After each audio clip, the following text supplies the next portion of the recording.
protection measures, the provision for audio-video recording of witnesses, testimonies potential enhances witness protection and augment the accuracy of record system statements.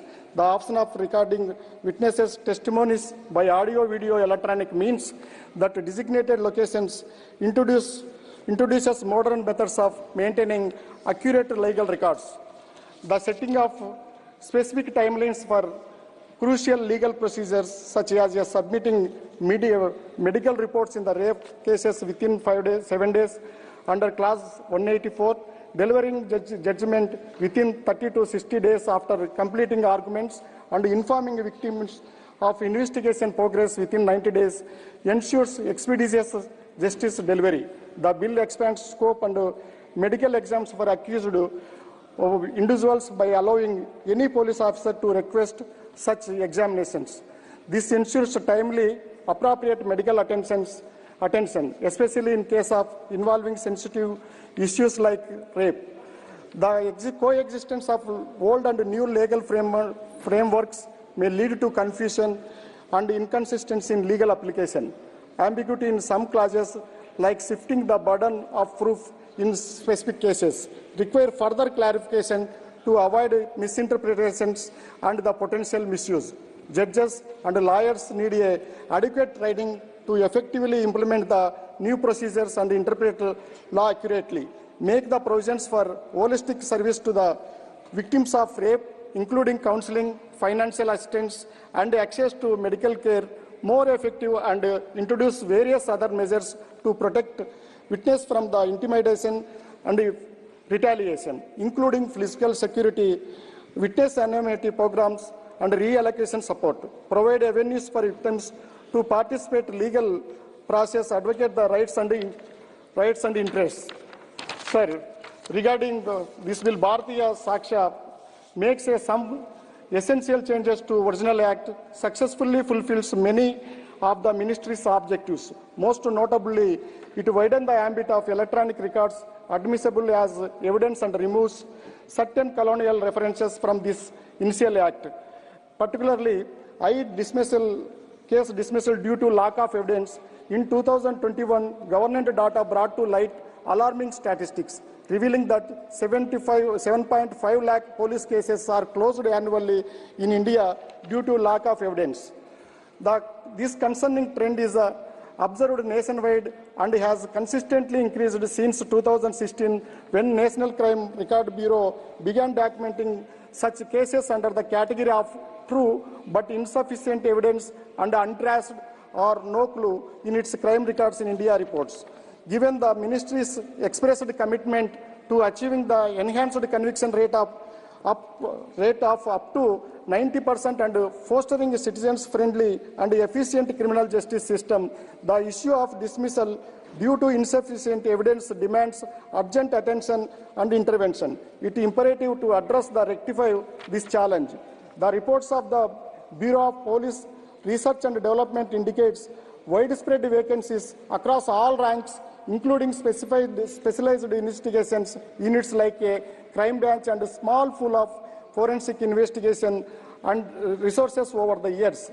To enhance the effectiveness of police investigations and expedite case resolutions, police stations require additional forensic resources, well-trained personnel, and increased staffing in dedicated investigation wings. The ministry must also confront the long-standing issues of understaffing within the premier intelligence and investigation agencies. The chronic shortage of personnel, CBI, Central Bureau of Investigation, has significantly hampered the agency work. As October 2023, the report of the 2023, there were 42 vacant superintendent of police level positions out of 73 sanctioned posts, marking the highest vacancy rate among all the 17 police organizations. The IB, Intelligence Bureau, closely follows with 32 vacancies of the same SP level. The SP level officers play a crucial role in investigations as they supervise and direct the engage with cases. Studies indicate that high case loads correlate not to just low conviction rates and court delays, but also the substandard evidence collection and analysis. Therefore, the address these staffing gaps and resource shortages is crucial for enhancing the overall efficiency of law enforcement agencies. The use of the forensic techniques in evidence collection is crucial in building strong cases, especially in serious crimes like homicide, sexual assault, and burglary. Forensic science goes beyond analysis, fingerprints, and such. It actually provides the necessary tool for examining documents, mobile phones, computers, and audio-video footages. However, the challenge is high case load, outdated equipment, a shortage of experts, deficiency in police training, and implementation translator rare issues of forensic analysis, as per the several reports. The scarcity of evidence is a major reason for India's low conviction rates for offences against human body, including murder, sexual assault, kidnapping, and human trafficking. Even for crimes against women, our national average conviction rate remains 25.3 according to NCRB data. Currently, only 10 to 12 cases are referred to forensic science laboratories, and these labs are already overburdened with pending cases. A study indicates that if cognizable offences are referred to the forensic science laboratories, the backlog cases would increase eightfold. The Honorable Home Minister recently announced that forensic investigation will be mandatory for all offences within punishment of over 6 years. There is, however, a lack of resources in this regard. We are lagging behind global standards in adopting modern forensic techniques in criminal investigation. Developed countries have 20 to 50 forensic scientists for 1 lakh people, while India has only 1 person for every 3 lakh people, with approximately only 5,000 forensic professionals are working across the country. Moreover, the reports claim that many police stations lack access to forensic technology. This highlights the need of the significant improvement adopting the advanced forensic methods to align with international standards. There is a significant deficiency in specialized training. Although police undergo training at the academy covering various subjects such as policing, criminal law, weapons training, media etiquette, and physical training, there is a notable gap when it comes to forensic technology. Research indicates that 1/3 of civil police personnel in India have never received training in a forensic technology.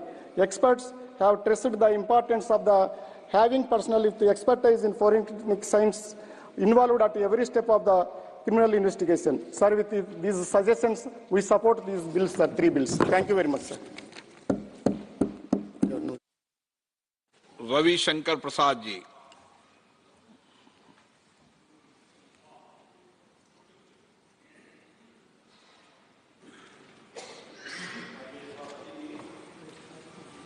मैं कृतज्ञ हूं कि आपने इस ऐतिहासिक bill पर अपने विचार रखने का मुझे अवसर दिया है।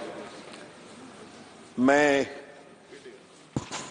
अपनी सरकार, माननीय प्रधानमंत्री और माननीय गृह मंत्री जी का विशेष रूप से अभिनंदन करना चाहूंगा कि भारत की क्रिमिनल न्याय प्रक्रिया में आज का दिन मील का पत्थर है, जब हम भारतीय न्याय संहिता, भारतीय नागरिक सुरक्षा संहिता और भारतीय साक्ष्य विधेयक पर चर्चा और पारित करने वाले हैं।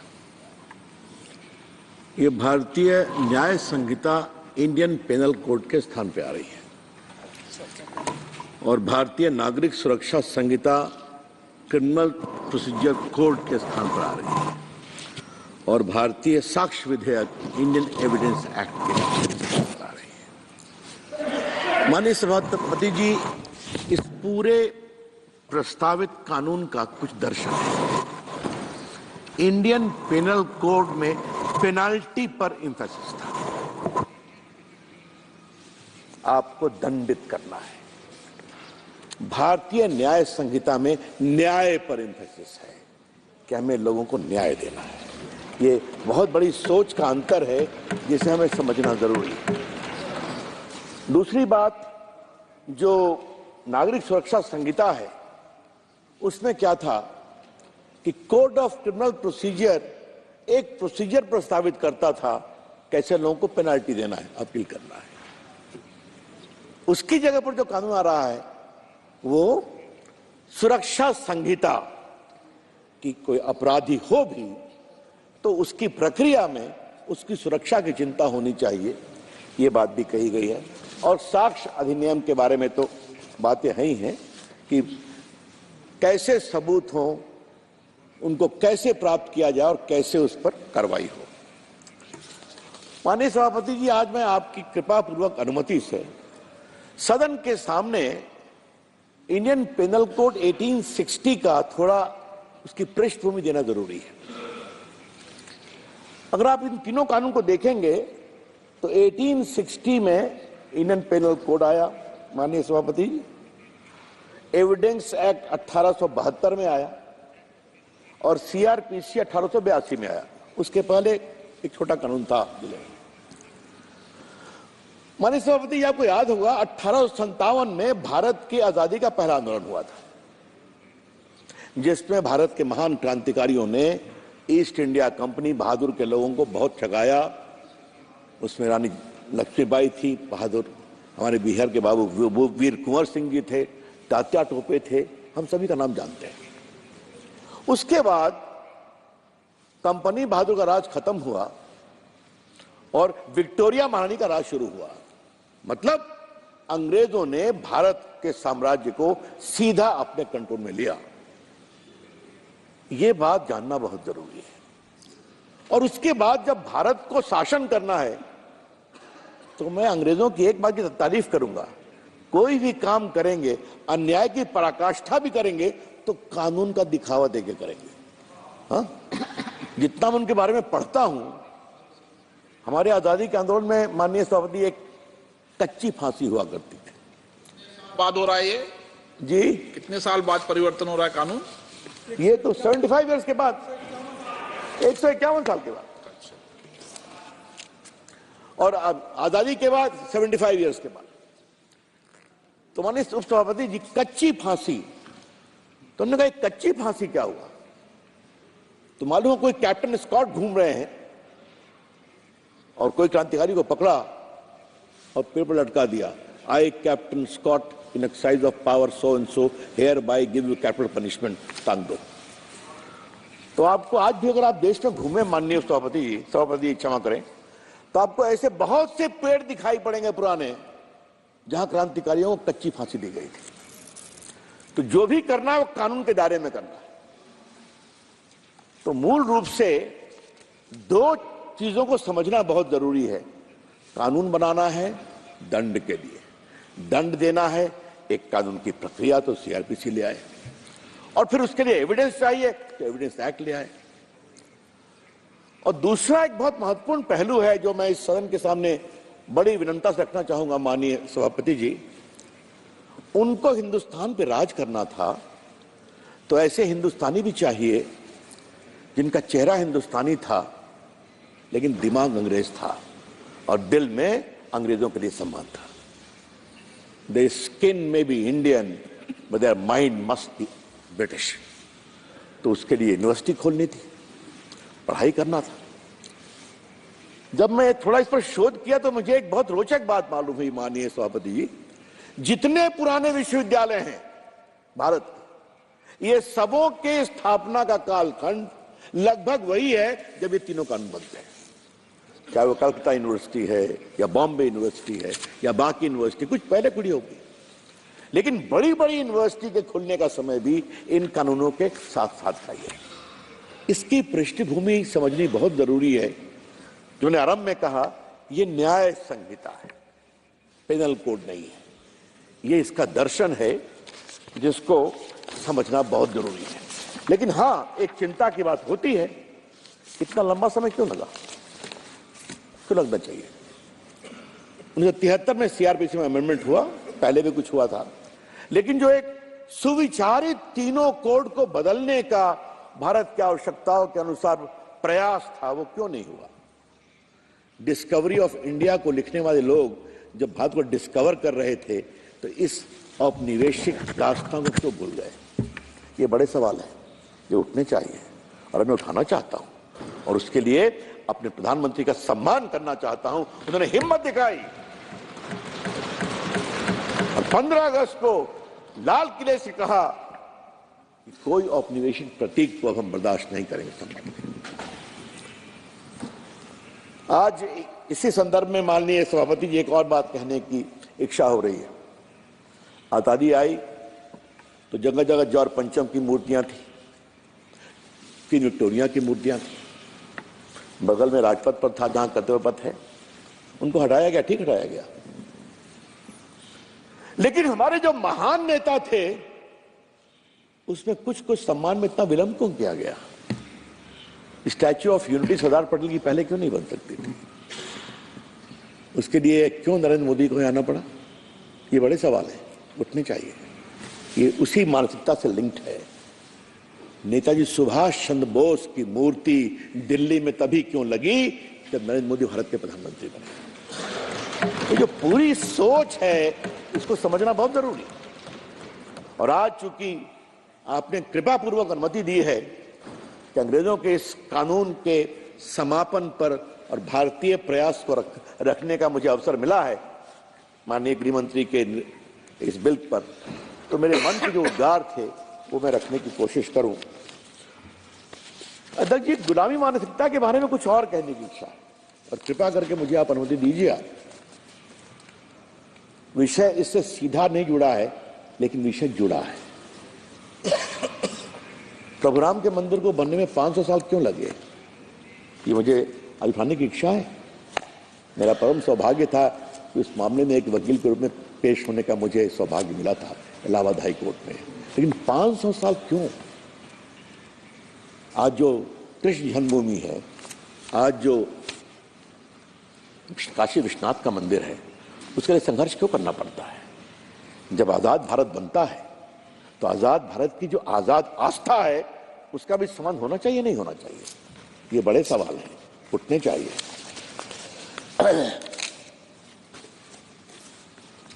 आज मैं इस सदन को बताना चाहूंगा, पहले भी चर्चा हुई है कि 1500 अंग्रेजों के समय के कानून, जो पुराने कानून थे, अनुपयोगी थे, उनको समाप्त कर दिया गया है।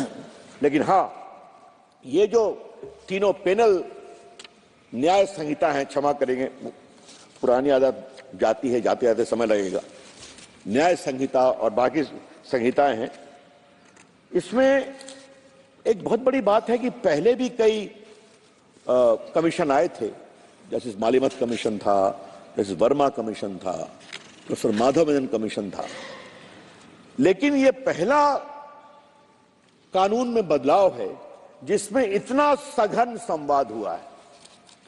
और मैं इसके लिए माननीय गृह मंत्री जी आपका विशेष रूप से अभिनंदन करूंगा कि मैंने किसी कानून में इतना वाइड लेवल ऑफ कंसल्टेशन नहीं देखा है।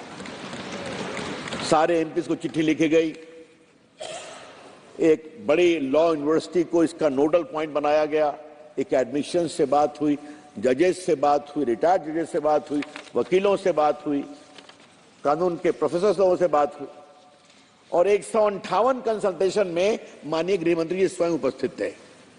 तो ये कंसल्टेशन कितने वाइडर लेवल का होता है, ये इस बात से बहुत ही स्पष्ट है कि आज जब 1500 कानूनों के निरस्त की हम बात कर रहे हैं और इस पर आ रहे हैं, तो एक मन में और विचार आ रहा है। माननीय सभापति जी, अध्यक्ष जी, क्षमा करें, कोई बात नहीं, होता है।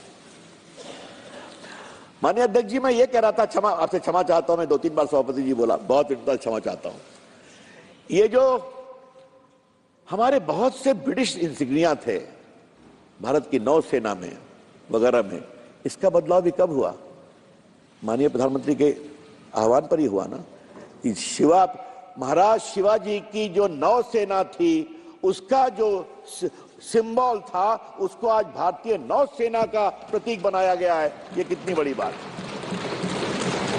ये पहले क्यों नहीं हो सकता? अध्यक्ष जी, तीनों विधेयक की कुछ प्रमुख बातें मैं यहां रखना चाहता हूं, फिर मैं इसके अदर कुछ पॉइंटेड तथ्यों पे आऊंगा।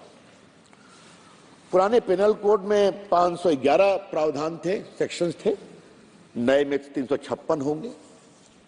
175 सेक्शन बिल्कुल बदल दिए गए हैं, 8 नए जोड़े गए हैं, 22 सेक्शन को निरस्त किया गया है। और भारतीय साक्ष्य विधेयक में 167 की जगह 170 प्रावधान होंगे, 23 प्रावधान बदल दिए गए हैं। और भारतीय सुरक्षा संहिता के CRPCS में जो उसमें 533 प्रावधान होंगे, जिसमें 160 बदल दिया गया है। 9 नए सेक्शन जोड़े गए हैं और 9 प्रावधानों को बदला गया है। ब्रिटानिया संसद के द्वारा पारित इन कानूनों के सारे औपनिवेशिक प्रतीकों को भी समाप्त कर दिया है। Her majesty, her majesty, the council, the house of lords, उनको नमस्ते किया गया है। अब भारतीय संसद सर्वोपरि है, वो इस कानून का सार है, ये मैं कहना चाहता हूं। माननीय सभापति जी, इन कानूनों का सबसे प्रमुख विशिष्ट क्या है मेरे विचार में?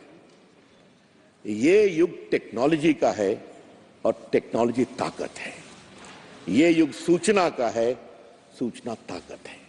This is the age of technology, technology is power. This is the age of communication, communication is power. और आज इस पूरे मामले में इस बात का विशेष ध्यान रखा गया है कि टेक्नोलॉजी के माध्यम से हम इसका सदुपयोग करें। तो इसीलिए डॉक्यूमेंट की परिभाषा को बदला गया है। इसमें इलेक्ट्रॉनिक और digital record, email, server log, computer, smartphone, laptop, SMS, website, locational electronic evidence, malls, message on device आदि के उपयोग से कागजी दस्तावेज का पहाड़ और उसका भार कम होगा। दूसरा एक बहुत महत्वपूर्ण बात इसमें क्या है, अभी तक सिर्फ कुछ कामों के लिए आप वीडियो कॉन्फ्रेंसिंग के माध्यम से जेल से कोर्ट में लग-बुटते थे। अब आपका पूरा ट्रायल वीडियो इसके माध्यम से, इलेक्ट्रॉनिक डिवाइस के माध्यम से हो पाएगा, क्रॉस एग्जामिनेशन हो पाएगा, कंप्लेंट का एग्जामिनेशन हो पाएगा। ये बहुत बड़ी बात है। आप देखते हैं उनको जेल से लाना पड़ता है थाने में, कोर्ट में, और रास्ते में क्या क्या होता है आप सुनते ही रहते हैं। इसलिए बहुत बड़ी सुरक्षा का दबाव भी इसके माध्यम से कम होगा। FIR, केस डायरी, चार्जशीट से जजमेंट तक सभी को डिजिटाइज करने का प्रावधान है। ये एक बहुत बड़ी बात है। और सर्च और सीजन के दौरान वीडियोग्राफी होनी जरूरी है, ताकि लोग ये न कहें कि पुलिस ने ये किया और ये नहीं किया। तो ये पारदर्शिता को स्थापित करता है। ये इस पूरे नए प्रस्तावित अधिनियम का बहुत बड़ा एंग है। बिना वीडियो रिकॉर्डिंग के कोई भी चार्जशीट को वैधानिक नहीं माना जाएगा। उसके बाद फॉरेंसिक साइंस को आगे बढ़ाना जरूरी है। जब इतनी बड़ी संख्या में हम टेक्नोलॉजी को आगे ला रहे हैं, तो मुझे अभिनंदन करना है भारत के प्रधानमंत्री जी का कि उन्होंने गुजरात में नेशनल फॉरेंसिक साइंस यूनिवर्सिटी स्थापित किया है और कुछ ही वर्षों में 33,000 साइंस एक्सपर्ट उपलब्ध होंगे। ये एक नया नौकरी का, एम्पावरमेंट का अवसर मिलने वाला है। अच्छी बातें होना चाहिए। और मैं तो माननीय गृह मंत्री से बहुत विनम्रता से कहूंगा कि एक बार अपने स्तर से जरूर स्टेट्स की फर्क होनी चाहिए कि उनके थानों के कितने थाना इंचार्ज लोग डिजिटली ट्रेंड हैं। एक चिंता का सवाल है। जब सबके पास मोबाइल जरूर है, लेकिन उनकी ट्रेनिंग कितनी है, इसके बारे में थोड़ा देखने की जरूरत है। मैंने थोड़ा इसको और दूसरे रूप में देखा है। और फॉरेंसिक एक्सपर्ट्स की उपलब्धता के बारे में भी ट्रेनिंग देखने की जरूरत है। अध्यक्ष जी, एक विषय मैं यहां पर उठाना चाहता हूं, इसमें बहुत चर्चा होती है, राइट ऑफ प्राइवेसी। आप हमेशा टेक्नोलॉजी लाएंगे तो प्राइवेसी का क्या होगा? तो ऐसे लोगों को मुझे एक बात कहनी है। सुप्रीम कोर्ट के न्यायालय बहुत ही स्पष्ट हैं। A criminal has no right to privacy, a corrupt person has no right to privacy. वरना तो पुलिस उनको कभी गिरफ्तार कर ही नहीं सकती है। रांची में एक सांसद जी के यहां 350 करोड़ रुपए मिलेंगे तो इनकम टैक्स तो वहां जा ही नहीं सकती है, क्योंकि माई राइट टू प्राइवेसी मेरे घर में घुस रहे हैं। तो इस पर दुनिया का कानून बहुत ही स्पष्ट है। तो कुछ लोग टेक्नोलॉजी के संबंध में बार बार राइट टू प्राइवेसी की बात करते हैं। मेरे ख्याल में थोड़ा उनको कानून पढ़ने की जरूरत है। और पुट्टुस्वामी केस में सुप्रीम कोर्ट ने स्पष्ट कहा है that this right of privacy, which is a fundamental right, does not extend to condone corruption, to condone crime. तो ये बात, ये प्रिंसिपल समझना जरूरी है, इसलिए मुझे लगा कि ये विषय रखना चाहिए। माननीय अध्यक्ष जी, इस पूरे अधिनियम की एक और चीज को समझना जरूरी है। चूंकि इंडियन पेनल कोड दंड पर था, इसलिए कई प्रमुख अपराध नीचे थे और अंग्रेजी साम्राज्य को मजबूत करने वाले प्रावधान ऊपर थे। इस पूरी सोच को भारतीय न्याय अधिनियम में बदला गया है। मतलब महिला संबंधित कानून सबसे ऊपर है, इस बात को समझा जाए। ये मैं पढ़ रहा था तो मुझे ये सोच बहुत ही अच्छी लगी कि किस प्रकार से अंग्रेजों के बनाए कानून और हमारी सोच में अंतर है कि महिला, बच्चे, बहुत विस्तार से उसको रखा गया है। तो माननीय गृह मंत्री जी उसको बताएंगे। और जो पहले जो मानव संबंधित ऑफेंस थे, 302 murder, attempt to murder, dowry prohibition act में मर्डर वगैरह डाउरी करके, और बलात्कार, ये सब कहां से कहां तक थे? ये चैप्टर रोमन 6 में थे, चैप्टर रोमन 16 में थे। और 302 था हत्या का पूरा विश्लेषण और वो अपराध। अब ये सीधा ऊपर आ गया है और काफी जो मैंने भाग महिलाओं, बच्चों के बाद इसको बताया जाता है। अब जो मैंने कहा बलात्कार का प्रावधान वो सब न्याय संहिता के धारा 63 और 64 में है। तो 376 से 63-64 ये सोच का है, मैं कहना चाहता हूं। It is a question of thinking. एक बात जो और कही गई है और जो दो प्रावधान ने मुझे बहुत प्रभावित किया है, मैं माननीय गृह मंत्री जी का विशेष रूप से अभिनंदन करूंगा। सर, एक होता है समरी ट्रायल, एक होता है वारंट ट्रायल। समरी ट्रायल होता है पुराने कानून में 2 साल या उससे कम की सजा है तो आपका तेज ट्रायल चलेगा। अब सिर्फ एक काम किया माननीय गृह मंत्री जी ने इस बिल में कि समरी ट्रायल के सजा वाले को 2 से 3 साल कर दिया। तो जब 3 साल तक की सजा होगी उसका समरी ट्रायल होगा। तो इसके कारण क्या हुआ? जो एडिशनल डिस्ट्रिक्ट जज की कोर्ट में हजारों हजार केसेस पड़े हुए हैं, वो सीधा चले जाएंगे नीचे कोर्ट में, उनका समरी ट्रायल होगा तो पेंडेंसी खत्म होगी। इसे कहते हैं इनोवेटिव सोच। और एक और मुझे बात बड़ी अच्छी लगी जिसका उल्लेख मैं करना चाहूंगा कि बहस हो गई, जज साहब बैठे हुए हैं, निर्णय आएगा, पहले तारीख पर तारीख है, फिर बहस। अब बहस पर माय लॉर्ड का जब मूड होगा तो निर्णय देंगे। इसमें इस बात का प्रावधान है कि आपको निश्चित समय अवधि पर चार्ज फ्रेम होने के बाद मामले की सुनवाई होगी और सुनवाई करने के बाद आपको 30 दिन के अंदर निर्णय देना होगा और 7 दिन में उसको लोड करना पड़ेगा, ताकि अगर आपको अपेक्षा है तो आप जयपुर में बटन दबा के देखें, मैं पटना से बटन दबा के देखूं कि निर्णय क्या आया। तो ये जो अनावश्यक, बड़े सम्मान से कहता हूं, ये बहुत पीड़ादायक है माननीय अध्यक्ष जी कि बड़े बड़े ट्रायल पेंडिंग है। और मैं माननीय गृह मंत्री से बहुत विनम्रता से आग्रह करूंगा कि इसके लिए कुछ करने की आवश्यकता है कि बड़े बड़े हाईकोर्ट में क्रिमिनल अपील 7 साल, 8 साल, 15 साल पेंडिंग है। सिविल भी पेंडिंग, वो भी गलत है। लेकिन और कई बार हम लोग अखबार में सुनते हैं ना, किसी को 20 साल पहले आजीवन कारावास की सजा हुई, उसको रिवर्स कर दिया गया, उसको 10 साल जेल में रह गया। किसी को 20 साल पहले रिहाई किया गया, 22 साल के बाद उसको कन्विक्ट कर दिया गया। तो क्यों होना चाहिए? अगर हम लोकतंत्र हैं तो इसका एक रास्ता निकलना चाहिए।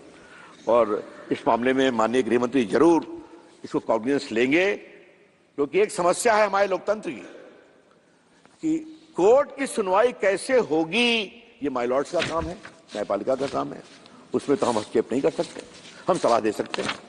तो काम तो नहीं करना पड़ेगा ना, सुनना पड़ेगा, जजमेंट लिखना पड़ेगा, समय पर लिखना पड़ेगा।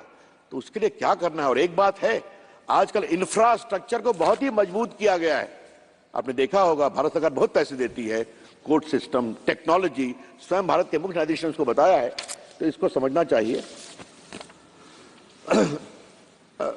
एक बात सभापति जी, अध्यक्ष जी, इसमें एक और बात आई है कि कुछ जो ऐसे नए ऑफेंस पैदा हुए, मोबाइल स्नैचिंग का कोई प्रावधान नहीं था, चेन स्नैचिंग का कोई प्रावधान नहीं था, ये रोज होता है।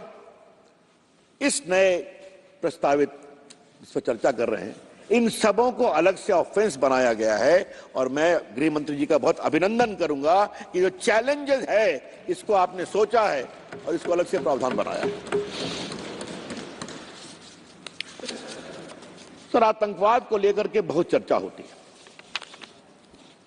इसका कोई डेफिनेशन नहीं है, तो इस कानून में आतंकवाद का डेफिनेशन भी रखा गया है और बहुत विस्तार से रखा गया है। माननीय अध्यक्ष जी, बार बार इस सदन में ह्यूमन राइट्स की चर्चा होती है, बार बार इस सदन में क्या क्या बातें, right to protest, right to freedom of speech expression. मैं उन लोगों को बड़ी विनम्रता से कहना चाहता हूं कि उसी धारा 19 में जहां फ्रीडम ऑफ स्पीच है, उसी में 19(2) भी है, in the interest of the sovereignty and integrity of India, security of India, your freedom of speech can be reasonably restricted। और ये हमने नहीं बनाया है, ये तब से है जब धारा 19 का जन्म हुआ था, यानी जब उनकी सरकार थी। और ये बनाने वाले कौन लोग थे? डॉक्टर अंबेडकर, सरदार पटेल, जवाहरलाल नेहरू, मौलाना आजाद, डॉक्टर राजेंद्र प्रसाद, जो बिल्कुल उस गांधी जी के अनुयायी थे। फिर भी उनको लगा कि भारत की सुरक्षा, भारत की संप्रभुता, ये बहुत आवश्यक है। आज आतंकवाद से खतरा है या नहीं है? आतंकवादी देश को तोड़ने की कोशिश करते हैं या नहीं है? तो इसलिए आतंकवाद को एक अपराध मानने की जरूरत है। और ये वही लोग हैं जो दुर्भाग्यपूर्ण घटना हुई इस सदन में कुछ दिनों पहले, और आपका बहुत अध्यक्ष जी अभिनंदन कि आपने जो पत्र लिखा हम लोग को और विस्तार से बताया, बहुत ही भावुक था। लेकिन कुछ लोग क्या कर रहे हैं, इस सदन में जो घटना हुई उसको प्रत्यक्ष और अप्रत्यक्ष रूप से सपोर्ट करने की कोशिश कर रहे हैं। जो लोग कर रहे हैं, मैं उनसे एक सवाल आज पूछना चाहता हूं, कर्नाटक में समस्या है कि नहीं? केरला में समस्या है कि नहीं? अगर विपक्ष के द्वारा, या बंगाल में है कि नहीं? तो क्या अगर इन विपक्ष के विधानसभाओं में कुछ लोग कूद कर करके आग लगाने की कोशिश करें, पाउडर गिराने की कोशिश करें, तो उनको उचित लगेगा क्या? लोकतंत्र लोकलाज से चलता है, लोकतंत्र नियमों से चलता है, लोकतंत्र संयम से चलता है। तो जो मैं देख रहा हूं उन लोगों की टिप्पणी, तो बहुत दुर्भाग्यपूर्ण है कि मुझे लगा कि उसको रखूं। एक इस पूरे प्रावधान में एक बहुत बड़ा इंपॉर्टेंट पॉइंट है कि अपराधी अपराध करके भाग जाते थे, उनका क्या किया जाए? तो उनके लिए एक शब्द था, माननीय सभापति जी, एब्सकॉन्डर, एब्सकॉन्ड कर गए। पहली बार इन नियमों में, इन कानूनों में इस बात की चिंता की गई है कि आप, उनका क्या कहते थे कि आपका ट्रायल सेपरेट कर दिया, अब बाकी का ट्रायल होगा। तो बाकी वाले कहते थे कि भाई हम तो कॉन्स्पिरेसी के तो मेन वो हैं, वो लंदन और अफ्रीका में बैठे हैं, दुबई में और अमेरिका में, कनाडा में, तो हमारा ट्रायल कैसे करेंगे? तो लड़क जाया करता था। अब है उनका ट्रायल सेपरेट नहीं होगा, उनका भी ट्रायल होगा, जो कहते हैं ट्रायल इन एब्सेंशिया, उनको सजा मिलेगी। चाहे तो अपील कर सकते हैं, तो अपील करना पड़ेगा, तो हिंदुस्तान वापस आना पड़ेगा। तो सजा हो गई तो आप सजा याफ्ता हैं, तो बाकी उनकी प्रॉपर्टी जब्त की जाएगी, बाकी कुछ होगा। उसी प्रकार से अगर कोई विदेश में प्रॉपर्टी अपराध का लेता है, उसके खिलाफ भी कार्रवाई हो सकती है। ये बहुत नए नए, हाँ, 0 FIR, मतलब मान लीजिए कोई घटना हो गई आसाम में, आप रहते हैं दिल्ली में, मुंबई में, क्या करें? तो आप अपने क्षेत्र में उसका एक शिकायत दर्ज कर सकते हैं, जो सिस्टम से वहां चला जाएगा। तो बिल्कुल समाज के जो व्यवहारिक चुनौतियां थी, उसके निराकरण के लिए आपने बहुत ही प्रभावी काम किया है। तो मैं तो पुनः अभिनंदन करना चाहूंगा। अध्यक्ष जी, एक बात, थोड़ा मैं लंबा बोल चुका, मैं अब समाप्त कर रहा हूं। एक ऐसा विषय था कि बड़ा मेरा प्रिय विषय था, इसलिए मैं थोड़ा नहीं, मैंने देखा कि मैं थोड़ा 35 मिनट बोल गया, इसलिए अब लंबा नहीं बोलूंगा। एक बात मुझे और लगती है, इसमें प्रश्न नहीं पूछते। अरे ये मैं पहले मुझे पूरा तो बोले दीजिए। ये मनती नहीं है। कानून आ रहा है, नया कानून आ रहा है, इसमें आपका रोजगार घटेगा या बढ़ेगा?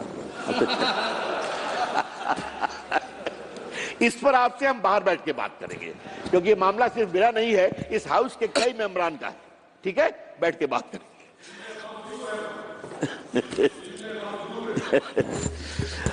सभापति जी, एक और बात मुझे कहनी थी कि एक बहुत ही इनोवेटिव आइडिया इसमें है, community service by way of punishment. कि आपने कोई अपराध किया, पेटी ऑफेंस किया, तो जाइए थोड़ा सा समाज सेवा आप करिए। अच्छी बात है, ये होना चाहिए, और इससे बहुत लोगों को सुधारने में अच्छा अवसर मिलेगा। और इसमें डिफेमेशन भी कम्युनिटी सर्विस में आता है। तो उस साइड के कुछ प्रमुख मेंबरान जो हैं, जो बार बार कई बातें कहते हैं, तो शायद वो कम्युनिटी सर्विस करेंगे तो कुछ मानसिक सुधार होगा। मैंने ठीक बोला ना? हाँ सभापति जी, मैं बहुत समर्थन करता हूं इस बिल का। ये बहुत बड़ी क्रांति हुई है। अभिनंदन माननीय गृहमंत्री जी आपका, माननीय प्रधानमंत्री। प्रणाम। श्री गजानन कीर्तिकार जी।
Crores in high courts throughout India. Considering large number of pending cases in the court, the top priority should be given to fill up the vacancies of judges. Not only this, but it is also necessary to increase the number of courts and judges. This only can have deterrent of effect on the crime and in the court. The citizens who are waiting justice in their year-long cases will be happy to get final verdict in the court with reasonable time. The Bharatiya Nagari Suraksha Second Sahita 2023 now includes a new section 532 as part of our commitment to creating a digital India. As per the same trial and proceeding under this code may be held in electronic mode by use of electronic communication or use of auto-video electronic means. FIR plays a vital role in initiating criminal proceeding and taking the guilt party. Despite multiple attempts to streamline the process,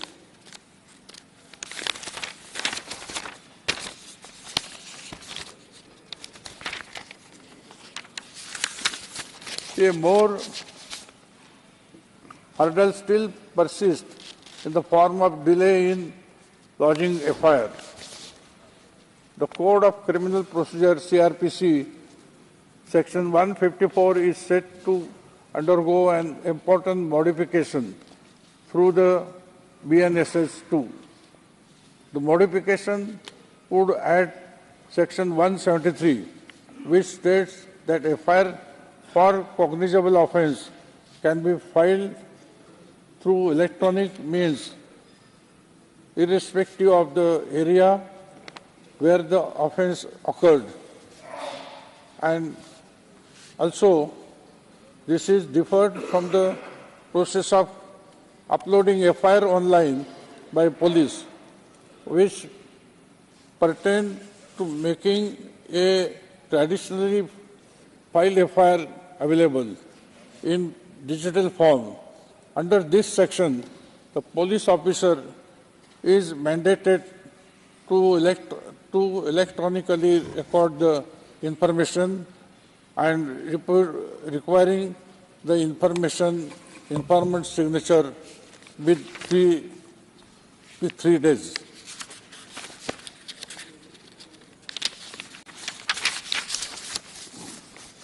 BSSN 2 will mandate for the provision of a promptly delivered free of cost copy of the recorded information to the informant or the victim, that is clause 173/2. This approach enables citizens to report crimes or provides informative via electronic means rather than resorting to in-person visit to police station, which might not be feasible due to security reason or other issue. Additionally, this may be in reducing the hesitancy shown by police officer to lodge an FIR because of its highly transparent nature. Now the bill proposed use to digital technology and in eliminating human errors or mischief and reduce the risk of corruption within the police force. This collective efforts aims to modernize and streamline the FIR registration. With this, I conclude, sir. I really express my thanks that at this stage it is very much necessary that we are completing, we are at the threshold of 75 years of our India. So it was very much necessary. And I express my thanks to Amit Shah ji. Thank you. Shri B. Mehtab ji.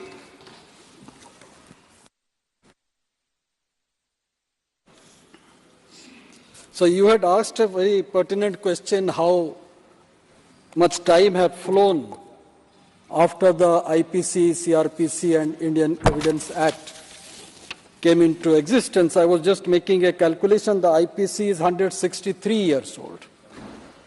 And the Indian Evidence Act is 130 years old.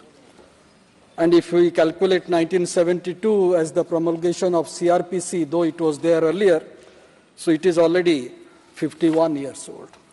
But all these three acts, which is going to be repealed today, are the acts of 19th century and 20th century.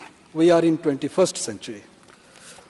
So I would say 4 months ago, After the first introduction of 3 new pieces of legislation to overhaul the criminal justice system, the government, Honorable Minister for Home Affairs, placed it before us and revised it last week. The new criminal code makes some crucial changes. The bills for the first time bring terrorism, corruption, and organized crime under the ambit of ordinary criminal law. There were special laws earlier, but now it has come into the ordinary criminal law. These aspects were reserved for stringent special legislation since they upend the general protection by reversing the burden of proof on the accused, as per French jurisprudence, to restrict bail. At the time of introduction, the government had told us that 3 provisions of IPC, that is sedition, criminalization of homosexuality, and adultery, been repealed. Fine print shows Rajdroha being changed to Deshdroha. The narrative has been doing the rounds for quite some time that the Indian criminal justice system is not delivering. Victims of crime are often helpless. The cases are dragging endlessly and courts are getting choked. These are the 4 major issues which actually were perturbing us for quite some time. All this is being caused, it is said, because of colonial laws that somehow do not fit with Indian traditions, Indian customs. The magnificent edifice of the democratic structure today in India rests on the rule of law. As it is always said, as the civilization progressed, the society formed a ruler or created a Raja. But Raja has to perform his duty through law. It is not actually the Raja who protects the subjects. It is the law which protects the subject. That is the reason why we look up to our Constitution with great hope and admiration. Because it is not the people who are prime ministers or chief justices. They don't give us justice. It is the law which protects every citizen of this country. It may be said the state does not protect the citizens. It is the law that protects the citizens. The law is supreme. The 3 bills that are before us today is replacing laws of 19th and 20th century. The question is whether they reflect current norms, of criminal jurisprudence. Numerous facets of Indian criminal justice system predate its independence from the British. The IPC was modelled after the Irish Penal Code made by English rulers that came into effect in 1860, though the Commission was formed in 1838 and took 20 years to frame the provisions of the Penal Code, and subsequently it got implemented in Ireland, but subsequently in India it got implemented in 1860.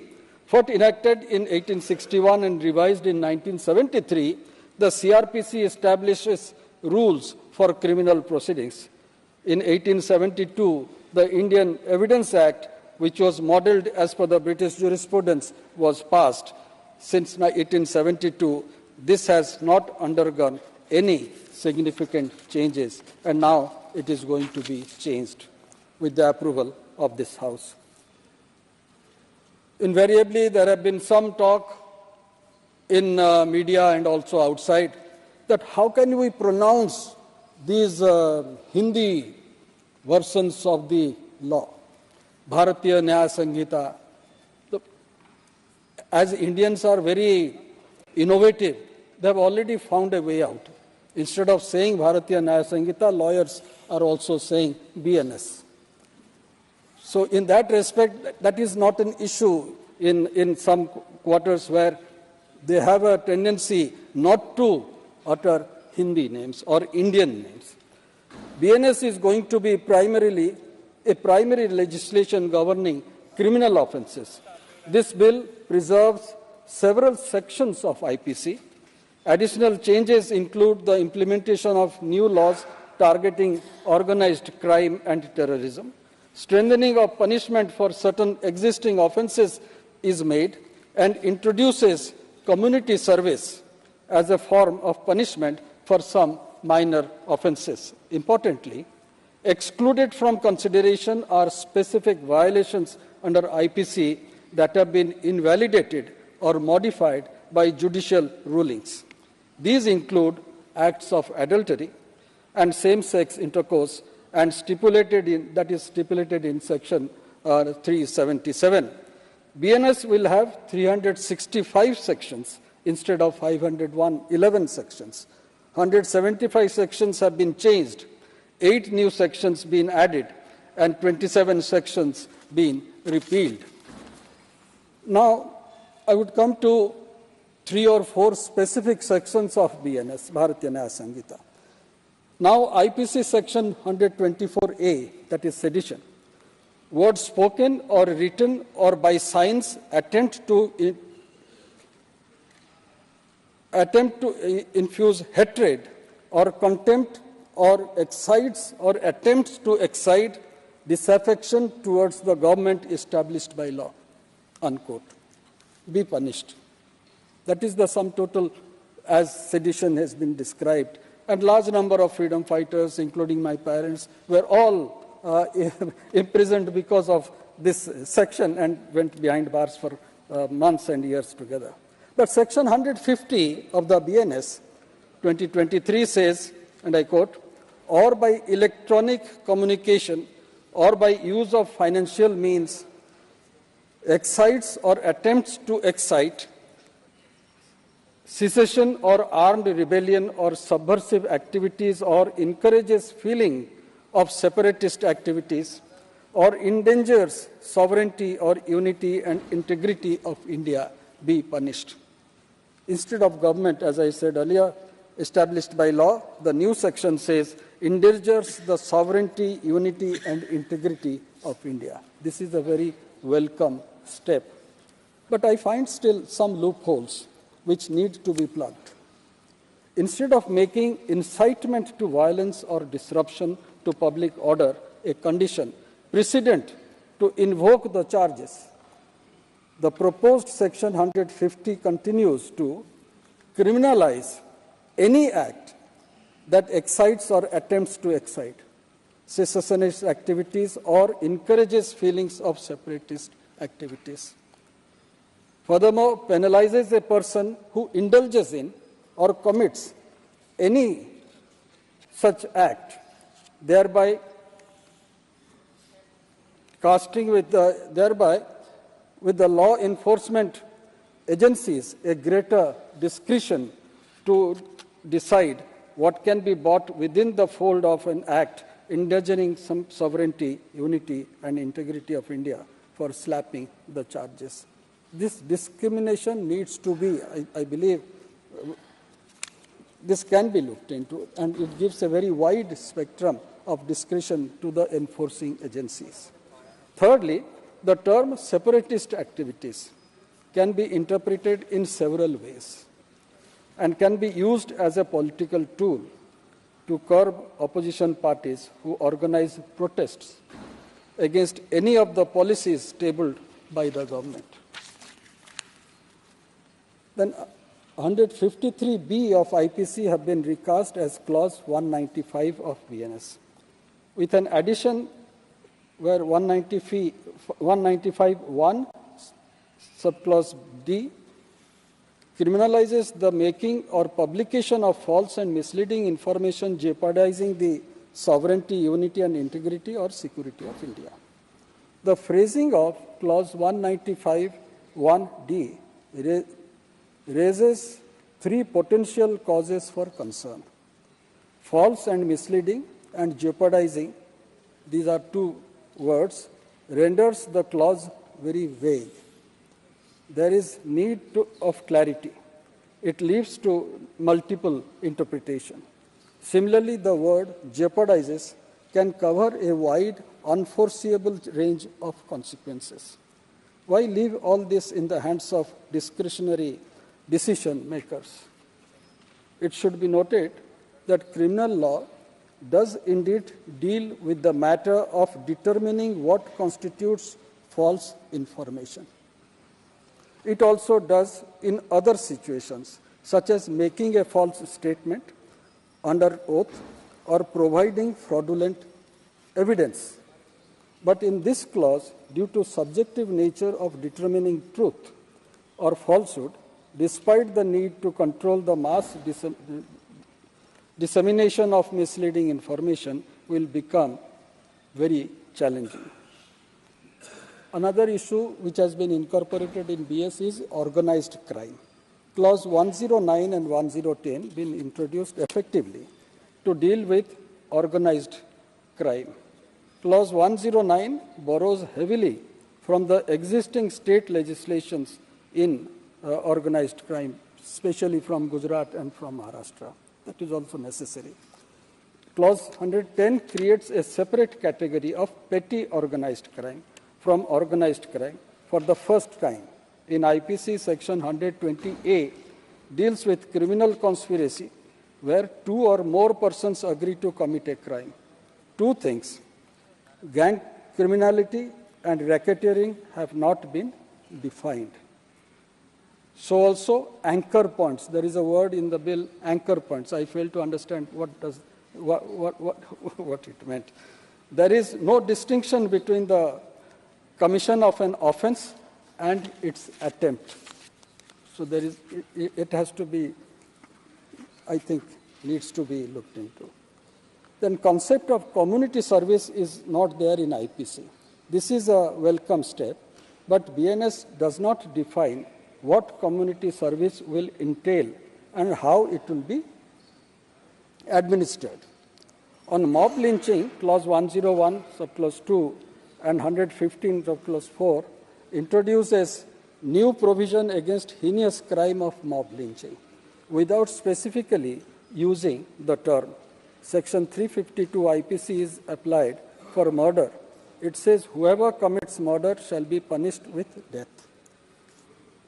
The BNS, there is a phrase, personal belief or any other ground which is without any definitional clarity. Therefore, it is quite dangerous. On abortion, section 132 of IPC is there. Unfortunately, except for moving the provisions from section 312 and up to 316 to clause 86 to 90, no significant changes have been made. BNS does not even bother to change arcane terms such as quick with child with an appropriate word. There are certain other words also relating to a cart, relating to a horse. All these things have been there that needs to be removed because those were the idea of 19th century and most of them have crept in here. It repeats language that was in the 19th century.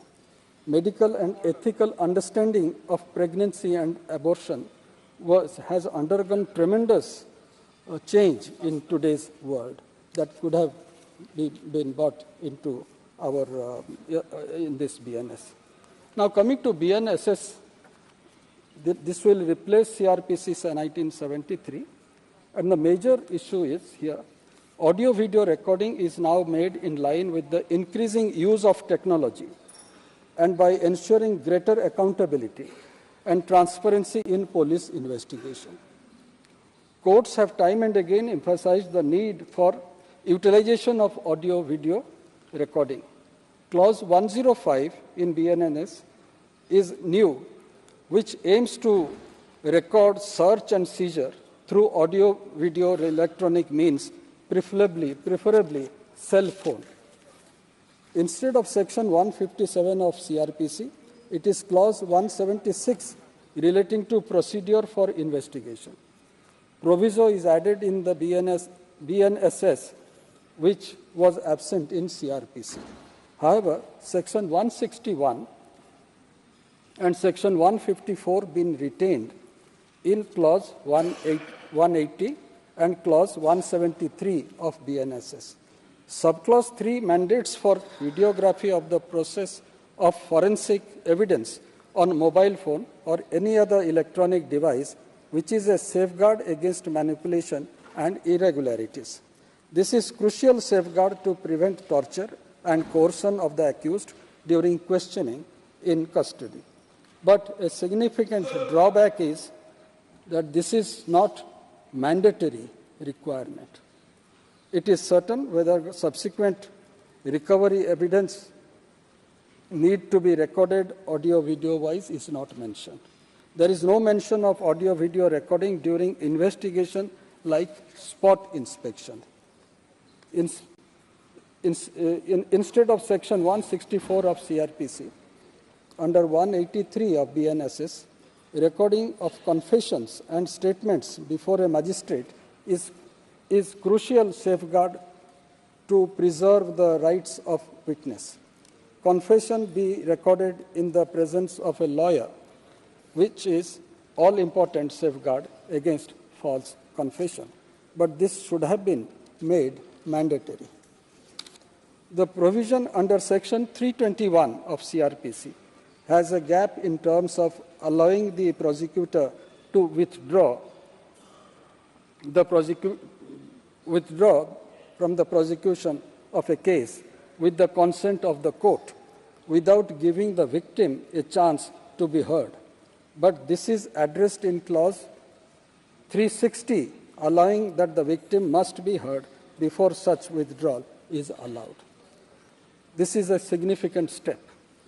The right to information for the victim has been expanded in BNSS.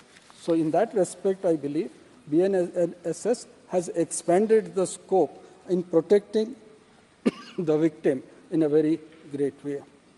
One issue is relating to handcuffing.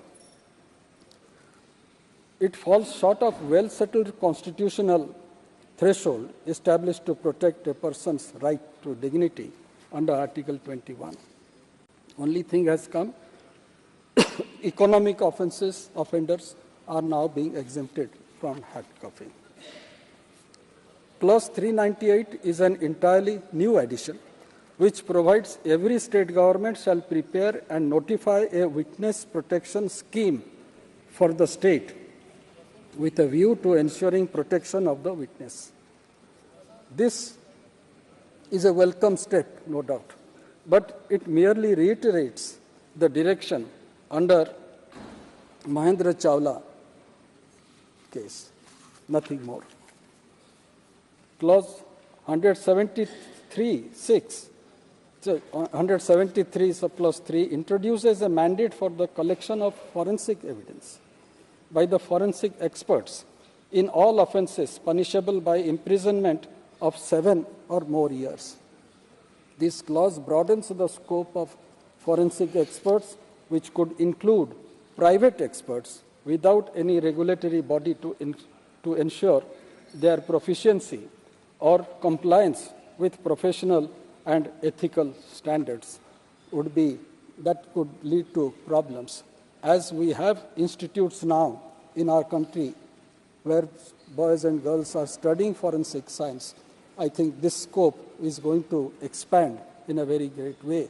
But we need a regulatory body also to look into that.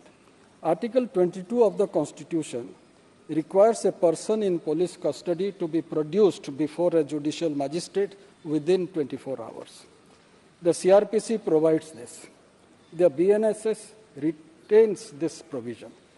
There is a phrase, occasion is past. This was not defined, but subsequently after the Standing Committee gave its report, there has been change in that BNS specifies in petty cases, person be released as soon as possible within 24 hours. But it leaves a lot of things for the enforcing agency to to their discretion. A demonstration I have participated. Police catch hold of me, takes me to a certain place, and takes me 25 kilometers, 25 kilometers away in a jungle and leaves me there. What can I say? I can only travel by foot and come back and say, yes, I have come back within 24 hours. But that's not the case. It happens. It happens with all political demonstrations. Now come to the last point, sir. Last bill, that is Bharatiya Saksha Bill, BSB. The Indian Evidence Act 1872 provides two kinds of evidence, documentary and oral evidence.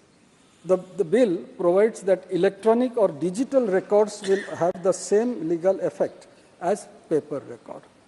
There is a need to reset the justice dispensation system. Appellate courts are overburdened with appeals. Victims waiting for years and under trial prisoners languishing in jail beyond their presumed conviction time. The policing system has not embraced the advancement of 21st century technology that has transformed investigation and criminology in other countries. Indian Evidence Act of 1872, sir, is a relic of the past. And we have discussed this aspect a number of times in this House earlier. The bill exhibits modern modifications, linguistic adjustments for gender, inclusivity and replacement of outdated terms such as insanity with mental illness. In the bill, the definition of documents has been expanded to include electronic or digital records on emails, server, logs, documents on computers, laptop or smartphone, messages, websites, locational evidences, and voicemail messages stored on digital devices. The definition of evidence has been expanded to include any information given electronically which will enable the appearance of witnesses, accused, experts, and victims through electronic means. The BSB has incorporated most of the recommendations made by the Standing Committee on Home Affairs. Several drafting errors that were highlighted have been also addressed. Under the Indian Evidence Act, information received from an accused in police custody is admissible if it relates to a fact discovered, whereas similar information is not admissible if it was received from an accused outside police custody. The BSB retains this distinction. In 1960, I'm coming to the point why I'm mentioning it. In 1960, sir, the constitutionality of this provision was challenged on the ground that it creates an unjustifiable discrimination between persons in and outside custody. The Law Commission in 2003 suggested redrafting the provision to ensure that information relating to facts should be relevant, whether the statement was given in or outside police custody. The Law Commission has made several recommendations which have not been incorporated, but overall, the BSP is in tune of time. Relating to, because this is also being discussed outside, I think some members may also be speaking on that aspect. If I give a statement before a police, I may be under duress. And this has been pronounced by the court that it is not admissible. If it is given before a magistrate, one thing has happened that before a lawyer also it can be recorded, as it is happening in some modern countries, or some advanced countries. To a certain extent, the accused needs protection, especially from the law enforcing agency. That needs to be. In conclusion, sir, I may say laws introduced during the colonial era were enacted to keep the subjects, praja, as we say, the subjects that are the Indians in a line. Therefore, it is imperative that the outlook must be changed and law and order must be viewed outside the colonial lens. Since the drafting of new criminal law is in discussion, it is imperative that justice prevails, as drafting criminal law of a nation is not a regular practice. Sir, this reminds me of one thing that we are missing here in this house. It's for your consideration, sir. In the old house of present Samvidhan Sadan, there was a line on top of your chair. Dharma Chakra Pravartanaya. Wheel of righteousness shall prevail. Sanskrit mein Dharma Chakra Pravartanaya. What we do here, what we discuss here, ultimately it is the Dharma Chakra that we are pravartaning. So in that respect, you can find a suitable place. You can find a suitable place because that is something unique of our culture, our civilization, that can be considered. And here, history is in the making today. That new law for our criminal jurisprudence, our Indian criminal jurisprudence is being enacted. That's a great thing that is happening. And I personally thank our Home Minister for taking, and also the Prime Minister, for taking the initiative. Others could have done it, but they couldn't. They didn't. And you have taken that challenge upon yourself, and the government has taken that challenge upon itself. It is our credit that we are witness to this history in making. Thank you, sir.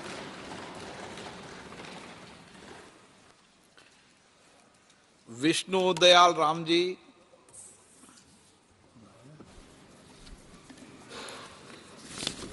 धन्यवाद अध्यक्ष जी।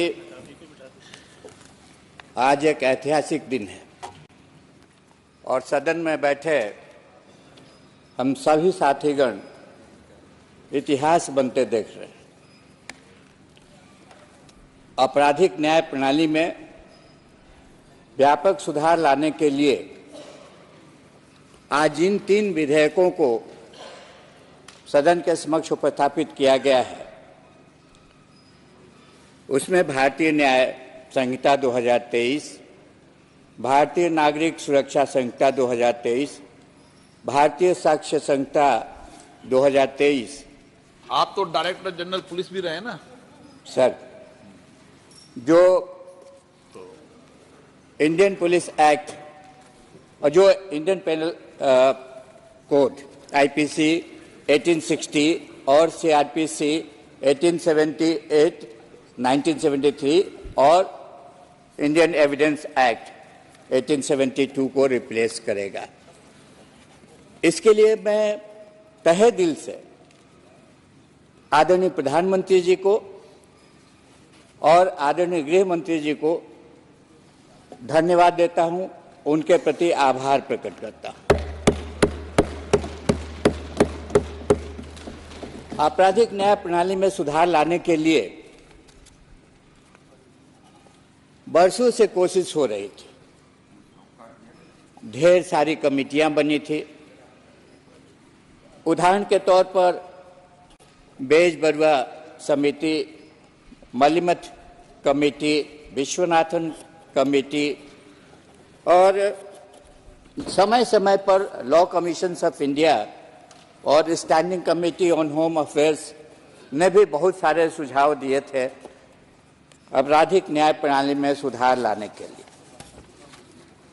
लेकिन 2019 के पहले इसमें कोई सार्थक पहल नहीं की गई थी।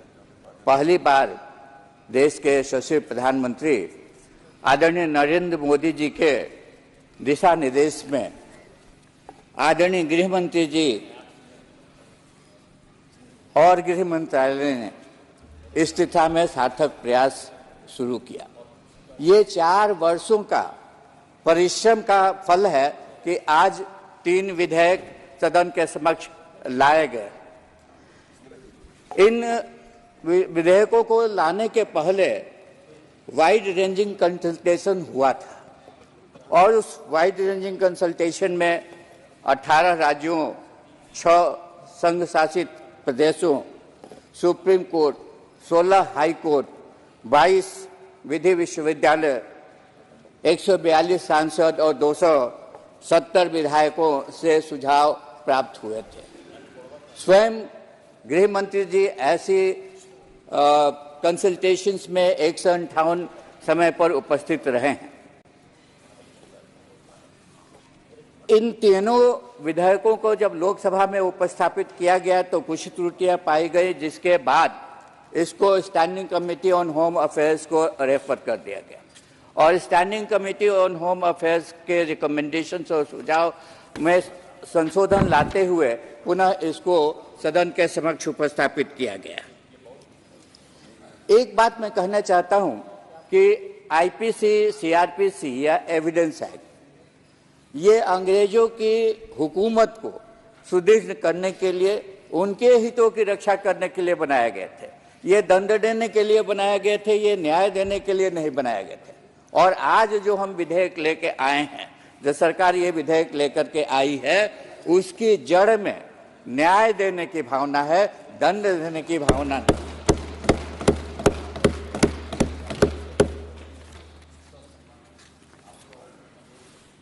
अब मैं उन विधेयक के प्रावधानों पर चर्चा करूंगा, लेकिन उन बातों को कतई दोहराने की कोशिश नहीं करूंगा जो पूर्व के माननीय सांसदों ने अपने अपने क्रम में रखा है। 0 एफआईआर की बात हुई है। 0 एफआईआर पहले से प्रचलन में था, लेकिन उसको कानूनी अमला जमा पहनाने का कार्य इस विधेयक के माध्यम से हुआ है।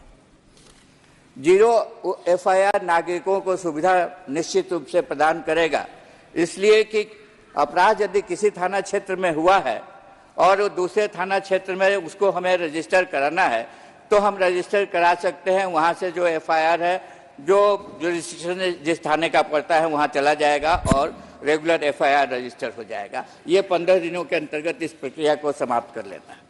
इसी प्रकार से इलेक्ट्रॉनिक एफआईआर, इलेक्ट्रॉनिक मोड से आप अपना कंप्लेंट दायर कर सकते हैं और 3 दिनों के अंतर्गत उस कंप्लेंट पर हस्ताक्षर करना पड़ेगा और एफआईआर दायर हो जाएगा। एफआईआर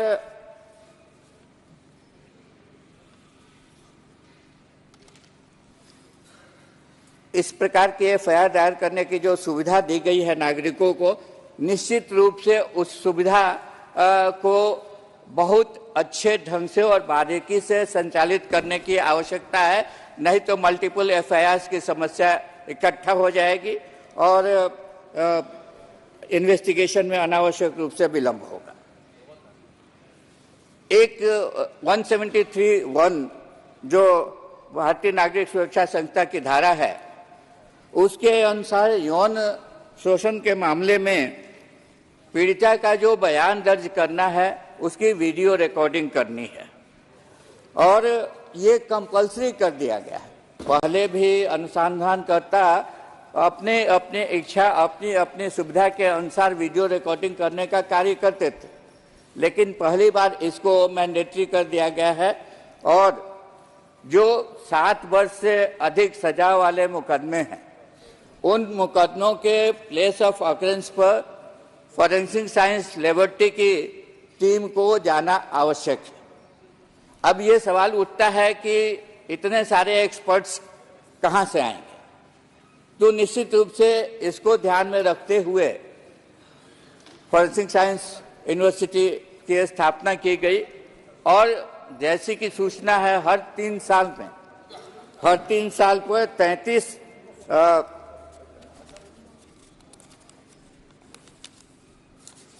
हजार फॉरेंसिक एक्सपर्ट्स अवेलेबल होंगे और 5 साल के भीतर इस तरह की व्यवस्था को सुनिश्चित करना है। तो निश्चित रूप से इस प्रकार की यदि व्यवस्था सुनिश्चित हो जाती है तो कन्विक्शन रेट में बढ़ोतरी होगी। कन्विक्शन रेट को 90% से ऊपर ले जाने की सरकार की मंशा है।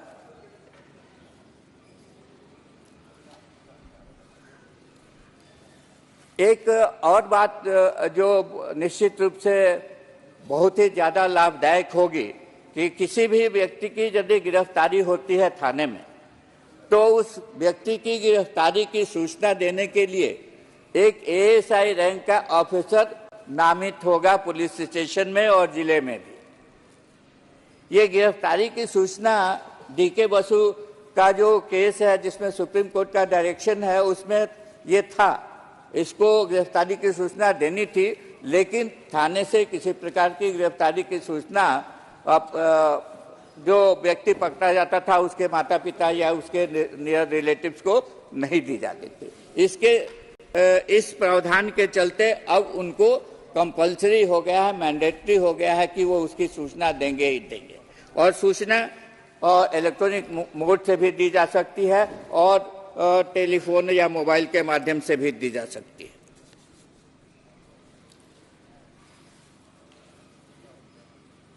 इस बीएनएस के प्रावधानों से पॉक्सो पीड़ितों को और बलात्कार के पीड़ितों को प्राइवेट या सरकारी अस्पताल में मुफ्त इलाज कराना सुनिश्चित होगा। इस प्रकार की सुविधा कोई पहले नहीं थी और ये इस प्रकार की सुविधा निश्चित रूप से इस एक्ट के अनुसार दी गई है। पीड़िता का बयान बंद कमरे में मजिस्ट्रेट के सामने उसकी गोपनीयता को बनाए रखने के लिए जरूरी किया गया है। इस तरह की कार्रवाई को सुनिश्चित करने की बात कही गई है। इसी प्रकार बीएनएस की धारा 193 के अनुसार बच्चों के खिलाफ जो अपराध दर्ज किए जाते हैं उन अपराधों का अनुसंधान 2 महीने के अंतर्गत समाप्त किया जाना है और अनुसंधान में हुई प्रगति की जानकारी भी 90 दिनों के भीतर देनी है और उसके बाद हर 15 दिन जो इन्वेस्टिगेशन में प्रोग्रेस होगा उसकी भी जानकारी इलेक्ट्रॉनिक मोड से दी जानी है। एफआईआर से लेकर के केस डायरी से लेकर के चार्जशीट से लेकर के जजमेंट तक की जितनी भी कार्रवाई है सबको डिजिटलाइज करने की बात कही गई है। आरोप पत्र को दाखिल करने के लिए 90 दिनों का समय दिया गया है। विशेष परिस्थिति में कोर्ट की अनुमति से और 90 दिन का समय लिया जा सकता है, यानी 180 दिन के अंतर्गत 6 महीने के अंतर्गत आपको उस केस का अनुसंधान समाप्त करना है।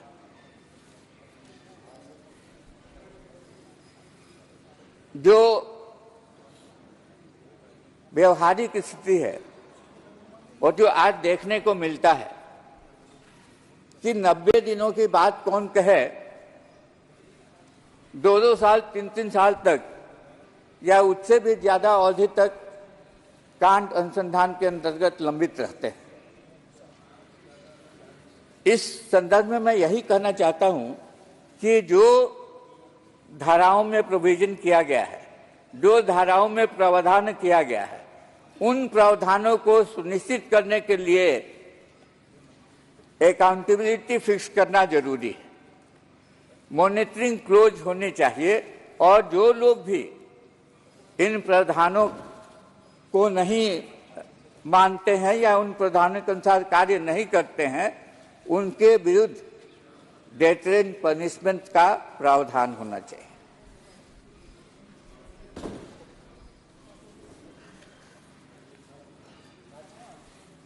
सारे कदमों पर, सारे स्टेजेस पर टाइमलाइन की व्यवस्था की गई है। अनुसंधान 90 दिन के अंतर्गत समर्पित कर देना है। 90 दिन से यदि आवश्यकता ज्यादा है तो कोर्ट का परमिशन चाहिए। इसी तरह से एक बार जब केस कोर्ट में कमिट हो जाता है तो 60 दिनों के भीतर जो पेपर्स, पुलिस पेपर्स उसको मिलने हैं मिल जाते हैं तो 60 दिनों के अंतर्गत डिस्चार्ज पिटीशन डाल देना है। और 60 दिनों के अंतर्गत यदि डिस्चार्ज पिटीशन आप नहीं डालते हैं तो उस पर आप अपने अधिकार से वंचित रह जाते हैं। 30 दिनों के अंतर्गत एक बार ट्रायल समाप्त हो जाने के बाद 30 दिनों के अंतर्गत जजमेंट डिलीवर करना है और उसके बाद 7 दिनों के अंतर्गत उस जजमेंट को अपलोड कर देना है। ये सारी व्यवस्थाएं जो की गई हैं उसमें टाइमलाइन सुनिश्चित किया गया है और इस टाइमलाइन को एडहेयर कराना, सुनिश्चित कराना अत्यंत आवश्यक है। एक और व्यवस्था की गई है जो राज्य सरकारों के स्तर से या अन्य स्तरों पर सिविल सर्वेंट या पुलिस पदाधिकारी के विरुद्ध यदि किसी प्रकार का आरोप पाया जाता है और उनको उस केस को कमिट करने की आवश्यकता होती है तो सैंक्शन लेना पड़ता है। अब सैंक्शन की स्थिति ये होती है कि राज्य सरकार उस पर लेकर के बैठे रहती है। उसमें अब 120 दिनों की बाध्यता बना दी गई है कि 120 दिनों के अंतर्गत राज्य सरकार को सैंक्शन देना होगा। यदि राज्य सरकार सैंक्शन नहीं देती है तो वो डीम्ड सैंक्शन माना जाएगा। इसी तरह से जो सबसे महत्वपूर्ण प्रावधान है, हालांकि उसकी चर्चा पहले हो चुकी है, कि चाइल्ड इन एब्सेंशिया का प्रोविजन किया गया है, उसको ज्वाइंट ट्रायल माना जाएगा और ज्वाइंट ट्रायल मान करके उसको उसकी सुनवाई होगी और जो भी पनिशमेंट दे होगा उसको पनिशमेंट मिलेगा और उसके लिए उसको आकर के कोर्ट के सामने अपने पनिशमेंट के अगेंस्ट में अपील करना पड़ेगा। ये प्रोक्लेम्ड ऑफेंडर का जहां तक प्रश्न है, वो प्रोक्लेम्ड ऑफेंडर सेशंस कोर्ट के द्वारा डिक्लेयर होते हैं, उसकी प्रक्रिया है और उस प्रक्रिया के अंतर्गत जो भी प्रोक्लेम्ड ऑफेंडर डिक्लेयर हो गया उसकी संपत्ति की कुर्की जब्ती की जा सकती है। ये प्रावधान इसमें किया गया है। जो इम्पोर्टेंट प्रावधान किया गया है वो समरी ट्रायल का। समरी ट्रायल में जो पहले प्रोविजन था उसमें 2 साल जिस केस का पनिशमेंट होता था उसी को समरी ट्रायल के अंतर्गत रखा जाता था, लेकिन आज उसको बढ़ा करके 3 साल वाले केसेस को जिसमें पनिशमेंट है उसको समरी ट्रायल के अंतर्गत रखा जाएगा, उसका समरी ट्रायल होगा। ऐसे केसेस की संख्या काफी है तो निश्चित रूप से जो लंबित कांड हैं और लंबित केसेज हैं उनकी संख्या में कमी आएगी। हैंड कफिंग के बारे में एक बीच में मामला काफी पेचीदा हो गया था। अब इस प्रावधान के अंतर्गत शुरू में अरेस्ट करने के टाइम में और कोर्ट में प्रोड्यूस करने के टाइम में हैंड कफिंग सर्टेन मामले में की जा सकती है। उन सारे मामलों का विस्तृत वर्णन किया गया है, उनको दोहराने की आवश्यकता नहीं है। एक बात और जो इम्पोर्टेंट कही गई है कि केंद्र सरकार द्वारा यदि दया याचिका प्राप्त होने पर राज्य सरकार से कमेंट प्राप्त होने पर 60 दिनों के भीतर यथासंभव शीघ्राति शीघ्र अपने मंतव्य के साथ राष्ट्रपति जी को भेज देने की आवश्यकता है और कोई भी केस का विड्रॉल तब तक नहीं हो सकता है जब तक कि जो कंप्लेंट है उसकी राय नहीं ले जाए।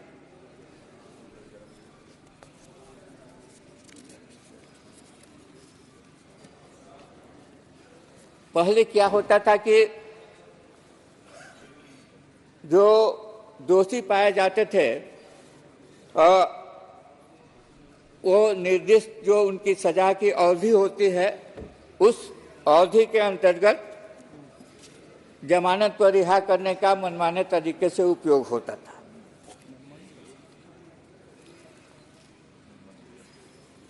इस रिहाई में उन लोगों को रिहा करने का कोई प्रावधान नहीं है जिनको आजीवन कारावास दिया गया है या मौत की सजा सुनाई गई है। अब इस एक नए प्रावधान के अनुसार मंत्री और राष्ट्रपति जी के बीच में यदि किसी प्रकार का कोई पत्राचार हुआ है तो उस पत्राचार को कोर्ट नहीं मंगा सकता है, उसका अवलोकन नहीं कर सकता है। यह प्रावधान इसमें किया गया है। आईपीसी की 4-5 मुख्य बातें हैं जो सभी ने अपने वक्तव्य में कहा है, लेकिन वो सेडिशन और वो मॉब लिंचिंग और ट्रायल इन एब्सेंशिया या इलेक्शन रिलेटेड जो मैटर्स हैं जो आईपीसी में लाए गए हैं, वो इलेक्शन रिलेटेड मैटर्स जो है उस पर चर्चा की जा सकती है, क्योंकि उसके बारे में किसी ने कुछ कहना नहीं कहा है।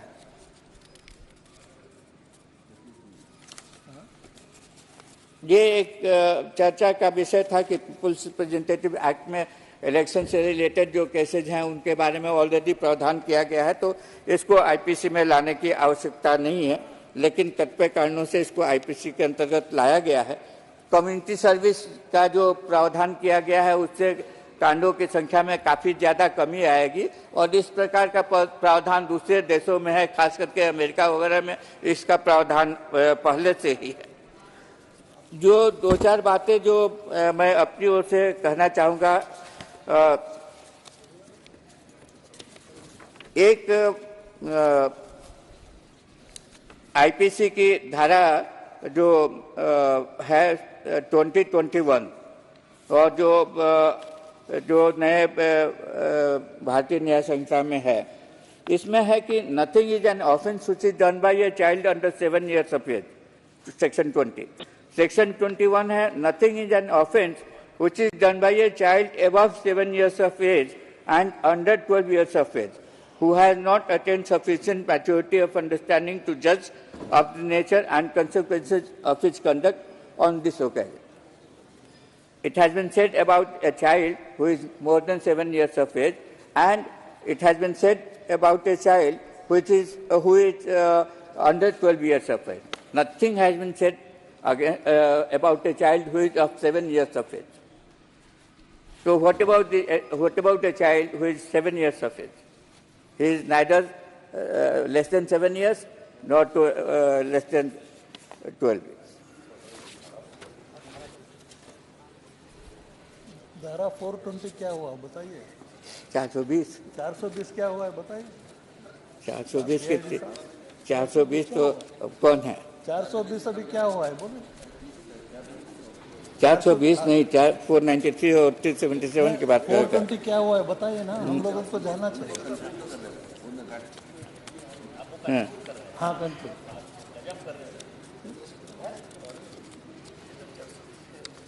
420 क्या हुआ? आप बोलिए। धारा 377 और 483 ये सुप्रीम कोर्ट के प्रावधानों के अनुसार सुप्रीम कोर्ट के जजमेंट के आलोक में इसको डिलीट कर दिया गया। लेकिन बहुत सारे लोगों का कहना है कि भारतीय समाज के नॉर्म्स के अनुसार और नॉर्म्स के दृष्टिकोण से ये न 377 समाप्त होना चाहिए और न 483 समाप्त होना चाहिए। ये दोनों प्रावधानों को रहना चाहिए। ये जो अब मेंटल इलनेस की जगह पर पुनः अनसाउंडनेस ऑफ माइंड स्थापित कर दिया गया है, इसलिए अब इसमें कोई विवाद की बात नहीं है। बहुत सारे जो एरर्स थे, स्पेलिंग मिस्टेक्स थे, क्रॉस रेफरेंसेस थे, उन सारी चीज़ों को दूर कर दिया गया है। जो डॉक्यूमेंट्स हैं, डॉक्यूमेंट्स की परिभाषा को काफ़ी विस्तारित कर दिया गया है। इलेक्ट्रॉनिक और डिजिटल रिकॉर्ड जो हैं उन सबको इसमें सम्मिलित कर दिया गया है। एविडेंस को भी काफ़ी विस्तारित कर दिया गया है। उसमें भी जो एक्यूज्ड और विटनेसेस और एक्सपर्ट्स और विक्टिम्स ये सब के मीनिंग्स को काफ़ी विस्तारित किया गया है और इलेक्ट्रॉनिक मीन्स से इनको इंफॉर्मेशन इकट्ठा किया जा सकता है।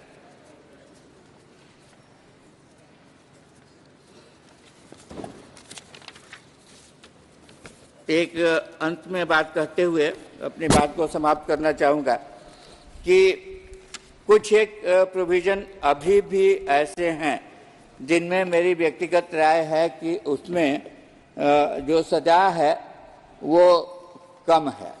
जैसे फूड एडल्ट्रेशन एक्ट के अंतर्गत जो सज़ा है वो आईपीसी की सज़ा से ज़्यादा है, बावजूद इसके इसमें सज़ा अपर्याप्त लगती है। इसी तरह से जो इम्पर्सनेट करता है किसी पब्लिक सर्वेंट को, में जो सजा का प्रावधान किया गया है 3 माह तक का कारावास या 5,000 रुपये का जुर्माना, ये भी सजा कुछ कम लगती है। लेकिन सबसे इम्पोर्टेंट बात जो है, एज ए एक्स पुलिस अफसर मैं कहना चाहूँगा कि जब हम इस कॉलोनियल एरा की बात करते हैं और ये बात करते हैं कि ये कानून ब्रिटिशर्स के द्वारा बनाया गया था और ये कानून एक खास पर्पस के लिए बनाया गया था, उनकी खिलाफत जो करते थे उनको दंडित करने के लिए बनाया गया था, तो पुलिस को ब्रिटिशर्स ने कभी अच्छी निगाह से नहीं देखा, कभी उन पर विश्वास नहीं किया, उनकी बातों पर विश्वास नहीं करने का उनका कारण था। आज जब हम नया कानून लेकर के आ रहे हैं, हालांकि इसके दोनों पहलू हैं, फॉर में भी है, अगेंस्ट में भी है, लेकिन जो स्टेटमेंट बिफोर द पुलिस अफसर is not admissible before the court of law, जिस पर विचार किया जाना चाहिए। जो भी फ्री कंट्रीज हैं, डेमोक्रेटिक कंट्रीज हैं, उनमें उन्होंने विभिन्न माध्यमों से इसको सर्कमवेंट करके ये सुनिश्चित करने का कार्य किया है कि जो उनके समक्ष जो एविडेंस आता है वो किस प्रकार से सही तरीके से प्राप्त किया जा सकता है, और यदि वो किसी प्रकार की गड़बड़ी करते हैं तो किस प्रकार से उनको दंडित करने का प्रावधान किया जा सकता है, ताकि ये जो भी आए, जो भी उनके समक्ष बयान आए, उसमें किसी प्रकार की गड़बड़ी नहीं हो, और गड़बड़ी पाई जाती है तो उसके आधार पर उसको सबूत के तौर पर उतना इम्पोर्टेंस देने की जरूरत नहीं है। तो मेरा कहने का तात्पर्य यह है कि बहुत सारे तरीकों से इस तरह की जो चीजें हैं उसको समाप्त की जा सकती है, और कितने साल तक पुलिस पर आप अविश्वास करते रहेंगे। इन्वेस्टिगेशन तो उन्हीं को करना है, केस डायरी तो उन्हीं को लिखनी है, तो केवल स्टेटमेंट उनके समक्ष जो आएगा उस पर कहिएगा कि ये इनएडमिसिबल है, इसको कोर्ट में इसकी मान्यता नहीं है, तो इस पर विचार किया जा सकता है। बहुत बहुत धन्यवाद।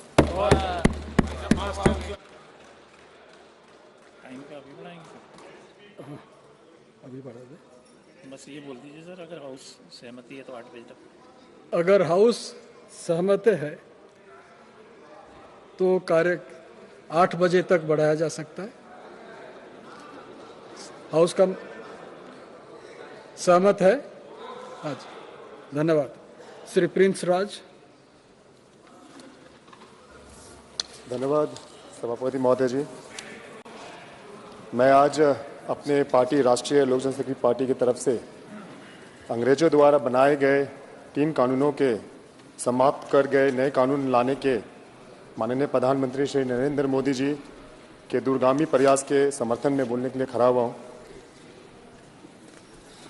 सर, हमने काफ़ी अपने सहयोगियों को सुना, यहाँ वरिष्ठ सांसद उन्होंने अपनी अपनी बातों को रखा।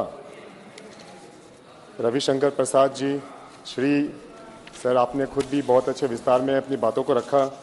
यहाँ पे श्री विष्णु दयाल राम जी ने अपनी बातों को रखा और बहुत चीज़ें अच्छी तरीके से समझाई, इस बिल में क्या क्या चीज़ें नहीं हैं और क्या क्या चीज़ें हटाई गई हैं। सर, मैं बताना चाहूँगा, हम अपना अनुभव सर बताना चाहेंगे। आज से करीबन 10 साल पहले जब हम विदेश गए थे अपनी उच्च शिक्षा प्राप्त करने के लिए, लंदन गए थे, तो वहाँ पे जब हम वहाँ के लोकल से बात करते थे, वहाँ नागरिकों से बात करते थे, तो एक जगह ये बात उठ के आई, वहाँ हमें ये कहा गया कि क्या अभी भी वही सदन में आप लोग जाते हैं जो हम लोगों ने बनाए थे। लेकिन सर, आप समझ सकते हैं हमें उस वक्त कैसा लगा होगा और आज हमें कैसा महसूस हो रहा है जब हम यहाँ खड़े होके ये बात रख रहे हैं अपने स्वदेशी सदन में, और ये जो अंग्रेजी कानून है इसको बदल के जो स्वदेशी कानून है उसके लिए हम बोल रहे हैं। तो सर, आप महसूस कर सकते हैं हमें कितना फक्र हो रहा होगा आज के दिन। सर, अंग्रेजी कानून, ये जो 3 अंग्रेजी कानून है, पहला इंडियन पेनल कोड 1860 जो अब भारतीय न्याय संहिता 2023 है, दूसरा क्रिमिनल प्रोसीजर कोड 1898 जो अब भारतीय नागरिक सुरक्षा संहिता है 2023, तीसरा इंडियन एविडेंस एक्ट 1872 जो अब भारतीय साक्ष्य विधेयक 2023 के रूप में स्थापित किया गया। सर, ये जो कानून, ये जो 3 अंग्रेजी कानून थे, ये जब बनाए गए, इसका मुख्य उद्देश्य ये था कि जो उस वक्त के जो शासक थे, जो शासन कर रहे थे, उनको किस तरीके से उन्हें बचाया जाए और लोगों को किस तरह से दंडित किया जाए। लेकिन ये जो नए कानून जो आए हैं 3, इसका उद्देश्य भारत के नागरिकों को संविधान द्वारा दिए गए सभी अधिकारों की सुरक्षा करते हुए न्याय दिलाया जाए, इसका प्रावधान किया गया है। इस प्रक्रिया में सजा से केवल सर अपराध को रोकने के लिए के भावना से किया गया है, आवश्यकता अनुसार दी जाएगी।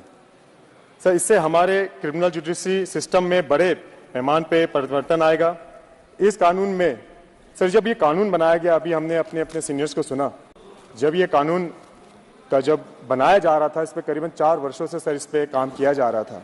करीबन 18 राज्यों, 6 केंद्र प्रशासित प्रदेशों, supreme court, 16 high court, 5 judicial academy, 22 law universities, करीबन 142 एमपी के सुझाव, 270 एमएलए के सुझाव और कई जनता ने जो अपने सुझाव दिए हैं, वो सुझाव के मद्देनजर रखते हुए ये इसकी रचना की गई है।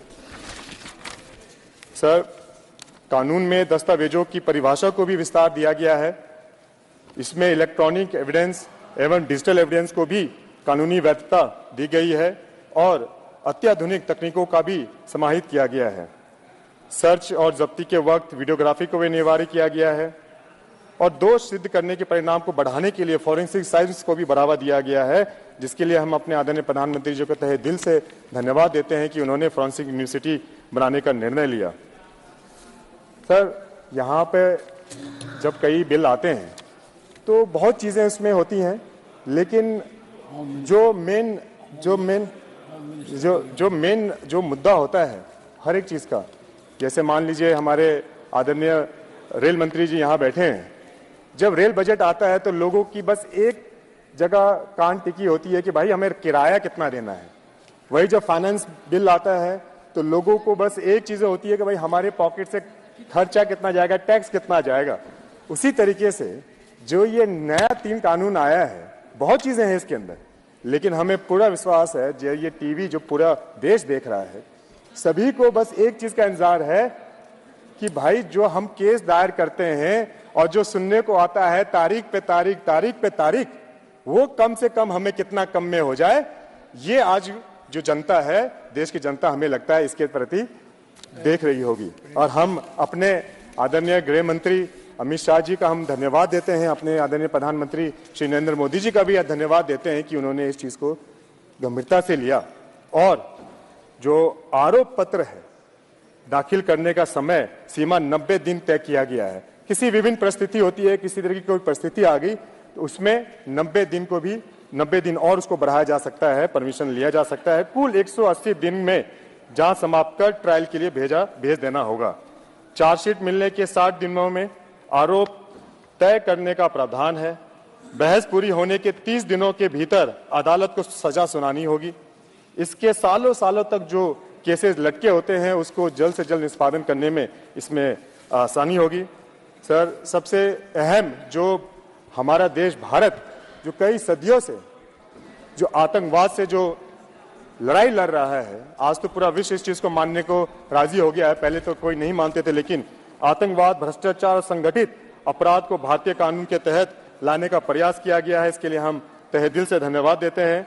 इन कानूनों में महिलाओं एवं बच्चों की सुरक्षा एवं सामाजिक समस्याओं के समाधान के लिए प्रावधान किए गए हैं। यह सुनिश्चित किया गया है कि अपराधियों को सजा मिले एवं पुलिस अपने अधिकारों का कम से कम दुरुपयोग ना करे। सर, इन तीनों बिल ऐतिहासिक है। इंडियन क्रिमिनल ट्रायल प्रोसिक्यूशन की प्रक्रिया को मजबूती प्रदान करने के लिए टेक्नोलॉजी का समावेश करने और कोर्ट में केसों को जल्द से जल्द निष्पादन करने के लिए इसकी आवश्यकता है। सर, इसमें ये चीज़ें जब आती हैं, हम बिहार से आते हैं सर, और आज भी हम जब अपने घर पे थे, कई हमारे समक्ष समस्याएं आती हैं, कई लोग अपना अपना ग्रीवांसेस लेके आते हैं। उसमें सबसे बड़ा ग्रीवांस ये होता है लोग के ऊपर अत्याचार। और जब गरीब लोग चाहे अनुसूचित जाति हो, अनुसूचित जनजाति हो, या पिछड़ा वर्ग हो, या गरीब लोग हो, जब उन पे अत्याचार होता है तो वो जब उनके समाज के लोग कहते हैं भाई केस मत करो, केस करोगे लटक जाओगे, सालों साल केस चलेगा, तुम्हारा पैसा, तुम्हारा जमीन, तुम्हारा घर बिक जाएगा, लेकिन तुम्हें न्याय नहीं मिलेगा। तो सर हमें ये लगता है कि ये जो निर्णय लिया गया है 3 नए कानून का, इससे सबसे ज्यादा फायदा हमारे SC, ST, OBC समाज और हमारे जो गरीब लोग हैं उनको मिलेगा। उनमें एक भरोसा जगेगा कि हाँ भाई उनके साथ अगर अन्याय होता है तो वो जाके न्याय के लिए वो मांग कर सकते हैं। सर मैं पुनः अपने माननीय गृह मंत्री श्री अमित शाह जी एवं अपने प्रधानमंत्री श्री नरेंद्र मोदी जी का धन्यवाद देता हूं, इन तीनों बिल लाने के लिए उनका धन्यवाद देता हूं। और अध्यक्ष जी, मैं आपने मुझे आज बोलने का मुझे अवसर प्रदान किया, मैं इसके लिए आपका आभार प्रकट करता हूं। और मैं अपनी पार्टी राष्ट्रीय लोक जनशक्ति पार्टी की तरफ से इन तीनों विधेयकों का पूर्ण जोर समर्थन करता हूं। धन्यवाद सर। धन्यवाद Prince Raj ji. Tejasvi Surya ji.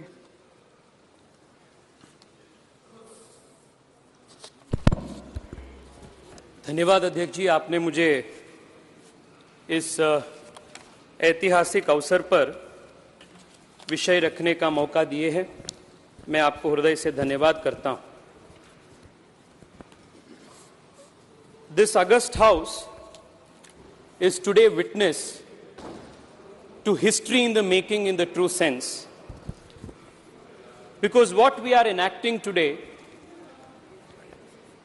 is a historic reform that will touch the lives of 140 crore Indians, not just for today, but for centuries to come. And while doing so, we are ridding ourselves of a 162-year-old colonial baggage and are moving towards a Swadeshi Vyavastha at the time when Bharat is entering the Amrit Kal of its glorious period of history. I want to thank and congratulate Honorable Prime Minister Narendra Modi ji and a very visionary Home Minister Amit Shah ji for piloting this historic reform of India's criminal justice law.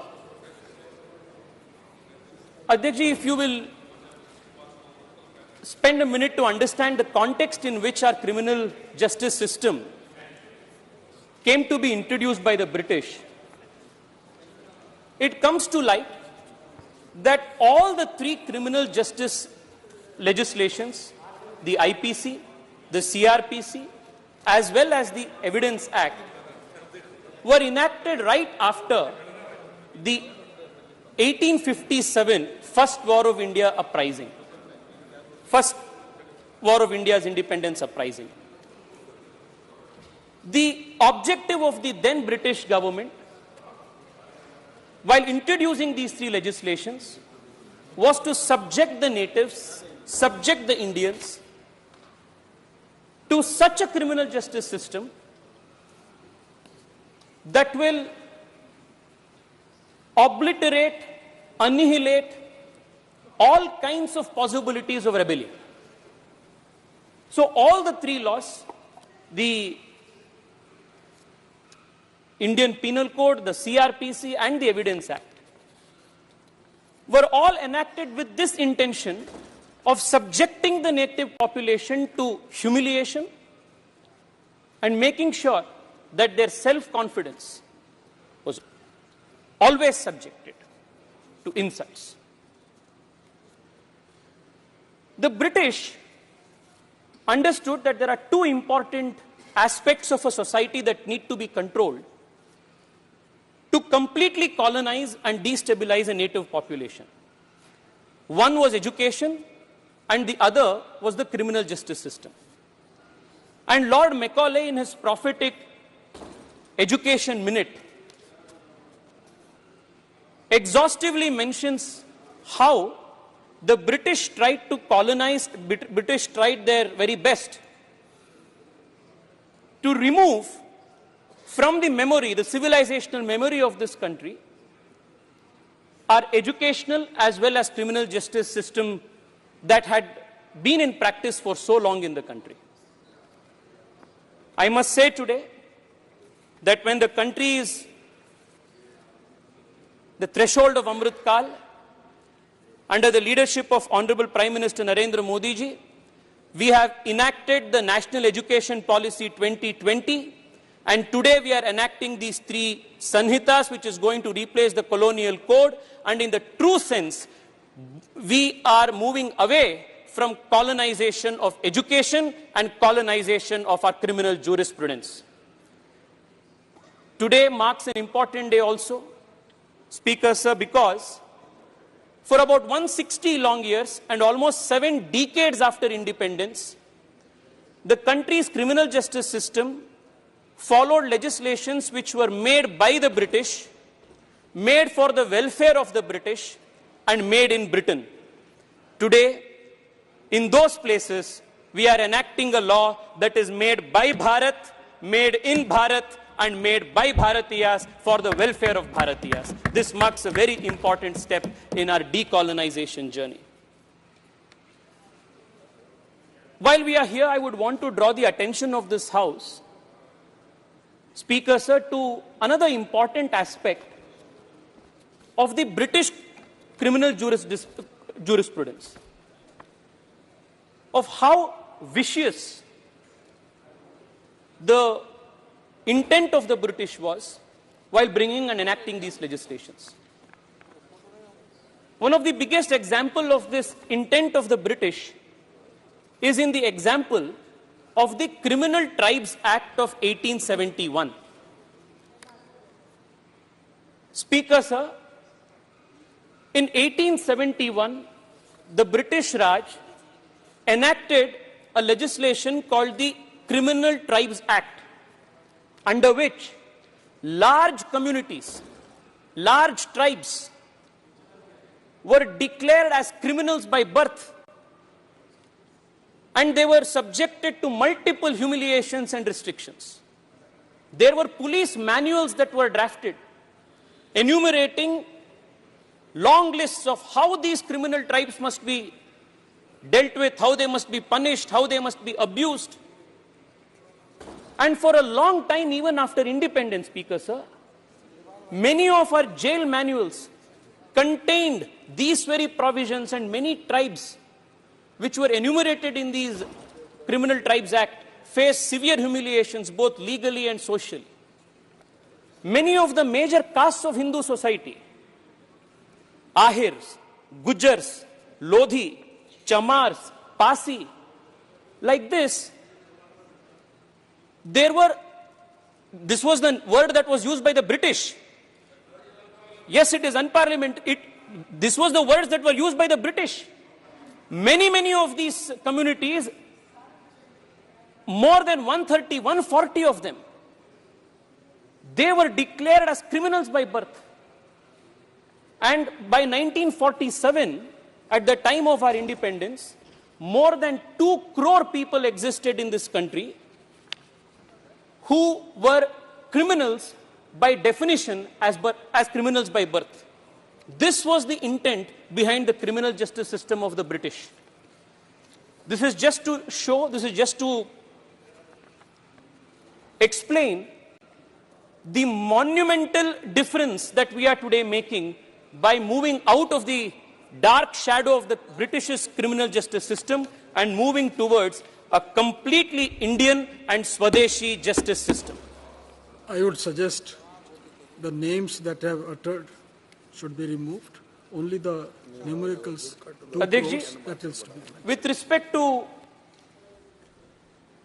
the changes that have been made in these 3 legislations, I want to take a few minutes to highlight some very important changes. Under the BNS, importance has now been given, precedence has now been given to crimes against women and children. And some of the most important changes that have been made keeping in mind the protection, empowerment, and justice delivery for our sisters in the country. Not only the precedence in numbering reflects this intent of the government, but also providing for death penalty for gang rape of a minor girl is introduced for the first time. Most importantly, we are witnessing over the last few years a concerted attempt by a certain vested interest groups of suppressing their identity and luring young women under the false pretext of marriage. Even this has been declared an offense, and stringent provisions have been made to punish such attempts. We also keep observing, Speaker, sir, that there are multiple instances of hit and run cases, what we refer in a colloquial term. In most of these hit and run cases, it is always the rich who hit and run, and who are the poor, who do not have access to justice, who do not have access to power, who are left fighting for justice without any support. For a long time, this offense of hit and run was not codified, was not declared an offense. That has now been brought in. As also, offenses like chain snatching and mobile snatching, which is, if you go to any police station today, there is a board always in the police stations. If you will see, most of the cases that are reported in urban areas, at least in the country, are these chain snatching and mobile snatching cases. But unfortunately, we did not have a penal provision to deal with this. This has been added.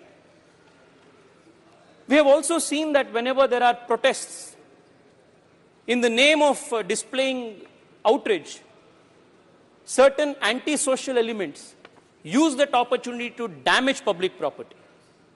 And public property amounting to crores get damaged. For the first time, under mischief, by expanding the provision, damage to public property has also been made an offense. And hereafter, any anti-social elements who will indulge in any such activity will be facing the music of the law. There were many provisions which were reflective of the colonial and Victorian morality of that era. Both sections 377 and section 497, which dealt with adultery, were a reflection of this Victorian morality. Both of that has been omitted, and we have now truly moved away from a pre-colonial legislation system to a post-colonial indigenous system. Speaker, sir, another aspect that gives us a great amount of joy is that for a long time, the Indian Penal Code was not fully applicable to the whole of India. It was applicable to the whole of India except the state of Jammu and Kashmir. And in Jammu and Kashmir, we had the Ranbir Penal Code that was in existence. With this act and with the abrogation of the Article 370, the BNS will be applicable to all states of India, including the state of Jammu and Kashmir. This is another very important historic step that this Parliament has taken with this enactment. While these are some of the important changes that have been made to the BNS,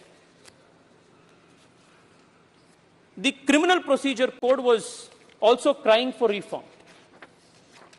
Many committees, the mention of which has been made earlier, made reports on reports, committees gave voluminous suggestions, but none of that was implemented by earlier governments. Because the Criminal Procedure Code is that procedural law which is the foundational law on which criminal justice system is adjudicated, delivers justice. But it was the discrepancies inherent in the CRPC that led to the vast number of under trials that we have, pendency of cases that we have, the complexity of criminal justice system that we have, and the whole justice delayed is justice denied kind of a feeling that a large number of people in this country felt. That going to court itself was a punishment, was a vexatious issue. Many major changes are made under the CRPC to address the complexity of the procedure and make it more simple, keeping in interest, keeping the citizen in interest, and keeping the victim as well as the informant, protecting both their interests. For example, it has been provided that no arrest shall be made in any case of an offence punishable for a term of less than 3 years. And if the person has infirmity or is above the age of 60 years, he cannot be arrested without prior permission of the officer, not below the rank of DSP. Speaker, sir, we are aware how in many cases, especially in 498 in dowry cases, senior citizens are harassed even at the cost of false cases that are registered. Even though the Supreme Court in multiple instances, even in Lalita Kumari and many other judgments, has enumerated that arrests should not be made whimsically, arbitrarily. Experience tells us that this was not followed. For the first time, by codifying this as a principle, interests of those people who are weak, senior citizens, are protected from arbitrary arrest.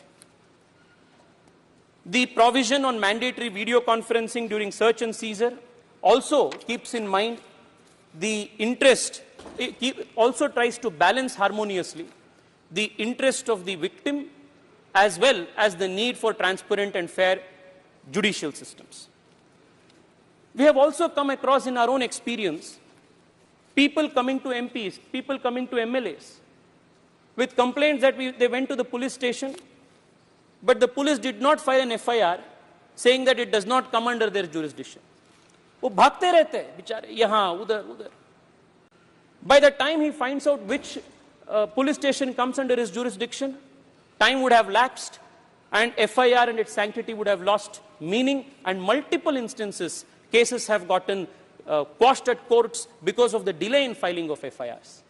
For the first time, through zero FIRs and EFIR, this paradigm change has been brought in our criminal justice system, where an individual can report a case, file an FIR of a cognizable offense any part of the country, and it is mandated on the part of the police to register the case and then forward the complaint to the concerned police station for investigation. This is again a very, very welcome move.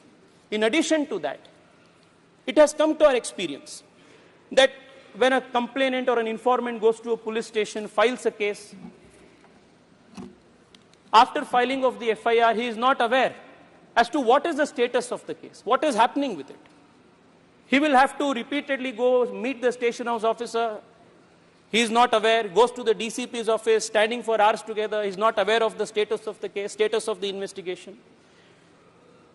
But in this Sanhita, it has been mandatory, provided that the police officer in 90 days shall inform the progress of investigation to the informant or victim by digital means. This is again an attempt at making the citizen the center of the criminal justice system and not the crown. In addition to that, one of the biggest challenges that our criminal jurisprudence, our criminal justice system faced was the abysmally low conviction rates. If you compare our conviction rates to more advanced jurisdictions like Israel or Australia, our conviction rates is abysmally low. One of the reasons for this low conviction rates is the quality of evidence that is submitted before our courts.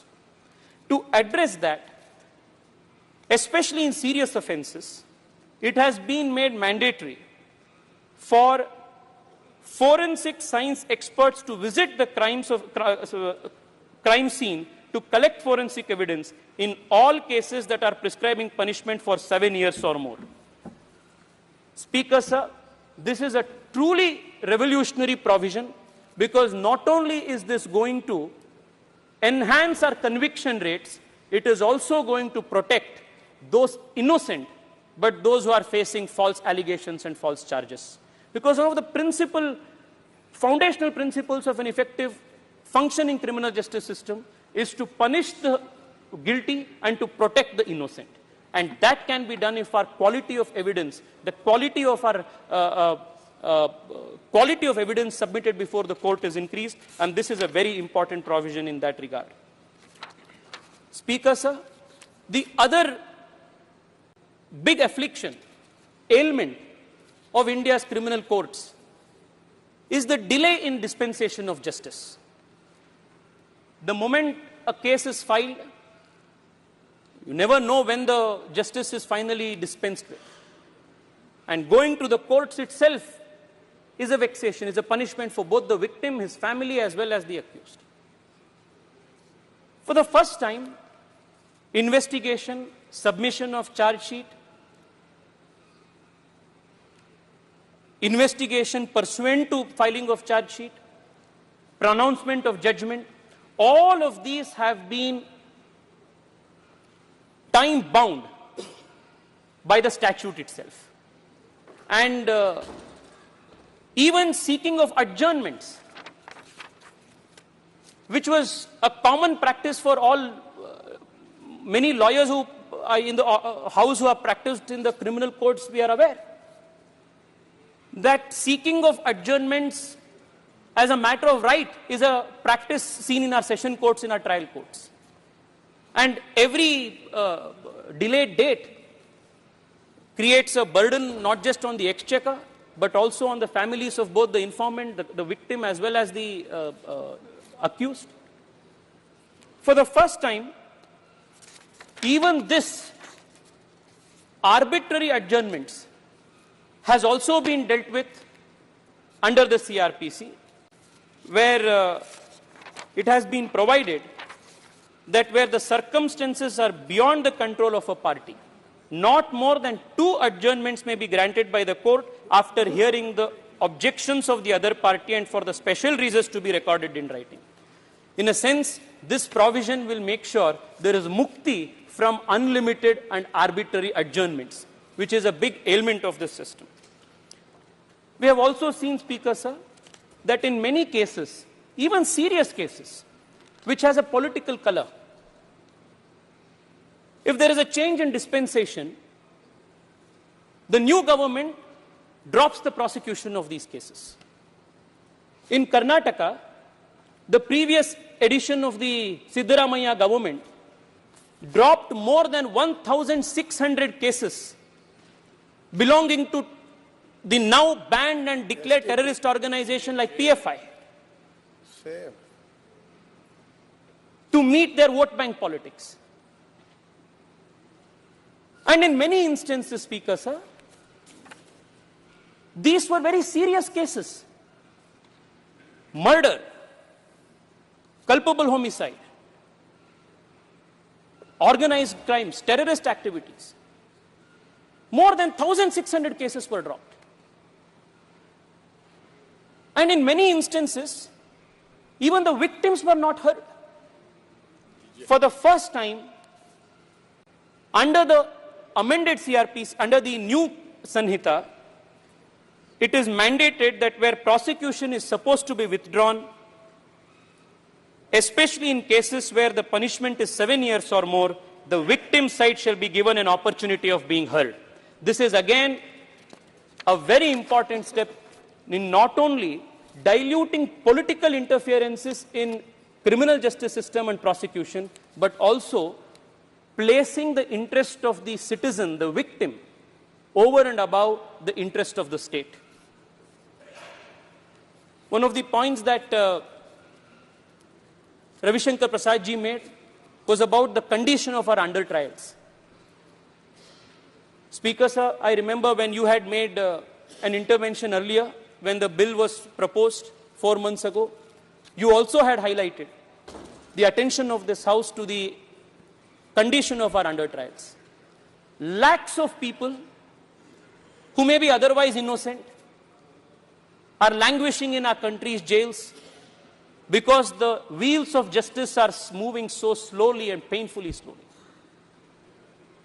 In many of these instances, most of these instances rather, the under trials are young people. Any 3rd year or a 4th year law student who would have visited a jail will understand that 80% of under trials are young people who are staring at a bleak future just because his cases are not being heard properly. In many instances, Speaker, sir, they would have completed more time as an under trial than what they would have faced had they been convicted of that offence. To address that issue, a new provision has been made that if a person is a first-time offender, he shall be released on bail by the court if he has undergone detention for the period extending up to 1/3 of the maximum period of imprisonment specified for that offence. It has also been made mandatory that where the under trial completes 1/2 or 1/3 of the period, it will be the duty of the jail superintendent to forthwith make an application in writing to the court in this regard. Speaker, sir, I want to take a couple of minutes at the end to only highlight some monumental changes that have been made in the Indian Evidence Act. One of the biggest challenges that our courts would face in evaluating and appreciating evidence in today's day and age, where digital, IT, electronic evidence play such a vital part of our everyday communications, was that our Evidence Act was not equipped to handle and appreciate the quality of electronic evidence. The thrust of the changes that have been made in the Evidence Act, which is now going to be replaced by the Sakshya Bill, is the importance placed on electronic evidence, digital evidence, and new age mediums of communication and presentation of evidence before the court. Evidence as has primary also... evidence. Speaker, sir? As primary evidence. Earlier, some electronic equipments were used as secondary. As secondary evidence. I'm coming now, there, Speaker, sir. I want to explain this with an example. Speaker, sir, you must be aware, the House must be aware, that very recently, in the famous case of Akbaruddin Owaisi, he was acquitted.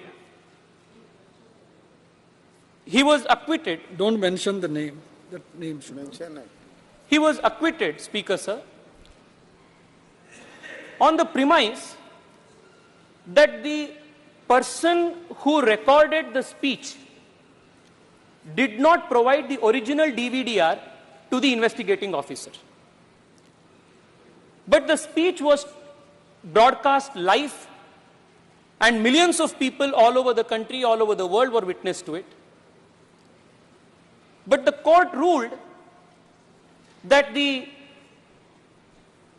digital evidence that was submitted before it was not admissible because the person who recorded the original DVD did not provide it to the investigating officer. So all other copies which were available online, which were available at the time of making of this speech, were not considered either as primary evidence or as secondary evidence and were rejected. This was a major lacuna in our Evidence Act. That has been addressed by expanding the definition of primary evidence. And in the new section 59, in the definition of primary document, new explanation has been added. And a video recording is which is simultaneously stored in electronic form and transmitted or broadcast to another. In such a case, each of the stored recordings is considered as original. So had this bill gotten enacted a few years ago, the fate of that person who made the hate speech would have been very different than what it is today, Speaker, sir. In addition to that, the provision has been also made to provide evidence, make available evidence through appearance of witness, accused, victims through electronic means. We have seen how in many instances cases have gone on forever because either the witness or the expert witness or any other person could not appear before the court physically. Please conclude. So all of these are important changes that have been brought to the criminal justice system by the enactment or the introduction of these three important legislations, Speaker, sir. Speaker, sir, I must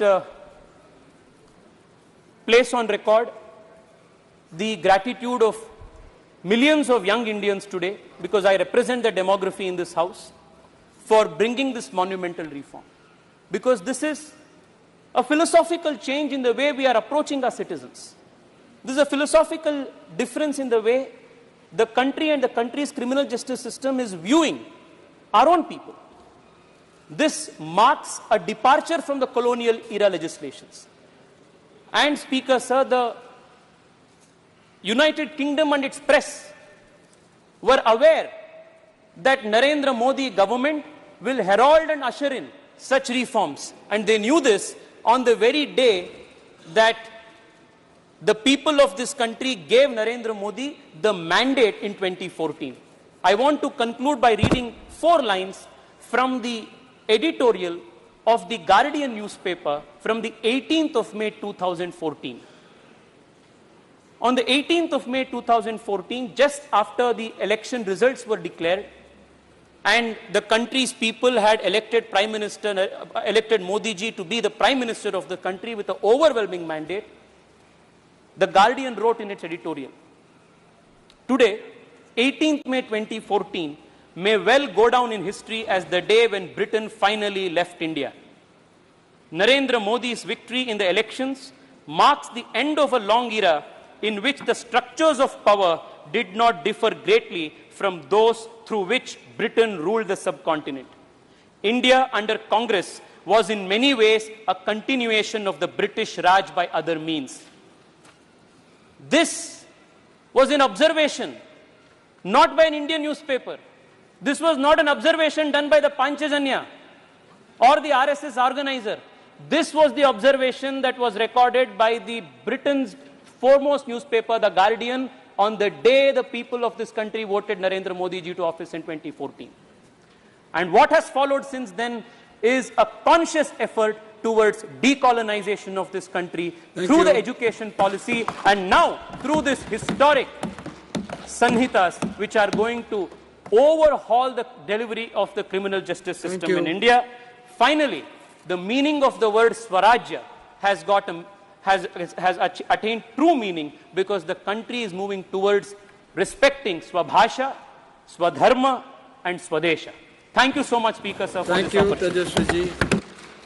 Now we'll hear another former police officer who practiced IPC, CRPC and Indian Evidence Act, Sri Satpal Singh ji.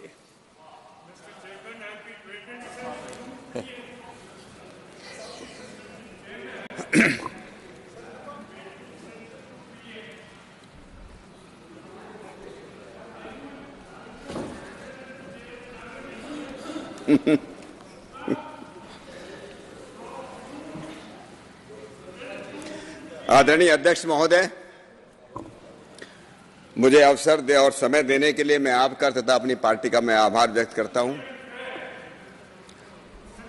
मैं इन तीनों बिलों के भारतीय न्याय संहिता, भारतीय नागरिक सुरक्षा संहिता, भारतीय साक्ष्य अधिनियम के समर्थन में खड़ा हूं।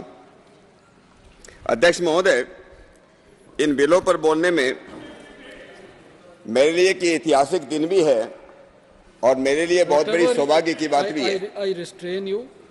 Don't utter such words inside the house. No. This is going beyond limit. I am. Everyone. But you are a single member in the house and you will speak when your turn will come. You have to wait for the direction of the Honorable Speaker and accordingly it will be decided. You take your seat. You take your seat. You will be allowed to speak, but you have to take your seat. You have to take your seat. You will be allowed to speak, but you have to take your seat. As a member of the House, you will be allowed to speak. Repeatedly, I have been saying this. And you stop casting aspersion on the chair. That you have done. That you have done. I don't want to quarrel with you inside this house. Mr. Satpal ji. Everybody has been waiting. I have a long list with me. I am not sitting here to answer your questions. Satpal जी। अध्यक्ष महोदय, इन बिलों पर बोलने के लिए मेरे लिए एक ऐतिहासिक दिन भी है और बड़ा सौभाग्य का समय भी। इसके दो कारण हैं। जैसे आपने कहा, पुराने कानूनों को लागू करने के लिए और करवाने के लिए मैंने 33-34 वर्ष इस देश की सर्वोत्कृष्ट पुलिस सेवा में बिताए। बहुत बार, yes sir, thank you sir, yes sir. Sir, मैंने बहुत बार देखा जब कोर्टों से फैसला आए, मैंने पुलिस को, राज्य सरकारों को, क्योंकि मैंने सीबीआई में भी काम किया, मैंने केंद्र सरकार को, इन एजेंसीज को अपने को असहाय पाते हुए देखा। मैंने पीड़ितों को, विक्टिम्स को कराहते हुए देखा। मैंने अपराधियों को और गुनहगारों को कानूनों की खिल्ली उड़ाते हुए, हंसते हुए देखा। क्योंकि क्रिमिनल जस्टिस सिस्टम, लोग बोलते थे, जब से सर्विस हमने ज्वाइन करी, ये बार बार हम लोग सुनते थे कि इस देश का क्रिमिनल जस्टिस सिस्टम, आपराधिक न्यायिक व्यवस्था चरमरा गई है। ऐसे बहुत बार, जैसे आदरणीय रविशंकर प्रसाद जी कह रहे थे,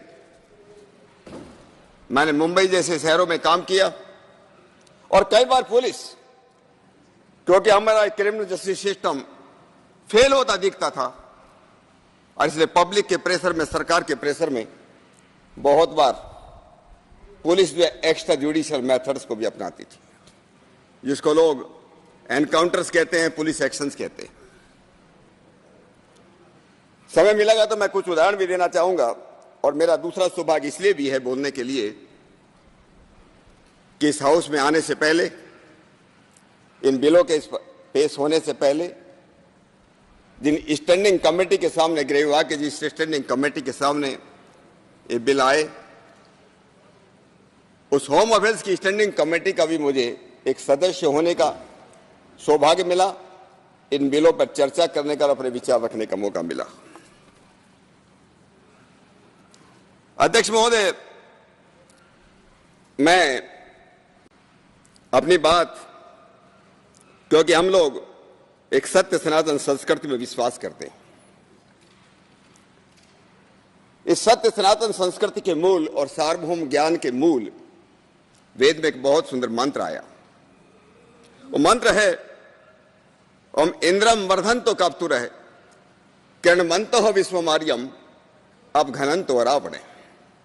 ये मंत्र मैं इसलिए भी कोट कर रहा हूं कि 2011 में मुझे लंदन स्कूल ऑफ इकोनॉमिक्स में जाने का मौका मिला और हमारा एक पुलिस ऑफिसर्स का एक ग्रुप था, सीनियर पुलिस ऑफिसर्स का। वहां पर जो अंग्रेज लोग आए, उनके जो प्रोफेसर्स थे, ये बात बड़े गर्व के साथ कह रहे थे कि सारी दुनिया के अंदर पुलिसिंग सिस्टम हमने दिया है, चाहे वो इंडिया हो, इंग्लैंड हो, अमेरिका हो, कनाडा हो, सब जगह हम लोगों ने पुलिसिंग सिस्टम दिया। मैंने उस समय भी उन अंग्रेजों के सामने, उन प्रोफेसर लोगों के सामने मैंने इस मंत्र को कोट किया था।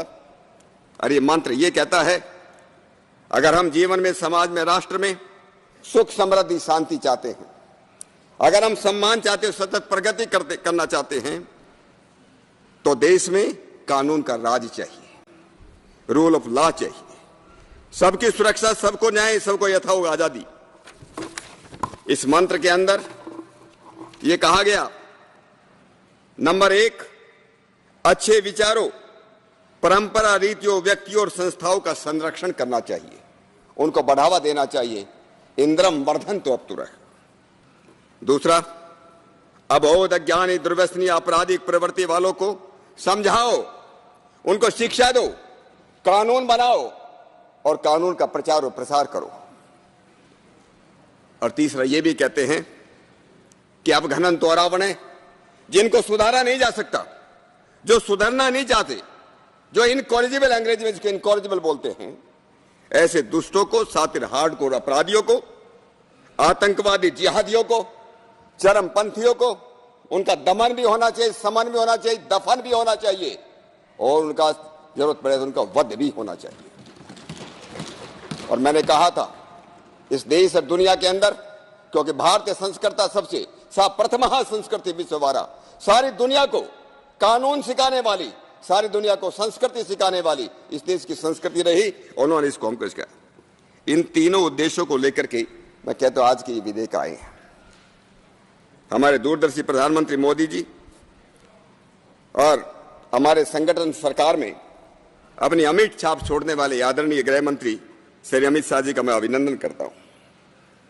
हम ये भी कहते हैं कि इंसाफ और न्याय से बढ़कर के दूसरा कोई अमृत नहीं, दूसरी को दवाई नहीं, और इस अमृत काल के अंदर ये तीनों विधायक, तीनों बिल मुझे लगता है इस अमृत काल का एक आधार बनेंगे।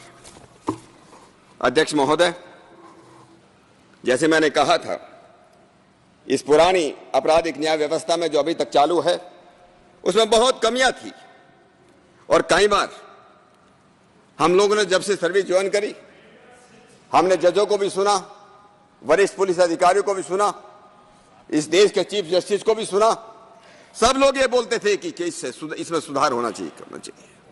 बहुत कमियां थी। लोग बोलते थे, आज आदरणीय रविशंकर प्रसाद जी भी कह रहे थे कि जिस प्रकार का एक जटिल समस्या, जटिल व्यवस्था थी, इस जटिल व्यवस्था के अंदर लोगों को, गरीब लोगों को न्याय नहीं मिलता था। बहुत खर्चीली, वर्षों तक केस पेंडिंग है।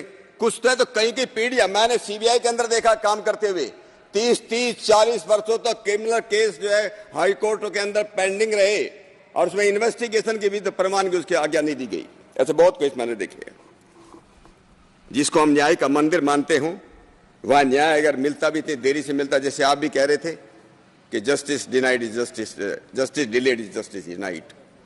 एक हमारे पूर्व राष्ट्रपति हुए हैं देश के, श्री KR नारायणन जी, उन्होंने एक बार चीफ जस्टिस की कॉन्फ्रेंस में को एड्रेस करते हुए कुछ बातें कही थी, वो उनको कोट करना चाहता हूं। और उन्होंने कहा था, the courts in India, the courts in India are not cathedral, they are not temples. The courts in India are not cathedrals, but they are casinos. वो जुआघर है, they are casinos. Judgment depends on the throw of the dices.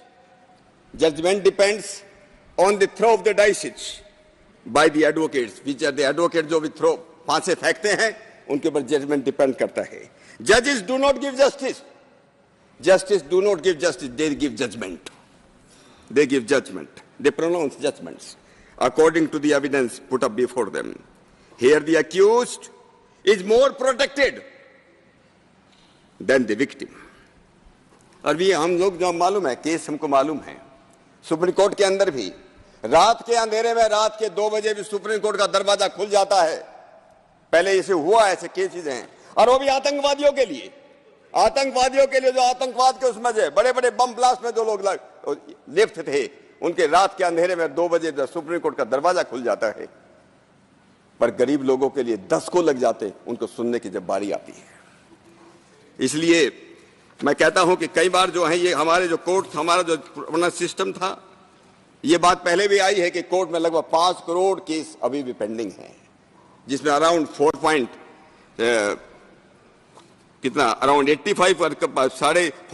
Crore जो जिला court में pending है। लो conviction rate, even rape में, murder के कई बार हम लोगों को मालूम है, जज भी समझता था कि मर्डर इसने किया है, रेप इसने किया है, लेकिन कन्विक्शन नहीं होता था। कमियां बहुत हैं, कोर्ट पुलिस की कमियां निकालते हैं, पुलिस वाले कोर्ट की कमियां निकालते हैं, विटनेस होस्टाइल हो जाते हैं, का कारण बहुत हैं। और कई ऐसे भी हमारे इस IP अभी जो आया है न्याय संहिता के अंदर, कुछ अपराधों के अंदर दंड की राशि बहुत कमी थी। 10 रुपए का भी दंड, 100 रुपए का भी दंड, 500 रुपए का भी दंड, जिसकी आज कोई कीमत नहीं है। अंडर ट्रायल की बात पहले आ चुकी है कि 77 to 80% अंडर ट्रायल है। आधुनिक तरीका का आपको इस्तेमाल नहीं था और पुलिस इन्वेस्टिगेशन और कोर्ट ट्रायल की कोई सीमा नहीं थी।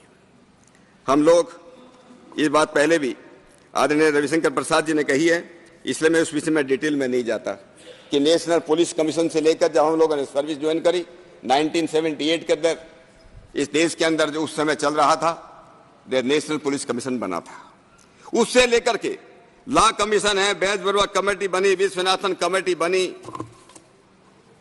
मलिमत कमेटी का 2003 में रिपोर्ट आई, बहुत ही बड़ी जो कॉम्प्रिहेंसिव रिपोर्ट जिसको बोलते हैं इस सिस्टम को ठीक करने के लिए, लेकिन वो धूल खाती रही। माधव मेनन कमेटी आई, सभी ने इन क्रिमिनल कानून में संशोधन करने के लिए और इस क्रिमिनल जस्टिस सिस्टम में सुधार करने की बात करी, लेकिन नहीं हुआ। हमारी होम अफेयर्स की स्टैंडिंग कमेटी ने 3 बार 2005 में, 2006 में, 2010 में अपनी 111वीं 128 146 रिपोर्ट के अंदर कहा कि पूरे के पूरे इस क्रिमिनल जस्टिस सिस्टम को जो है सुधारना चाहिए, आमूल चूल परिवर्तन इसके अंदर करना चाहिए, लेकिन कोई ठोस कार्रवाई नहीं हो पाई। इन कानूनों का बदलने का श्रेय भी प्रधानमंत्री मोदी जी को ही जाता है और इसलिए जब मोदी जी का भाग्य कहो या हम सब लोगों का सौभाग्य कहो कि हम सब लोग इसके साक्षी बन रहे हैं इस ऐतिहासिक दिन के कि काम जो है मोदी जी के हाथों हो रहा है। चाहे राम मंदिर का निर्माण हो, चाहे इस नए संसद भवन का निर्माण हो, चाहे जम्मू कश्मीर 370 धारा खत्म करना हो, 3 तलाक खत्म करने हो, महिलाओं को आरक्षण देने की बात हो या ओबीसी आयोग बनाने की बात हो, इन सब का श्रेय जो है आदरणीय मोदी जी को जाता है और मेरे इस विचार सबसे बड़ा काम जो है। लेकिन इन सब बातों से अध्यक्ष महोदय मेरा ऐसा मानना है इस देश के 140 करोड़ देखो आज जो लोग हैं ये केवल नहीं, लेकिन अगले आने वाले मुझे लगता है 100-150 वर्षों तक लोगों को न्याय देने का जो काम जो है ये कानून करेंगे। इसलिए मैं इन कानूनों को कहता हूं कि सबसे बड़ा ये जो हमारे इस सरकार का, जो मोदी सरकार का जो सबसे बड़ा योगदान इस देश की जनता को होगा, इन 3 कानूनों को देना है। हाँ, मैं एक बात जरूर कहना चाहता हूं,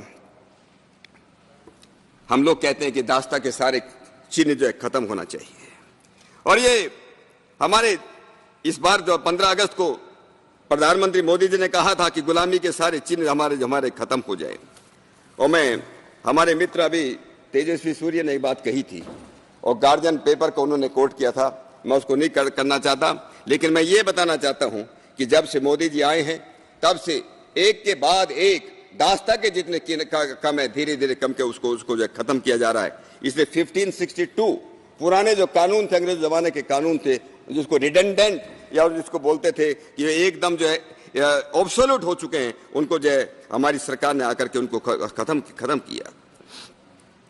और इसलिए प्रधानमंत्री मोदी जी ने 2019 में गृह मंत्रालय को ये निर्देश दिया कि भाई पुराने सारे आपराधिक कानून को बदल कर नए कानून लाए जाए और उसी दिशा में आदरणीय गृह मंत्री जी नेतृत्व में गृह मंत्रालय ने बड़ी तत्परता के साथ और बड़ी गंभीरता के साथ जो काम आरंभ किया। कुछ मैं जरूर बताना चाहता हूं, मैं डेट के साथ कुछ बताना चाहता हूं, वैसे मोटी मोटी बातें आई हैं कि 7 सितंबर 2019 को आदरणीय गृह मंत्री देश के सभी प्रदेशों को, यूनियन टेरिटरी के गवर्नर्स को, लेफ्टिनेंट गवर्नर्स को, मुख्यमंत्री को, यूनियन टेरिटरी के एडमिनिस्ट्रेटर सबको जो है पत्र भेजे कि इन अपने सुझाव भेजे। 6 जनवरी और 7 जनवरी 2020 को भी पत्र लिखे अपने मुख्य न्यायाधीश को, सभी हाई कोर्ट के चीफ जस्टिस को, बार काउंसिल्स को, लॉ यूनिवर्सिटीज को, लॉ इंस्टीट्यूट्स को। 2 मार्च 2020 में एक कमेटी बनाएगी जो हमारे नेशनल लॉ यूनिवर्सिटीज के वाइस चांसलर के उसके नेतृत्व में। 31/12 2021 को फिर जो है सभी एमपीज को, दोनों हाउसेज के एमपीज को, लोकसभा राज्यसभा के सबको पत्र लिखे, अगर उनका कुछ सुझाव उनको सुझाव देना चाहिए। और इस कमेटी के अंडर में इन्होंने फिर सब लोगों से सुझाव मांगे। पूरे देश से सब जितने एक्सपर्ट थे, डोमेन एक्सपर्ट थे, अपने जजेस थे, विधायक, अपना लॉयर्स थे, सिविल सोसाइटी थी, लॉ यूनिवर्सिटीज थी, पर सबसे सजेशन मांगे और इनके सभी सजेशन आने के बाद सीबीआई, आईबी, बीपीआरडी जो हमारे पुलिस के ऑर्गेनाइजेशन हैं और लगभग 1000 से ज्यादा पुलिस ऑफिसर्स ने अपने जो सुझाव जो थे वो एमएचए को भेजे।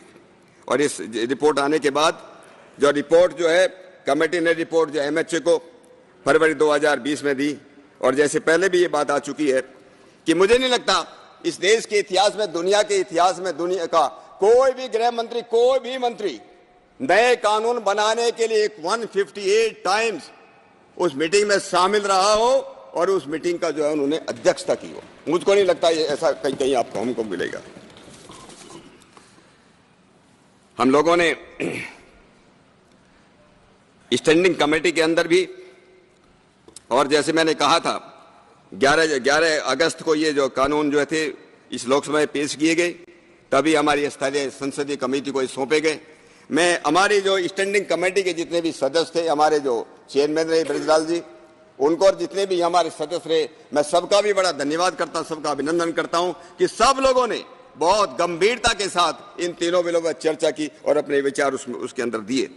और उसी के परिणाम स्वरूप अब ये जो आए हैं उसमें कुछ सुझाव भी थे, भाषाओं की कुछ गलतियां भी थी। उसी के परिणाम स्वरूप पुराने बिलों को वापस लिया सरकार ने और 12 दिसंबर को दोबारा इनको जो वो किया गया।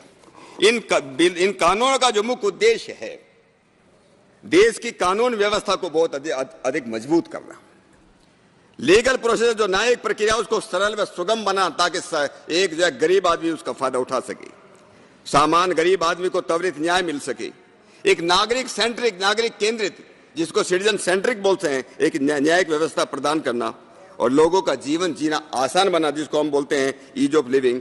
वर्तमान में ब्रिटिश जमाने के कानूनों का उद्देश्य केवल, जैसे पहले भी आपने भी कहा था ये अध्यक्ष महोदय, कि न्याय के बजाय लोगों को जो है दंड देना, उसका मुख्य बदलाव का काफी बात आ चुकी है। लेकिन उससे पहले मैं कुछ अपने विचार रखना चाहता हूं। कुछ हमारे जो स्टैंडिंग कमेटी में हमारे कुछ सम्मान्य सदस्य थे, उनका एक बड़ा आक्षेप था, विशेष रूप से जो अपने तमिलनाडु के जो हमारे, दुर्भाग्य से आज वो यहाँ पर उपस्थित नहीं है, लेकिन उनका सबसे बड़ा जो आक्षेप था वो आक्षेप ये था कि इन कानूनों के अंदर भारतीय नाम क्यों रखा गया। भारतीय नहीं होना चाहिए था, भारत नहीं आना चाहिए था, ये इंडियन होना चाहिए था। मैं तब भी बोला था, आज उस बात को मैं रिपीट करना चाहता हूं। इंडिया दास्ता का गुलामी का चिन्ह है, भारत हमारा गौरव है और इसलिए हमको जो है इसको भारतीय नागरिक चाहिए। हमारा जो हमारे देश के अंदर, जैसे मैंने कहा, हमारे सत्यमेव जयते भारत सरकार का उस संस्कृत के अंदर है। आर्मी का जो है मोटो है सेवा अस्माकम धर्मो, वो संस्कृत के अंदर है। हमारा समम वो वरुण है, वो नेवी का मोटो है। नभ है स्पर्शम दीप्तम, वो एयरफोर्स का मोटो है। ये ऐसे है सुप्ते सुजागृति, ये हमारा institute of chartered account of India का है। आईबी हमारा उसका जागृति है, निशम है। इनकम टैक्स का कोसा है, मूलो डंडा है, ये हमारा इनकम टैक्स का है। तो मेरा कहने का मतलब ये है कि हमारे उसके देश का बहुत से हमारे देश के अंदर जो है, जो हमारी संस्थाएं हैं, इस देश की संस्थाएं हैं, उनका जो है ये जिसको हम बोलते हैं उनका, हमारा सुप्रीम कोर्ट का यतो धर्मस्ततो जय, सुप्रीम कोर्ट का मोटो ही है यतो धर्मस्ततो जय, वो भी संस्कृत के अंदर है। और आप जब कुछ आश्चर्य होगा अगर वो सामने होते, मैं उनको बताता, जो लोग इस बात का विरोध कर रहे थे, हमारे तमिल के फ्रेंड, उनके ज्यादातर उनके नाम, उनके परिवार के सदस्यों के नाम वो ज्यादातर संस्कृत में है।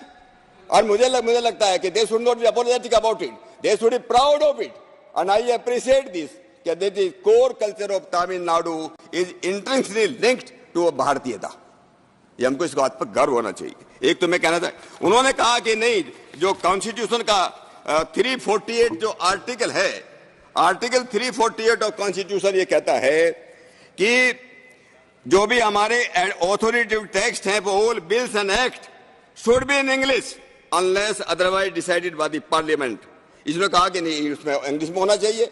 मैं कहता हूं अध्यक्ष महोदय, अब समय आ गया है, मैं भारत सरकार से, माननीय मोदी जी से भी रिक्वेस्ट करूंगा, इस सेक्शन को भी, इस आर्टिकल को भी आज बदलने की जरूरत है कि हमारे जो है, हमारे सुप्रीम कोर्ट, हाई कोर्ट के अंदर सारी की सारी प्रोसीडिंग्स इंग्लिश के अंदर होगी। ये भी 348 आर्टिकल बोलता है।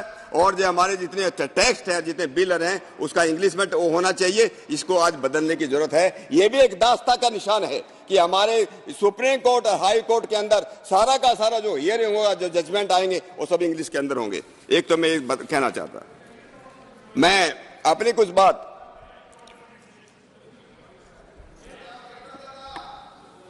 मैं आदरणीय अध्यक्ष महोदय, मेरे कुछ सुझाव हैं।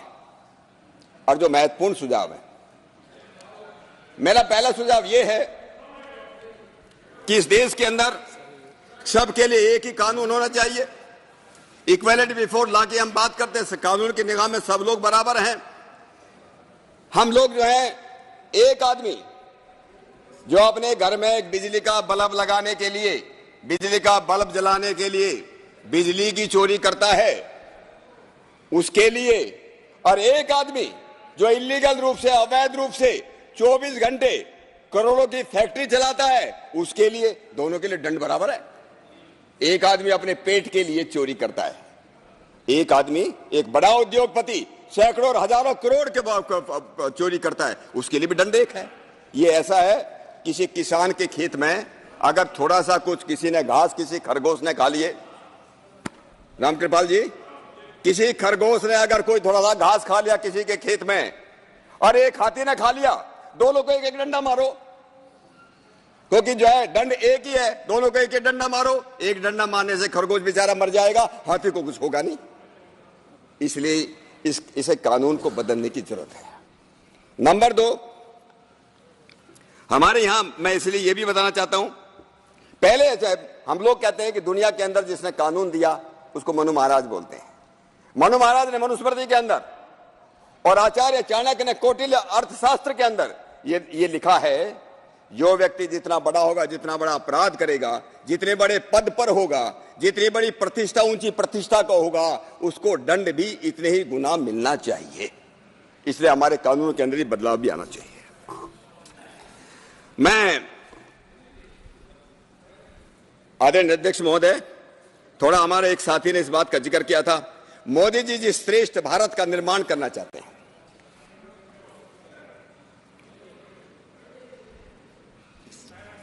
जी हाँ जी अध्यक्ष महोदय, हमारे प्रधानमंत्री मोदी जी जिस श्रेष्ठ भारत का निर्माण करना चाहते हैं, वो चाहते हैं हमारे बच्चों में नैतिकता आए। इसलिए हमारा न्यू एजुकेशन पॉलिसी लाई गई, ताकि हमारे बच्चों को हमारे स्कूल और कॉलेजों के अंदर मोरल एजुकेशन दी जा सके, नैतिक शिक्षा दी जा सके, हम अपनी विरासत पर गर्व कर सके। और विरासत किसी ईंट पत्थरों का नाम नहीं है, विरासत विचारों का नाम है। विरासत जो है उनका जो है सदाचार और संस्कृति का नाम है। और इसलिए इसके अंदर श्रेष्ठ भारत के परिवारों में अच्छा चरित्र हो, श्रेष्ठ चरित्र हो, वहां स्वतंत्रता भी हो, वहां स्वतंत्रता होना चाहिए, स्वच्छंदता नहीं होना चाहिए, वहां फ्रीडम होना चाहिए, फ्रीडम होना चाहिए, लेकिन लिमिटलेस लिबर्टीज नहीं होना चाहिए। और इसी के तहत हम जानते हैं कि जब नदी जो किनारों के बीच में बहती है तो जीवन देती है, और जब किनारे तोड़ करके बहती है तो विनाश करती है। और इसलिए मैं अध्यक्ष महोदय 2 बातों के लिए आपका जो है, आपके माध्यम से सरकार का ध्यान करना चाहता हूं कि हमारे इन बिलों के अंदर और हमारी स्टैंडिंग कमेटी के अंदर भी बात डिस्कस हुई है। हमारा सेक्शन 377 जिसको हम अननेचुरल सेक्स बोलते हैं, अप्राकृतिक मैथुन बोलते हैं, उसको, और 497 जिसको अडल्टरी या बेवफाई कहते हैं, इन दोनों सेक्शन को, क्योंकि सुप्रीम कोर्ट के एक जजमेंट के तहत 2018 में आया, उनको कहा कि ये दोनों के दोनों जो कानून हैं ये नागरिक के मौलिक अधिकारों के खिलाफ हैं, इसलिए इनको जो है खत्म किया जाता है। मैं एक बात कहना चाहता हूं, ये बात कही कि व्यक्ति को सेक्सुअल चॉइस क्या उसकी फ्रीडम देना चाहिए।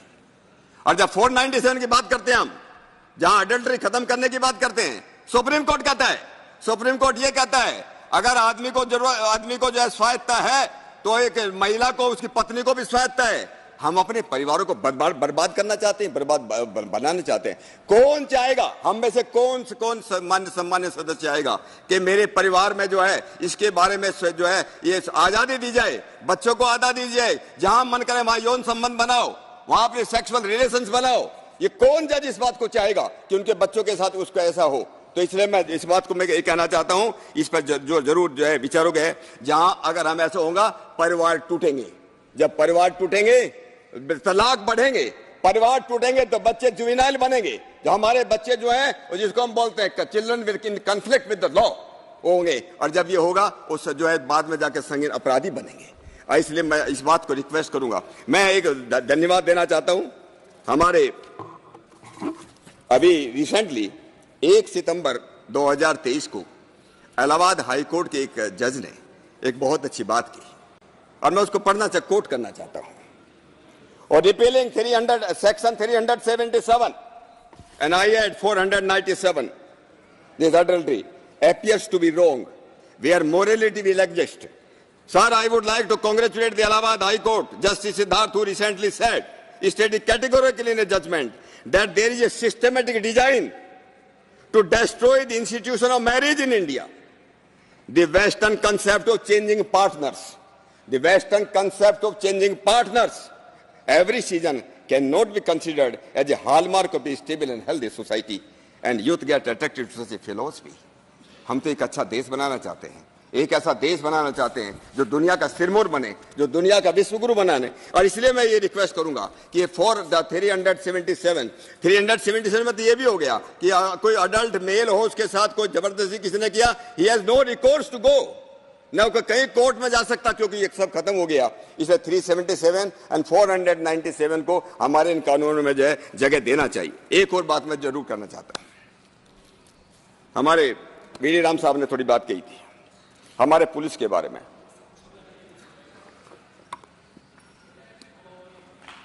हमारे पहले अंग्रेजों ने कहा कि पुलिस के ऊपर भरोसा मत करो, पुलिस ने जो स्टेटमेंट रिकॉर्ड किया उस पर भरोसा मत करो।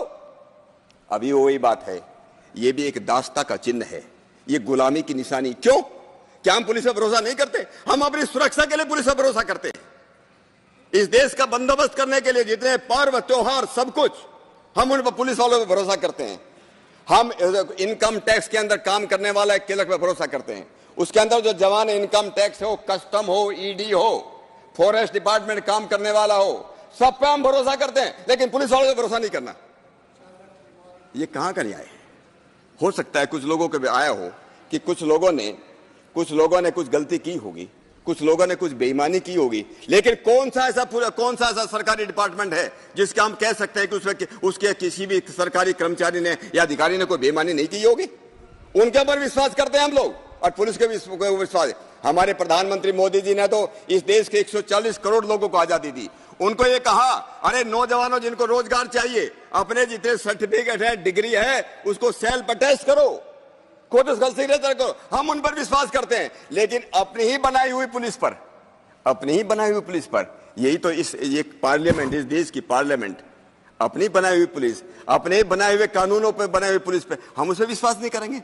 हम विश्वास नहीं करेंगे तो विदेशी लोग कैसे विश्वास करेंगे? आज इस देश की इज्जत को हम आगे बढ़ाना चाहते हैं। हम अब हमारे कोर्ट विश्वास नहीं करेंगे तो विदेशी कोर्ट कैसे पुलिस के कथन पर, पुलिस के डॉक्यूमेंट पर विश्वास करेंगे? इसलिए आज इस बात की जरूरत है कि इसको जो है पुलिस का जो भी स्टेटमेंट है, और आजकल तो हमें आईपीसी में बात आई है, एविडेंस एक्ट के अंदर ही बात आई है कि इलेक्ट्रॉनिक, अभी तेजस्वी सूर्य बोल भी रहे थे, किसी का स्टेटमेंट आपको रिकॉर्ड करना है तो इलेक्ट्रॉनिक रिकॉर्ड हो रहा है। अरे इलेक्ट्रॉनिक रिकॉर्ड अगर पुलिस कर रही है तब भी उस पर भरोसा नहीं करना, ये कहां का न्याय है? मुझको लगता है अगर इस बात को हम खत्म नहीं करेंगे, हमको देखो कोई माफ नहीं करेगा। आज लगभग 50 लाख, अध्यक्ष महोदय, लगभग 50 लाख पुलिस परिवार हम सब लोगों की तरफ तख्तगिरी लगाए देख रही है, इस सदन की तरफ देख रही है, जिनके ऊपर हम लोग भरोसा करते हैं, सुरक्षा के भरोसा करते हैं।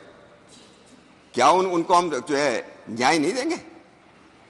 ये सब देख रहे हैं, क्या उन पर हम विश्वास नहीं करेंगे? आज जरूरत है कि हम जो है इन पर, पुलिस पर विश्वास करना सीखें और इसको हम जो है उसको चेंज करें। एक बात मैं और जरूर मैं कहना चाहता हूं, हाँ जी अब कृपया दुनिया में मैं जल्दी कर देता हूं। जी दुनिया के जितने विकसित देश हैं, हम लोग अंग्रेजों का हम उनकी नकल उतारते थे। अंग्रेजों ने हमारे देश के लिए कानून बना के पुलिस पे विश्वास नहीं करना, अंग्रेजों ने अपने देश के अंदर कानून बना के पुलिस पे विश्वास करना। अंग्रेजों के अंदर आज भी इवन टेस्ट आइडेंटिफिकेशन परेड भी हमारे यहाँ मजिस्ट्रेट कंडक्ट करता है। मैंने देखा है, खुद लंदन के अंदर मैंने देखा है, मुझे वहां कोर्ट में जाने का मौका मिला। आज भी इंग्लैंड के अंदर टेस्ट आइडेंटिफिकेशन, कौन एक्यूज है, कौन आरोपी है, ये वहां पुलिस वाले करते हैं। कोई मजिस्ट्रेट नहीं आता, कोई जज नहीं आता। दुनिया के जितने भी विकसित देश हैं सब जगह पुलिस पर भरोसा करते हैं। अरे हम तो इस देश को, मोदी जी, इस देश पूर्ण विकसित देश बनाना चाहते हैं, 2047 तक पूर्ण विकसित देश बनाना चाहते हैं। ये कानून तो बहुत लंबे समय तक काम करेंगे। इस देश को पूर्ण विकसित देश बनाने के लिए क्या हम पुलिस पर जो है विश्वास नहीं करेंगे? इसका भी मैं अध्यक्ष महोदय इस बात का मैं वो करना चाहता हूँ। और बहुत विनम्र मेरा जो है विनम्र अनुरोध है इस बात के बारे में, इस बारे में बहुत गंभीरता से हम लोगों को सोचने की जरूरत है। फूड एडल्ट रेसिंग के बारे में बात आई है, वो बात सही है कि 6 महीने का जो सजा है वो बहुत कम है। आज जो है ये बहुत गंभीर समस्या बन चुकी है। जितनी ज्यादा मिलावट होती है, सवेरे चाय से लेकर, दूध से लेकर, चाय से लेकर, हर एक चीज के अंदर आज मिलावट है। लेकिन हम लोग जो है उसमें दंड करते हैं, 6 महीने का दंड करते हैं। मुझको लगता है इसमें कम से कम 7 वर्ष की सजा इसके अंदर जरूर होना चाहिए, ताकि हर एक केस के अंदर हम फोरेंसिक साइंटिस्ट को बुला सकें और उनको जो अच्छे उनको जो है दंड कर सकें। अध्यक्ष महोदय, आपने समय मुझे दिया, मुझे और कुछ मोटी मोटी बातें मैं बताना चाह रहा था। ये 2-3 मिनट में खत्म कर दूंगा, मोटी, इफ यू अलाउ मी। देखिए, मैं विशेष रूप से सीआरपीसी को कुछ बातें कहते नहीं, मुझे एक बात और कहनी थी, मैं समझता तो आखिरी बात है शायद। ऐसा कह के आपने कई बार एक बात कई बार कही ना, तो मैं समझा शायद कंक्लूड कर रहा हूँ। नहीं, अब आप कहिए। ये होता है कई बार। No no no no, I am not asking to do that. नहीं, प्लीज कंक्लूड। मैं अध्यक्ष महोदय, हमारे सीआरपीसी में एक बात अभी आया है, एविडेंस एक्ट के अंदर एक नया प्रोविजन किया। प्रोविजन क्या है कि जो एक्सपर्ट हैं, फोरेंसिक एक्सपर्ट्स हैं, डॉक्टर्स हैं, दूसरे जो लोग हैं जो एक्सपर्ट हैं, उनको कोर्ट के अंदर नहीं बुलाया जाएगा, उनके डॉक्यूमेंट के ऊपर विश्वास किया जाएगा। अभी लंदन में हमारा केस चल रहा है, हमारे देश के कई केसेस चल रहे हैं, हमारे लोग जाते हैं, हम जो डॉक्यूमेंट वहां पेश करते हैं उनको विश्वास नहीं करते हैं। क्यों नहीं? क्योंकि हमने ऐसा कानून यहां पर बनाया है। तो मेरा निवेदन यह है कि अगर हम लोग एक्सपर्ट के ऊपर विश्वास, क्या पुलिस एक्सपर्ट नहीं है? पुलिस भी क्रिमिनल सिस्टम का उसका वो भी एक्सपर्ट है। उसने जो डॉक्यूमेंट दिए हैं, दे should be considered executed, they should also be note card. उसके बाद एक निवेदन यह है कि जब ट्रायल शुरू होने से पहले एक्यूज के लोगों को बुला के, डिफेंस काउंसिल को बुलाकर उनको पूछो कौन से डॉक्यूमेंट आपको एक्सेप्टेबल है, कौन से डॉक्यूमेंट आपको एक्सेप्टेबल नहीं है। जो डॉक्यूमेंट्स वो कहते हैं कि मुझे एक्सेप्टेबल है, उनको प्रूव करने की जरूरत जो है नहीं होना चाहिए। ऐसा मुझे मेरा जो है आपसे। एक और मैं लास्ट बात कर रहा हूं, सुनना। पुराने कानून में सीआरपीसी में एक सेक्शन है 162। उस 162 के तहत अगर पुलिस किसी का बयान लेती है, किसी का स्टेटमेंट रिकॉर्ड करती है, तो उस पर उसके साइन नहीं लेती।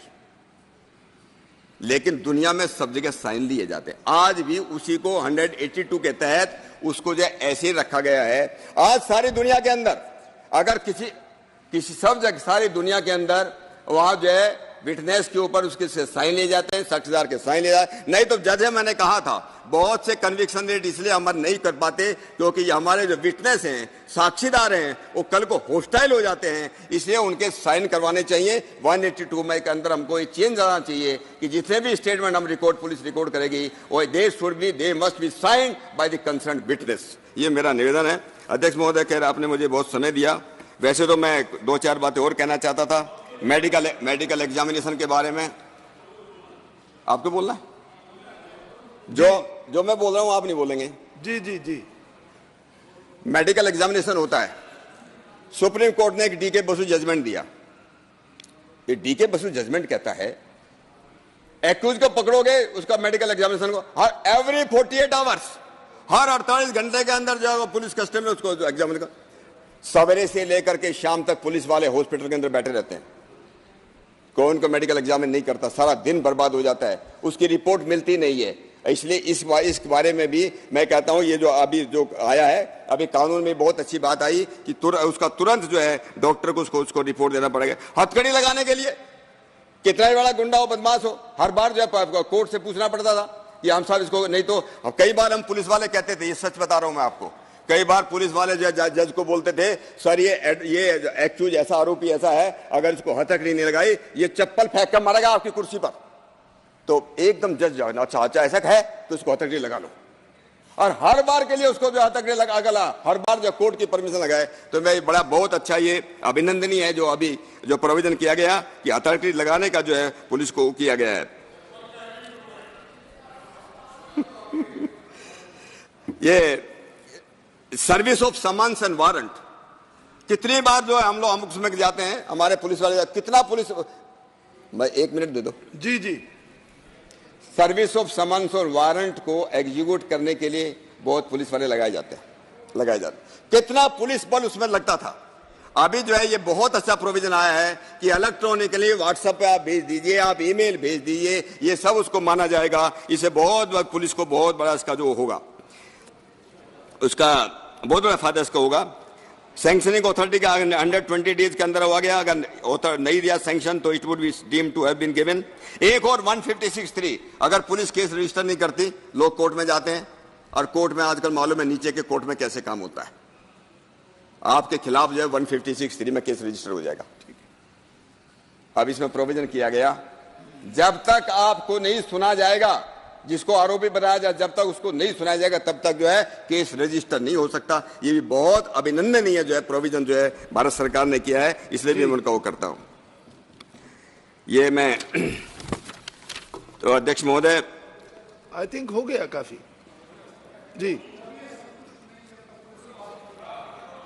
मैं एक बात कहना चाहता हूं, सुनो, ये अरे वो आपके लिए कह रहा हूं, मैं सब लोगों के लिए बोल रहा हूं। ये आप लोगों के फायदे में है कि पुलिस पर विश्वास किया जाए कोर्ट में, ये हम सब लोगों के फायदे में है। मैं कहना आधी बात खत्म कर रहा हूं। मैं ये कह रहा हूं कि पहले जो है हमारा न्याय क्यों नहीं मिलता था, एडजोर्नमेंट आफ्टर एडजोर्नमेंट इन कोर्ट के अंदर होता था। लोग तो ये बोलते थे, अभी हमारे कुछ लोगों को बुरा किसी को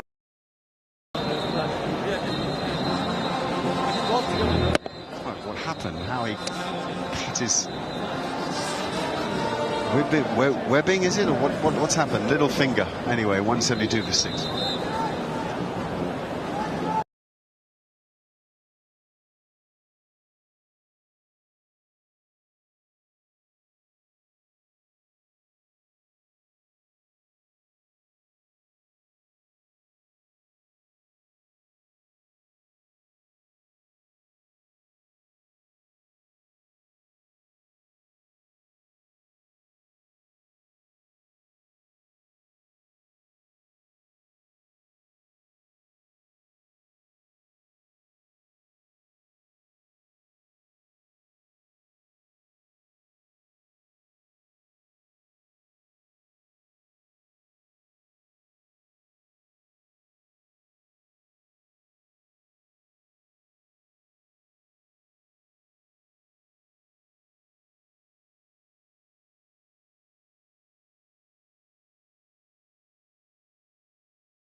எல்லாரும் போவாங்க எல்லாரும் போவாங்க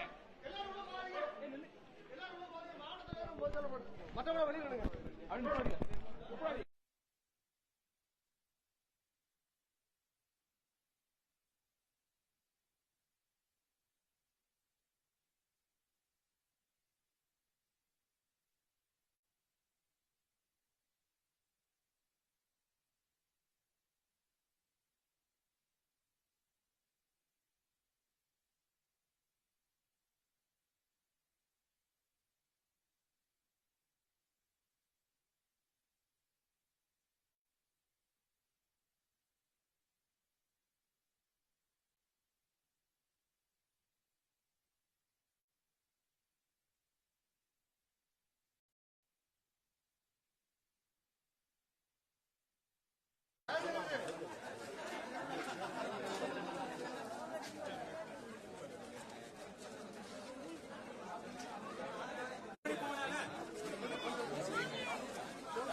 திருநெல்வேலி மாவட்டத்தில் மழையால் பாதிக்கப்பட்டுள்ள தாமிரபரணி கரையோர பகுதியில் பாஜகவின் மாநில தலைவராக இருக்கக்கூடிய அண்ணாமலை அவர்கள் நேரில் சென்று பொதுமக்களை சந்தித்து அவர்கள் குறைகளை கேட்டறிந்திருக்கிறார். தப்பு நம்ம அவர்கிட்ட அவர்கிட்ட கேட்கலாம். சார் வணக்கம். பொதுமக்கள் நேரில் போய் சந்திச்சிருக்கீங்க, பொதுமக்கள் என்ன கோரிக்கை வச்சிருக்காங்க, இந்த பாதிப்புக்கு என்ன காரணம் சொல்றாங்க? நம்மளுடைய எம்எல்ஏ சட்டமன்ற குழு தலைவர் நயினார் நாகேந்திரன் அவர்களோடு நம்ம தலைவர்கள் எல்லாம் இங்க இருக்கிறோம்.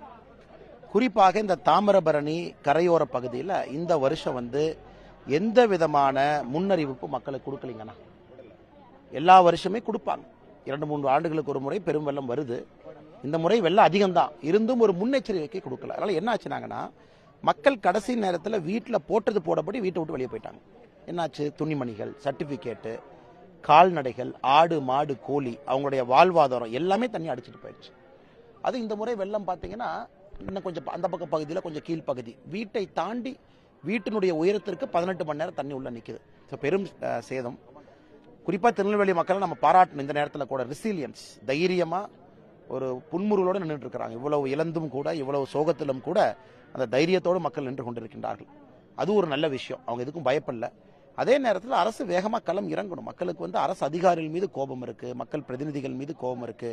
எங்களுக்கு கஷ்டமான நேரத்தில் வரல, எங்களுக்கு முன்னறிவிப்பு கொடுக்கல, இதற்கு முன்பு காவல்துறை சொல்லுவாங்க, இந்த முறை எதுவுமே சொல்லல. அதனால் நாங்கள் போட்டது போட்டபடி இடத்துல இருந்து ஓடி போனோம். திரும்பி பார்க்கும் பொழுது எந்த பொருளும் இல்லை. ஸோ மக்களுக்கு ஏகப்பட்ட குற்றச்சாட்டுகள் இருக்கு. அதே நேரத்தில் இப்போ அடிப்படை பிரச்சனை என்னன்னா, உணவு, நைட்டு தங்கறதுக்கு இடம், நிறைய வீடுகள் முழுமையாக இடிஞ்சு விழுந்திருக்கு. மாற்றுத் துணி கூட அவங்களுக்கு இல்லை. அந்த முயற்சிகளும் நம்முடைய பாரதிய ஜனதா கட்சியினுடைய தலைவர்கள் தொண்டர்கள் எடுத்துக்கொண்டிருக்கின்றார். மீட்பு பணியில் அரசோட செயல்பாடுகள் எப்படி சார் இருக்கு? உங்க மக்களை சந்திச்சப்ப மக்கள் என்ன சொல்றாங்க சார்? ஆனால் இது ரெண்டா பிரிச்சுக்குங்கண்ணா. ஒன்று, ஏன் வெள்ளம் எங்களுக்கு முன் ஜாக்கிரதையா நீங்க சொல்லல? எப்பொழுதுமே இந்த அளவுக்கு வெள்ளம் பெருக்கெடுத்து வரும் பொழுது, டேம்ல இருந்து தண்ணியை திறந்து விடும் பொழுது மக்கள் எப்பவுமே மக்கள்கிட்ட சொல்லுவாங்க, அரசு அதிகாரிகள். அப்படிங்கிறது மக்களுடைய முதல் குற்றச்சாட்டு. எங்களுக்கு சொல்லவே இல்லை. அப்படி இரண்டாவது பொறுத்த வரைக்கும் பார்த்தீங்கன்னா, முதலமைச்சர் எங்கே இருக்காரு? டெல்லியில் இருக்கார். என்ன பண்றாரு? இந்தி கூட்டணி மீட்டிங்ல இருக்கார். அங்கே என்ன வேலை? இங்க இருக்கணும். இங்க இருந்தா தான் அரசு அதிகாரிகளுடைய சுணக்கம் தான் அவங்க சொல்றாங்க. இங்கிருந்து அரசு அதிகாரிகள் இன்னும் வேகமா வேலை பார்ப்பாங்க, அமைச்சர்கள் களத்தில் இருக்கணும் அப்படிங்கிறது. ஏன் நெல்லையினுடைய மேயர் எங்கன்னா இருக்காரு?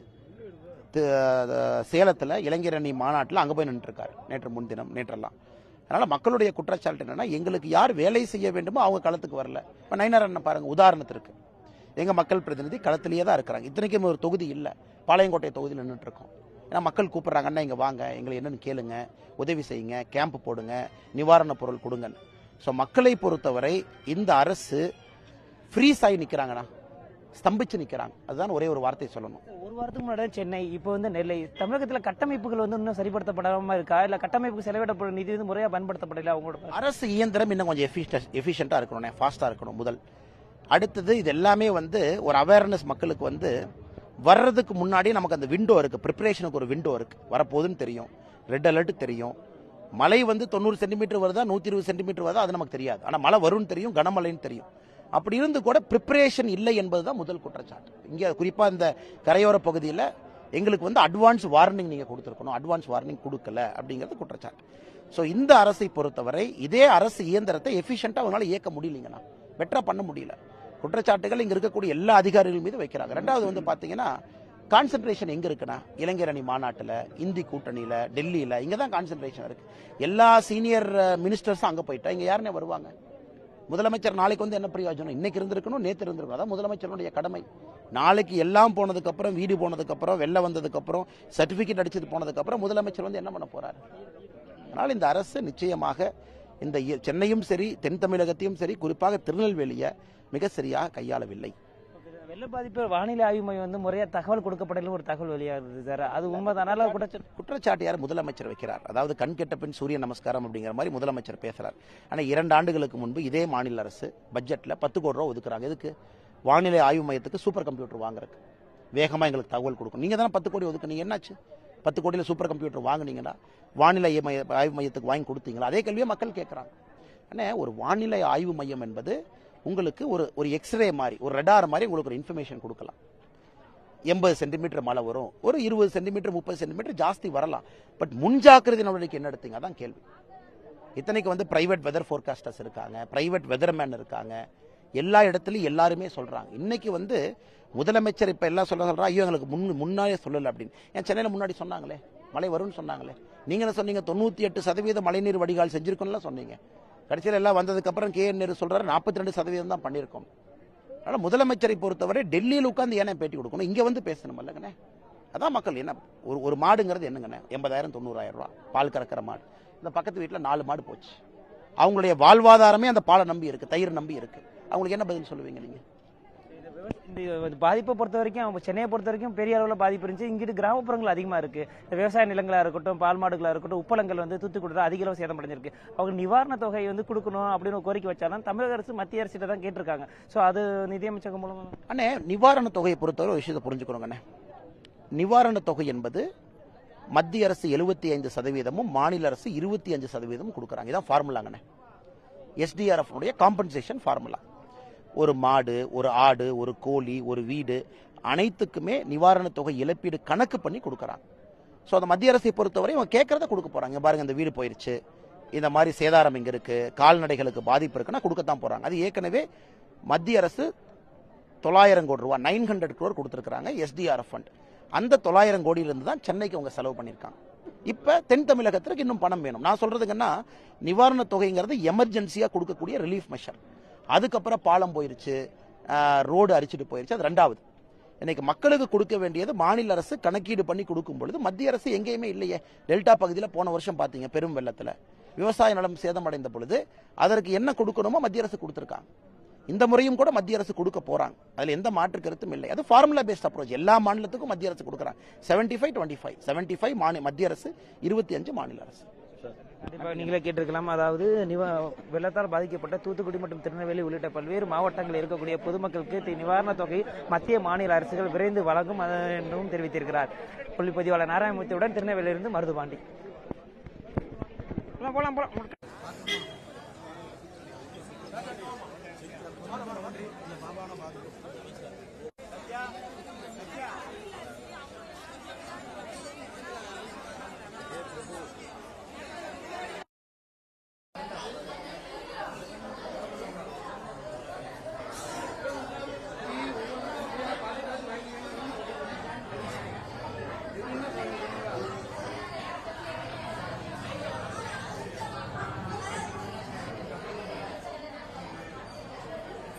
வராது வாழை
எல்லாரும் போவாங்க எல்லாரும் போவாங்க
திருநெல்வேலி மாவட்டத்தில் மழையால் பாதிக்கப்பட்டுள்ள தாமிரபரணி கரையோர பகுதியில் பாஜகவின் மாநில தலைவராக கூடிய அண்ணாமலை அவர்கள் நேரில் சென்று பொதுமக்களை சந்தித்து அவர் குறைகளை கேட்டிருந்திருக்கிறார். தப்பு நம்ம அவரோட இருக்கா, அவர்கிட்ட கேட்கலாம். சார் வணக்கம். பொதுமக்கள் நேரில் போய் சந்திச்சிருக்கீங்க, பொதுமக்கள் என்ன கோரிக்கை வச்சிருக்காங்க, இந்த பாதிப்புக்கு என்ன காரணம் சொல்றாங்க? நான் நம்மளுடைய எம்எல்ஏ சட்டமன்ற குழு தலைவரான நயினார் நாகேந்திரன் அவர்களோடு நம்ம தலைவர்கள் எல்லாம் இங்க இருக்கிறோம். குறிப்பாக இந்த தாமிரபரணி கரையோர பகுதியில் இந்த வருஷம் எந்த விதமான முன்னறிவிப்பு மக்களுக்கு கொடுக்கலீங்கண்ணா. எல்லா வருஷமே கொடுப்பாங்க. 2-3 ஆண்டுகளுக்கு ஒரு முறை பெரும் வெள்ளம் வருது. இந்த முறை வெள்ளம் அதிகம்தான் இருந்தும் ஒரு முன்னெச்சரிக்கை கொடுக்கல. அதனால என்ன ஆச்சுனாங்கன்னா, மக்கள் கடைசி நேரத்தில் வீட்டில் போட்டது போடப்படி வீட்டை விட்டு வெளியே போயிட்டாங்க. என்னாச்சு, துணிமணிகள், சர்டிபிகேட்டு, கால்நடைகள், ஆடு மாடு கோழி, அவங்களுடைய வாழ்வாதாரம் எல்லாமே தண்ணி அடிச்சுட்டு போயிடுச்சு. அது இந்த முறை வெள்ளம் பார்த்தீங்கன்னா இன்னும் கொஞ்சம் அந்த பக்க பகுதியில் கொஞ்சம் கீழ்ப்பகுதி வீட்டை தாண்டி வீட்டினுடைய உயரத்திற்கு 18 மணி நேரம் தண்ணி உள்ள நிற்குது. பெரும் சேதம். குறிப்பாக திருநெல்வேலி மக்களை நம்ம பாராட்டணும். இந்த நேரத்தில் கூட ரெசிலியன்ஸ், தைரியமாக ஒரு புன்முறுவலோடு நின்றுட்டு இருக்கிறாங்க. இவ்வளவு இழந்தும் கூட, இவ்வளவு சோகத்திலும் கூட அந்த தைரியத்தோடு மக்கள் நின்று கொண்டிருக்கின்றார்கள். அது ஒரு நல்ல விஷயம். அவங்க எதுக்கும் பயப்படல. அதே நேரத்தில் அரசு வேகமாக களம் இறங்கணும். மக்களுக்கு அரசு அதிகாரிகள் மீது கோபம் இருக்கு, மக்கள் பிரதிநிதிகள் மீது கோபம் இருக்கு. எங்களுக்கு கஷ்டமான நேரத்தில் வரல, எங்களுக்கு முன்னறிவிப்பு கொடுக்கல, இதற்கு முன்பு காவல்துறை சொல்லுவாங்க, இந்த முறை எதுவுமே சொல்லல. அதனால் நாங்கள் போட்டது போட்டபடி இடத்துல இருந்து ஓடி போனோம். திரும்பி பார்க்கும் பொழுது எந்த பொருளும் இல்லை. ஸோ மக்களுக்கு ஏகப்பட்ட குற்றச்சாட்டுகள் இருக்கு. அதே நேரத்தில் இப்போ அடிப்படை பிரச்சனை என்னன்னா, உணவு, நைட்டு தங்கறதுக்கு இடம், நிறைய வீடுகள் முழுமையாக இடிஞ்சு விழுந்திருக்கு. மாற்றுத்துணி கூட அவங்களுக்கு இல்லை. அந்த முயற்சிகளை நம்முடைய பாரதிய ஜனதா கட்சியினுடைய தலைவர்கள், தொண்டர்கள் எடுத்துக்கொண்டிருக்கின்றார். மீட்பு பணியில் அரசோட செயல்பாடுகள் எப்படி சார் இருக்கு? உங்க மக்களை சந்திச்சப்ப மக்கள் என்ன சொல்றாங்க சார்? ஆனால் இது ரெண்டா பிரிச்சுக்குங்க. நான் ஒன்று, ஏன் வெள்ளம் எங்களுக்கு முன் ஜாக்கிரதையாக நீங்கள் சொல்லலை? எப்பொழுதுமே இந்த அளவுக்கு வெள்ளம் பெருக்கெடுத்து வரும் பொழுது, டேம்லேருந்து தண்ணியை திறந்து விடும் பொழுது மக்கள் எப்பவுமே மக்கள்கிட்ட சொல்லுவாங்க, அரசு அதிகாரிகள், அப்படிங்கிறது மக்களுடைய முதல் குற்றச்சாட்டு. எங்களுக்கு சொல்லவே இல்லை அப்படி. இரண்டாவது பொறுத்த வரைக்கும் பார்த்தீங்கன்னா, முதலமைச்சர் எங்கே இருக்காரு? டெல்லியில் இருக்கார். என்ன பண்ணுறாரு? இந்தி கூட்டணி மீட்டிங்கில் இருக்கார். அங்கே என்ன வேலை? இங்கே இருக்கணும். இங்கே இருந்தால் தான் அரசு அதிகாரிகளுடைய சுணக்கம் தான் அவங்க சொல்கிறாங்க. இங்கிருந்து அரசு அதிகாரிகள் இன்னும் வேகமாக வேலை பார்ப்பாங்க, அமைச்சர்கள் களத்தில் இருக்கணும் அப்படிங்கிறது. ஏன் நெல்லையினுடைய மேயர் எங்கன்னா இருக்காரு? சேலத்தில் இளைஞரணி மாநாட்டில் அங்கே போய் நின்றுருக்காரு நேற்றெல்லாம். அதனால் மக்களுடைய குற்றச்சாட்டு என்னன்னா, எங்களுக்கு யார் வேலை செய்ய வேண்டுமோ அவங்க களத்துக்கு வரல. இப்போ நயினார் அண்ணன் பாருங்க, உதாரணத்திற்கு எங்கள் மக்கள் பிரதிநிதி களத்திலேயே தான் இருக்கிறாங்க. இத்தனைக்கும் ஒரு தொகுதி இல்லை, பாளையங்கோட்டை தொகுதியில் நின்றுட்டு இருக்கோம். ஏன்னா மக்கள் கூப்பிட்றாங்க, அண்ணா இங்கே வாங்க, எங்களை என்னன்னு கேளுங்க, உதவி செய்யுங்க, கேம்ப் போடுங்க, நிவாரணப் பொருள் கொடுங்க. ஸோ மக்களை பொறுத்தவரை இந்த அரசு ஃப்ரீஸ் ஆகி நிற்கிறாங்கண்ணா, ஸ்தம்பிச்சு நிற்கிறாங்க. அதுதான் ஒரே ஒரு வார்த்தை சொல்லணும். ஒரு வாரத்துக்கு முன்னாடி சென்னை, இப்போ நெல்லை, தமிழகத்தில் கட்டமைப்புகள் இன்னும் சரிப்படுத்தப்படாம இருக்கா, இல்ல கட்டமைப்பு செலவிடப்படும் நிதி முறையாக பயன்படுத்தப்படல? அவங்களோட அரசு இயந்திரம் இன்னும் கொஞ்சம் எஃபிஷியண்டா இருக்கணும், ஃபாஸ்டா இருக்கணும் முதல். அடுத்தது இது எல்லாமே ஒரு அவேர்னஸ் மக்களுக்கு வர்றதுக்கு முன்னாடி நமக்கு அந்த விண்டோ இருக்கு, ப்ரிப்பரேஷனுக்கு ஒரு விண்டோ இருக்கு. வரப்போகுதுன்னு தெரியும், ரெட் அலர்ட் தெரியும், மழை 90 சென்டிமீட்டர் வருதா 120 சென்டிமீட்டர் வருதா அது நமக்கு தெரியாது. ஆனால் மழை வரும்னு தெரியும், கனமழைன்னு தெரியும். அப்படி இருந்து கூட ப்ரிப்பரேஷன் இல்லை என்பதுதான் முதல் குற்றச்சாட்டு. இங்கே குறிப்பாக இந்த கரையோர பகுதியில் எங்களுக்கு அட்வான்ஸ் வார்னிங் நீங்கள் கொடுத்துருக்கணும், அட்வான்ஸ் வார்னிங் கொடுக்கல அப்படிங்கிறது குற்றச்சாட்டு. ஸோ இந்த அரசை பொறுத்தவரை இதே அரசு இயந்திரத்தை எஃபிஷியண்டாக அவங்களால இயக்க முடியலைங்கண்ணா, பெட்டராக பண்ண முடியல. குற்றச்சாட்டுகள் இங்கே இருக்கக்கூடிய எல்லா அதிகாரிகள் மீது வைக்கிறாங்க. ரெண்டாவது பார்த்தீங்கன்னா, கான்சென்ட்ரேஷன் எங்க இருக்குன்னா இளைஞர் அணி மாநாட்டில், இந்தி கூட்டணியில், டெல்லியில், இங்கே தான் கான்சென்ட்ரேஷன் இருக்கு. எல்லா சீனியர் மினிஸ்டர்ஸும் அங்கே போயிட்டா இங்கே யாருன்னே வருவாங்க? முதலமைச்சர் நாளைக்கு வந்து என்ன பிரயோஜனம்? இன்னைக்கு இருந்திருக்கணும், நேற்று இருந்திருக்கணும். அதான் முதலமைச்சருடைய கடமை. நாளைக்கு எல்லாம் போனதுக்கு அப்புறம், வீடு போனதுக்கு அப்புறம், வெள்ள வந்ததுக்கு அப்புறம், சர்டிபிகேட் அடிச்சது போனதுக்கு அப்புறம் முதலமைச்சர் வந்து என்ன பண்ண போறாரு? அதனால் இந்த அரசு நிச்சயமாக இந்த சென்னையும் சரி, தென் தமிழகத்தையும் சரி, குறிப்பாக திருநெல்வேலியை மிக சரியாக கையாளவில்லை. வெள்ள பாதிப்பு வானிலை ஆய்வு மையம் வந்து முறையா தகவல் கொடுக்கப்படல ஒரு தகவல் வெளியாகுது சார். அது உண்மைதானால குற்றச்சாட்டு யார் முதலமைச்சர் வைக்கிறார்? அதாவது கண் கெட்ட பின் சூரிய நமஸ்காரம் அப்படிங்கிற மாதிரி முதலமைச்சர் பேசுறார். ஆனால் 2 ஆண்டுகளுக்கு முன்பு இதே மாநில அரசு பட்ஜெட்ல 10 கோடி ரூபாய் ஒதுக்குறாங்க. எதுக்கு? வானிலை ஆய்வு மையத்துக்கு சூப்பர் கம்ப்யூட்டர் வாங்குறதுக்கு, வேகமா எங்களுக்கு தகவல் கொடுக்கும். நீங்க தானே 10 கோடி ஒதுக்குனீங்க, என்னாச்சு? 10 கோடியில் சூப்பர் கம்ப்யூட்டர் வாங்குனீங்களா? வானிலை ஆய்வு மையத்துக்கு வாங்கி கொடுத்தீங்களா? அதே கேள்வியை மக்கள் கேட்கறாங்க. ஆனால் ஒரு வானிலை ஆய்வு மையம் என்பது உங்களுக்கு ஒரு எக்ஸ்ரே மாதிரி, ஒரு ரெடார் மாதிரி உங்களுக்கு ஒரு இன்ஃபர்மேஷன் கொடுக்கலாம். 80 சென்டிமீட்டர் மழை வரும், ஒரு 20 சென்டிமீட்டர் 30 சென்டிமீட்டர் ஜாஸ்தி வரலாம். பட் முன்ஜாக்கிரதை நடவடிக்கை என்ன எடுத்தீங்க? அதான் கேள்வி. இத்தனைக்கு வந்து பிரைவேட் வெதர் ஃபோர்காஸ்டர்ஸ் இருக்காங்க, பிரைவேட் வெதர்மேன் இருக்காங்க, எல்லா இடத்துலையும் எல்லாருமே சொல்றாங்க. இன்னைக்கு வந்து முதலமைச்சர் இப்ப எல்லாம் சொல்றாங்க, ஐயோ எங்களுக்கு முன்னாடியே சொல்லல அப்படின்னு. ஏன் சென்னையில் முன்னாடி சொன்னாங்களே மழை வரும்னு சொன்னாங்களே? நீங்க என்ன சொன்னீங்க? 98% மழைநீர் வடிகால் செஞ்சிருக்கோம்லாம் சொன்னீங்க. கடைசியில் எல்லாம் வந்ததுக்கு அப்புறம் KN சொல்றாரு 42% தான் பண்ணியிருக்கோம். அதனால முதலமைச்சரை பொறுத்தவரை டெல்லியில் உட்கார்ந்து ஏன்னா பேட்டி கொடுக்கணும், இங்க வந்து பேசணும் இல்லைங்கண்ணே. அதான் மக்கள் என்ன, ஒரு மாடுங்கிறது என்னங்கண்ணே? 80,000 90,000 ரூபாய் பால் கறக்கிற மாடு. இந்த பக்கத்து வீட்டில் 4 மாடு போச்சு. அவங்களுடைய வாழ்வாதாரமே அந்த பாலை நம்பி இருக்கு, தயிர் நம்பி இருக்கு. அவங்களுக்கு என்ன பதில் சொல்லுவீங்க நீங்க? இந்த பாதிப்பை பொறுத்த வரைக்கும், சென்னையை பொறுத்த வரைக்கும் பெரிய அளவில் பாதிப்பு இருந்துச்சு. இங்கிட்டு கிராமப்புறங்கள் அதிகமாக இருக்கு. இந்த விவசாய நிலங்களா இருக்கட்டும், பால் மாடுகளா இருக்கட்டும், உப்பளங்கள் வந்து தூத்துக்குடியில் அதிக அளவு சேதமடைஞ்சிருக்கு. அவங்க நிவாரண தொகை வந்து கொடுக்கணும் அப்படின்னு ஒரு கோரிக்கை வச்சாலும் தமிழக அரசு மத்திய அரசிட்ட தான் கேட்டிருக்காங்க. ஸோ அது நிதியமைச்சகம் மூலமா அண்ணே நிவாரண தொகையை பொறுத்தவரை ஒரு விஷயத்தை புரிஞ்சுக்கணுங்கண்ணே. நிவாரண தொகை என்பது மத்திய அரசு 75%, மாநில அரசு 25% கொடுக்குறாங்க. இதான் ஃபார்முலாங்கண்ணே. SDRF compensation formula. ஒரு மாடு, ஒரு ஆடு, ஒரு கோழி, ஒரு வீடு, அனைத்துக்குமே நிவாரண தொகை இழப்பீடு கணக்கு பண்ணி கொடுக்குறாங்க. ஸோ அந்த மத்திய அரசை பொறுத்தவரை அவங்க கேட்கறத கொடுக்க போறாங்க. பாருங்க, இந்த வீடு போயிருச்சு, இந்த மாதிரி சேதாரம் இங்க இருக்கு, கால்நடைகளுக்கு பாதிப்பு இருக்குன்னா கொடுக்கத்தான் போறாங்க. அது ஏற்கனவே மத்திய அரசு 900 கோடி ரூபாய் 900 crore கொடுத்துருக்காங்க SDRF ஃபண்ட். அந்த 900 கோடியிலிருந்து தான் சென்னைக்கு அவங்க செலவு பண்ணியிருக்காங்க. இப்ப தென் தமிழகத்திற்கு இன்னும் பணம் வேணும். நான் சொல்றதுங்கன்னா நிவாரண தொகைங்கிறது எமர்ஜென்சியா கொடுக்கக்கூடிய ரிலீஃப் மெஷர். அதுக்கப்புறம் பாலம் போயிருச்சு, ரோடு அரிச்சிட்டு போயிருச்சு, அது 2வது. இன்னைக்கு மக்களுக்கு கொடுக்க வேண்டியது மாநில அரசு கணக்கீடு பண்ணி கொடுக்கும் பொழுது மத்திய அரசு எங்கேயுமே இல்லையே. டெல்டா பகுதியில் போன வருஷம் பாத்தீங்க, பெரும் வெள்ளத்துல விவசாய நிலம் சேதமடைந்த பொழுது அதற்கு என்ன கொடுக்கணுமோ மத்திய அரசு கொடுத்திருக்காங்க. இந்த முறையும் கூட மத்திய அரசு கொடுக்க போறாங்க. அதுல எந்த மாற்று கருத்தும் இல்லை. அது ஃபார்முலா பேஸ்ட் அப்ரோச். எல்லா மாநிலத்துக்கும் மத்திய அரசு கொடுக்குறாங்க. 75-25 75 மத்திய அரசு, 25 மாநில அரசு. நீங்களே கேட்டிருக்கலாம். அதாவது வெள்ளத்தால் பாதிக்கப்பட்ட தூத்துக்குடி மற்றும் திருநெல்வேலி உள்ளிட்ட பல்வேறு மாவட்டங்களில் இருக்கக்கூடிய பொதுமக்களுக்கு நிவாரண தொகை மத்திய மாநில அரசுகள் விரைந்து வழங்கும் என்றும் தெரிவித்திருக்கிறார். புள்ளிப்பதிவாளர் நாராயணமூர்த்தியுடன் திருநெல்வேலியிலிருந்து மருதுபாண்டி.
நான் உள்ள வாங்குறேன்.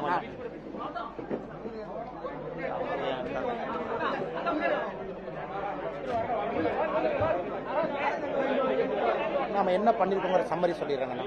மத்திய அரசு விமான டிப்ளாய்மெண்ட். ஓகே.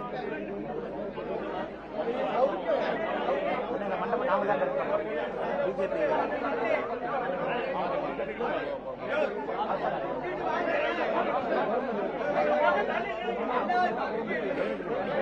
மண்டபம் பிஜேபி நம்ம நடத்துறோம்ல. இந்த மண்டபம் ரிலீஃப் மெஷர்ல நம்ம பண்றோம்ல. கவர்மெண்ட்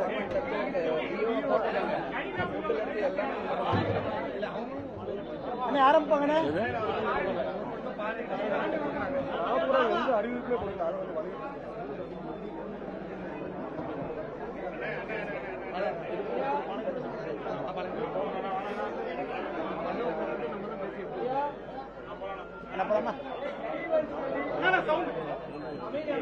அண்ணே, பத்திரிகை நண்பர்களுக்கு எங்களுடைய மாலை வணக்கத்தை தெரிவித்து, இந்த கஷ்டமான நேரத்தில் திருநெல்வேலி மக்கள், குறிப்பாக பாளையங்கோட்டை, திருநெல்வேலி நகரம், எல்லாருமே ரொம்ப பெரிய கஷ்டத்தில் இருக்கிறாங்க. இன்னைக்கு திருநெல்வேலியில் இருக்கின்றோம்.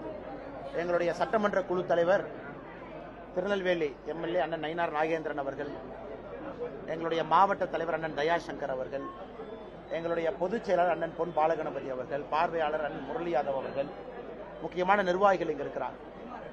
எல்லா இடத்திலும் கூட மக்களுக்கு தேவையான நிவாரண பொருட்கள், மண்டபம் பார்த்தீங்கன்னா 500 பேருக்கு மேல அந்த மண்டபத்தில் தங்க வைக்கப்பட்டிருக்கின்றார்கள். அவங்களுக்கு தேவையான அடிப்படை உதவிகளை பாரதிய ஜனதா கட்சி இந்த நேரத்தில் செய்து கொண்டிருக்கின்றோம். அதே நேரத்தில் உங்களுக்கு தெரியும், நம்முடைய மத்திய அரசு சார்பாக நம்முடைய பாரத பிரதமர் நரேந்திர மோடி அவர்கள் உடனடியாக விரைந்து இந்த பகுதியில் தென் தமிழகத்தில் 4 மாவட்டத்தில், கன்னியாகுமரி, தென்காசி, திருநெல்வேலி, தூத்துக்குடி 4 மாவட்டத்தில் மழை பெய்து அதன் பிறகு வெள்ளப்பெருக்கு வந்த பிறகு மத்திய அரசு தன்னுடைய முழு எஃபர்ட், முழு முயற்சியாக மத்திய அரசு தன்னுடைய ரிசோர்சஸ் இங்க டிப்ளாய் பண்ணியிருக்காங்க. நேற்று இரவு 10 மணிக்கு 2 ஆர்மி காலம், வெல்லிங்டன்ல இருந்து ஒரு ஆர்மி காலம், திருவனந்தபுரத்திலிருந்து ஒரு ஆர்மி காலம் அங்கிருந்து ரிலீவ் ஆகி இன்னைக்கு காலையிலேயே அந்த பகுதிக்கு வந்துட்டாங்க. 5 ஹெலிகாப்டர்ஸ் கொடுத்திருக்கிறாங்க. அட்வான்ஸ் லைட் ஹெலிகாப்டர் உட்பட Mi-7 உட்பட ஹெலிகாப்டர்ஸ் கொடுத்திருக்கிறாங்க. இப்பவே நம்ம பார்க்கிறோம், ஸ்ரீவைகுண்டம் உட்பட ட்ரெயின்ல இருந்து குழந்தைகளை, பெண்களை வெளியெடுத்திருக்காங்க. அதே நேரத்தில் எங்கெல்லாம் ஃபுட் பேக்கெட் டிராப் பண்றோமோ அந்த வேலையை ஆரம்பிச்சிருக்கிறாங்க. அதை தாண்டி சர்வேலன்ஸ்க்கு ட்ரோனியர் ஏர்கிராப்ட்ல இருந்து 17 ரெஸ்கியூ டீம், 7 NDRF இருந்து, 6 இந்தியன் கோஸ்ட் கார்ட்ல இருந்து, 2 இந்தியன் ஆர்மியில இருந்து, மொத்தம் கிட்டத்தட்ட 17 ரெஸ்கியூ டீம் கொடுத்திருக்கிறாங்க. அதுவும் கூட இந்த பகுதியில் ஆபரேஷன்ல இருக்காங்க.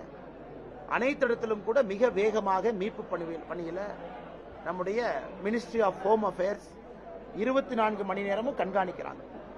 அதே நேரத்தில் ஸ்ரீவைகுண்டத்தில் மாட்டிருக்கக்கூடிய அந்த ட்ரெயின், அதில் இருக்கக்கூடிய பயணிகள் வெளியே கொண்டு வருவதற்கான முழு முயற்சிகள் நடந்து கொண்டிருக்கிறது. நம்முடைய மத்திய இணையமைச்சர் அண்ணன் முருகன் அவர்கள் இன்னைக்கு சாயங்காலம் நம்முடைய அமைச்சர் அஸ்வினி வைஷ்ணவ் அவர்களை பார்த்து ரயில்வே மானிட்டரிங் ரூம்ல உட்கார்ந்து இதை சூப்பர்வைஸ் பண்ணிட்டு இருக்காங்க. ஆக மொத்தமாக மத்திய அரசை பொறுத்தவரை முழு வீச்சோடு போர்க்கால அடிப்படையில் தென் தமிழகத்திற்கு எந்த விதமான உதவி செய்ய வேண்டுமோ செய்து கொண்டிருக்கின்றார். ஆனா இந்த நேரத்தில் எல்லோரும் கேட்கின்ற ஒரே ஒரு கேள்வி, நம்முடைய முதலமைச்சர் மு.க. ஸ்டாலின் அவர்கள் எங்க அப்படிங்கறத எல்லாரும் கேட்கிற கேள்வி. இந்த நேரத்தில் முதலமைச்சர் இருக்க வேண்டிய இடம் தென் தமிழகம், இருக்க வேண்டிய இடம் திருநெல்வேலி, தூத்துக்குடி, கன்னியாகுமரி, தென்காசி. ஆனா முதலமைச்சர் மாண்புமிகு திரு மு.க. ஸ்டாலின் அவர்கள் இன்னைக்கு இந்தி கூட்டணியினுடைய மீட்டிங்காக டெல்லி போயிருக்கிறாங்க. ஏன்னா இது அவருடைய எம்பிக்களே சொல்றாங்க, அவங்களுடைய தொலைக்காட்சி நிறுவனமே சொன்னாங்க, இந்தி கூட்டணி மீட்டிங்காக முதலமைச்சர் டெல்லி போறாங்க. டெல்லி போயிட்டாங்க. அதன் பிறகு ஒப்புக்கு சப்பானியா பிரதமர்கிட்ட நேரம் கேட்கிறாங்க. பிரதமரும் நேரம் கொடுத்திருக்கிறாங்க. தமிழ்நாட்டுக்கு என்ன உதவி தேவையோ பிரதமரும் நேரம் கொடுத்திருக்கிறாங்க.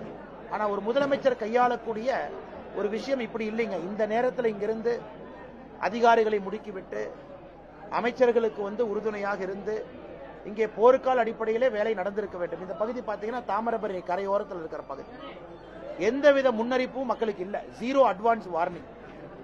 காவல்துறை, ரெவென்யூ யாருகிட்டையுமே அரசு அதிகாரிகள் கோஆர்டினேட் பண்ணி மக்களுக்கு எந்த விதமான முன்னறிவிப்பு கொடுக்கல. விளைவு பாருங்க, ஏகப்பட்ட வீடுகள், கிட்டத்தட்ட ஆயிரக்கணக்கான வீடுகள் இந்த பகுதியில் தண்ணிக்குள்ள முழுசா சம்மர்ஜ். வீட்டுக்குள்ள இருக்கக்கூடிய எல்லா பொருட்களையும் இழந்துட்டாங்க. 10 ஆண்டுகள் 15 ஆண்டுகள் கடினமா உழைச்சது எல்லாமே 2 இரவுல பறி கொடுத்தாச்சு. அதே போல ஆடு மாட்டிலிருந்து கோழியிலிருந்து அடிப்படையாக அவர்கள் வாழ்வாதாரத்துக்கு இருக்கக்கூடிய எல்லா மிருகங்களும் கூட எனக்கு அடிச்சுட்டு போயிருச்சு. ஆதார் அட்டையிலிருந்து ரேஷன் அட்டையிலிருந்து சில வீட்டில் இல்லை. குழந்தைங்க பள்ளி பாட புத்தகத்திலிருந்து முழுமையா நடந்திருக்கு. அதை தாண்டி அவங்களுடைய சர்டிபிகேட்ஸ் எல்லாம் காணாமல் போயிருக்கு. ஸோ குறிப்பா இந்த பகுதியில், கரையோர பகுதியில் டேமேஜ் பார்த்தீங்கன்னா சப்ஸ்டான்சியல் டேமேஜ், கெட்டோஸ்ட்ரோபிக் டேமேஜ், பெரிய டேமேஜ் இங்கே நடந்திருக்கு. இதுக்கு எல்லாம் கூட உங்களுக்கு தெரியும், கொஞ்சம் முன்ஜாக்கிரதையாக கொஞ்சம் அவங்களுக்கு அட்வான்ஸ் வார்னிங் கொடுத்துருக்கலாம். அதெல்லாம் இந்த பகுதியில் பண்ணல.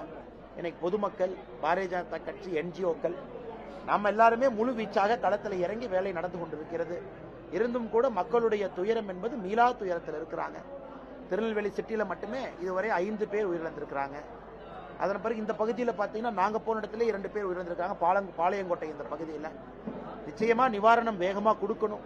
நாளை மறுநாள் பாரதிய ஜனதா கட்சியினுடைய முழு நோக்கமும் கூட மக்களுக்கு பொருள் கொடுப்பது. இன்னைக்கு பார்த்தீங்கன்னா கோயம்புத்தூர்லேருந்து 25,000 சப்பாத்தி லோடு கிளம்பி இருக்கு. மதுரை, விருதுநகர்லேருந்து இப்பவே லோடு வந்திருக்கு. தமிழ்நாட்டில் எல்லா இடத்திலிருந்து பாரதிய ஜனதா கட்சியினுடைய அலுவலகத்திலிருந்து மீட்பு பொருட்கள் அனுப்பி வைக்க கேட்டிருக்கின்றோம். எங்களால் முடிந்ததை நாங்கள் செய்கின்றோம். அரசு இன்னும் விரைந்து செயல்பட வேண்டும் என்பது எங்களுடைய கருத்து.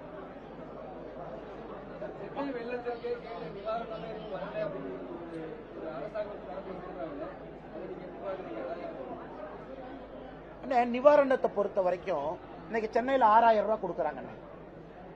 உடனடி மீட்பாக யாருக்கெல்லாம் பிரச்சனை இருந்திருக்கோ 6,000 ரூபாய் உடனடியாக கொடுக்கறாங்க. அந்த 6,000 ரூபாய் எங்கிருந்து கொடுக்கறாங்க அப்படின்னாங்கன்னா SDRF இருந்து கொடுக்கறாங்க. ஸ்டேட் டிசாஸ்டர் ரெஸ்பான்ஸ் ஃபண்ட் அப்படின்னு ஒரு ஃபண்ட்ல இருந்து கொடுக்கறாங்க. மாநில பேரிடர் மேலாண்மை ஃபண்ட். அதுல 75% மத்திய அரசு, 25% மாநில அரசு. அப்படின்னா இந்த ஃபண்ட்ல பாத்தீங்கன்னா 75% மத்திய அரசுடைய கான்ட்ரிபியூஷன் கொடுக்க ஆரம்பிச்சுட்டாங்க. அடுத்து உங்களுக்கு வீடுகள் டேமேஜ் ஆயிருக்கு, ஆடு மாடுகள் காணாம போயிருக்கு. இது எல்லாமே ஒரு ஃபார்முலா பேஸ்ட் அப்ரோச். மத்திய அரசை பொறுத்த வரைக்கும் கணக்கு போட்டு ஒரு விஷயத்திற்குமே மத்திய அரசு, மாநில அரசு 75-25 அப்படிங்கிற அப்ரோச்சில் பணம் கொடுக்க போறாங்க.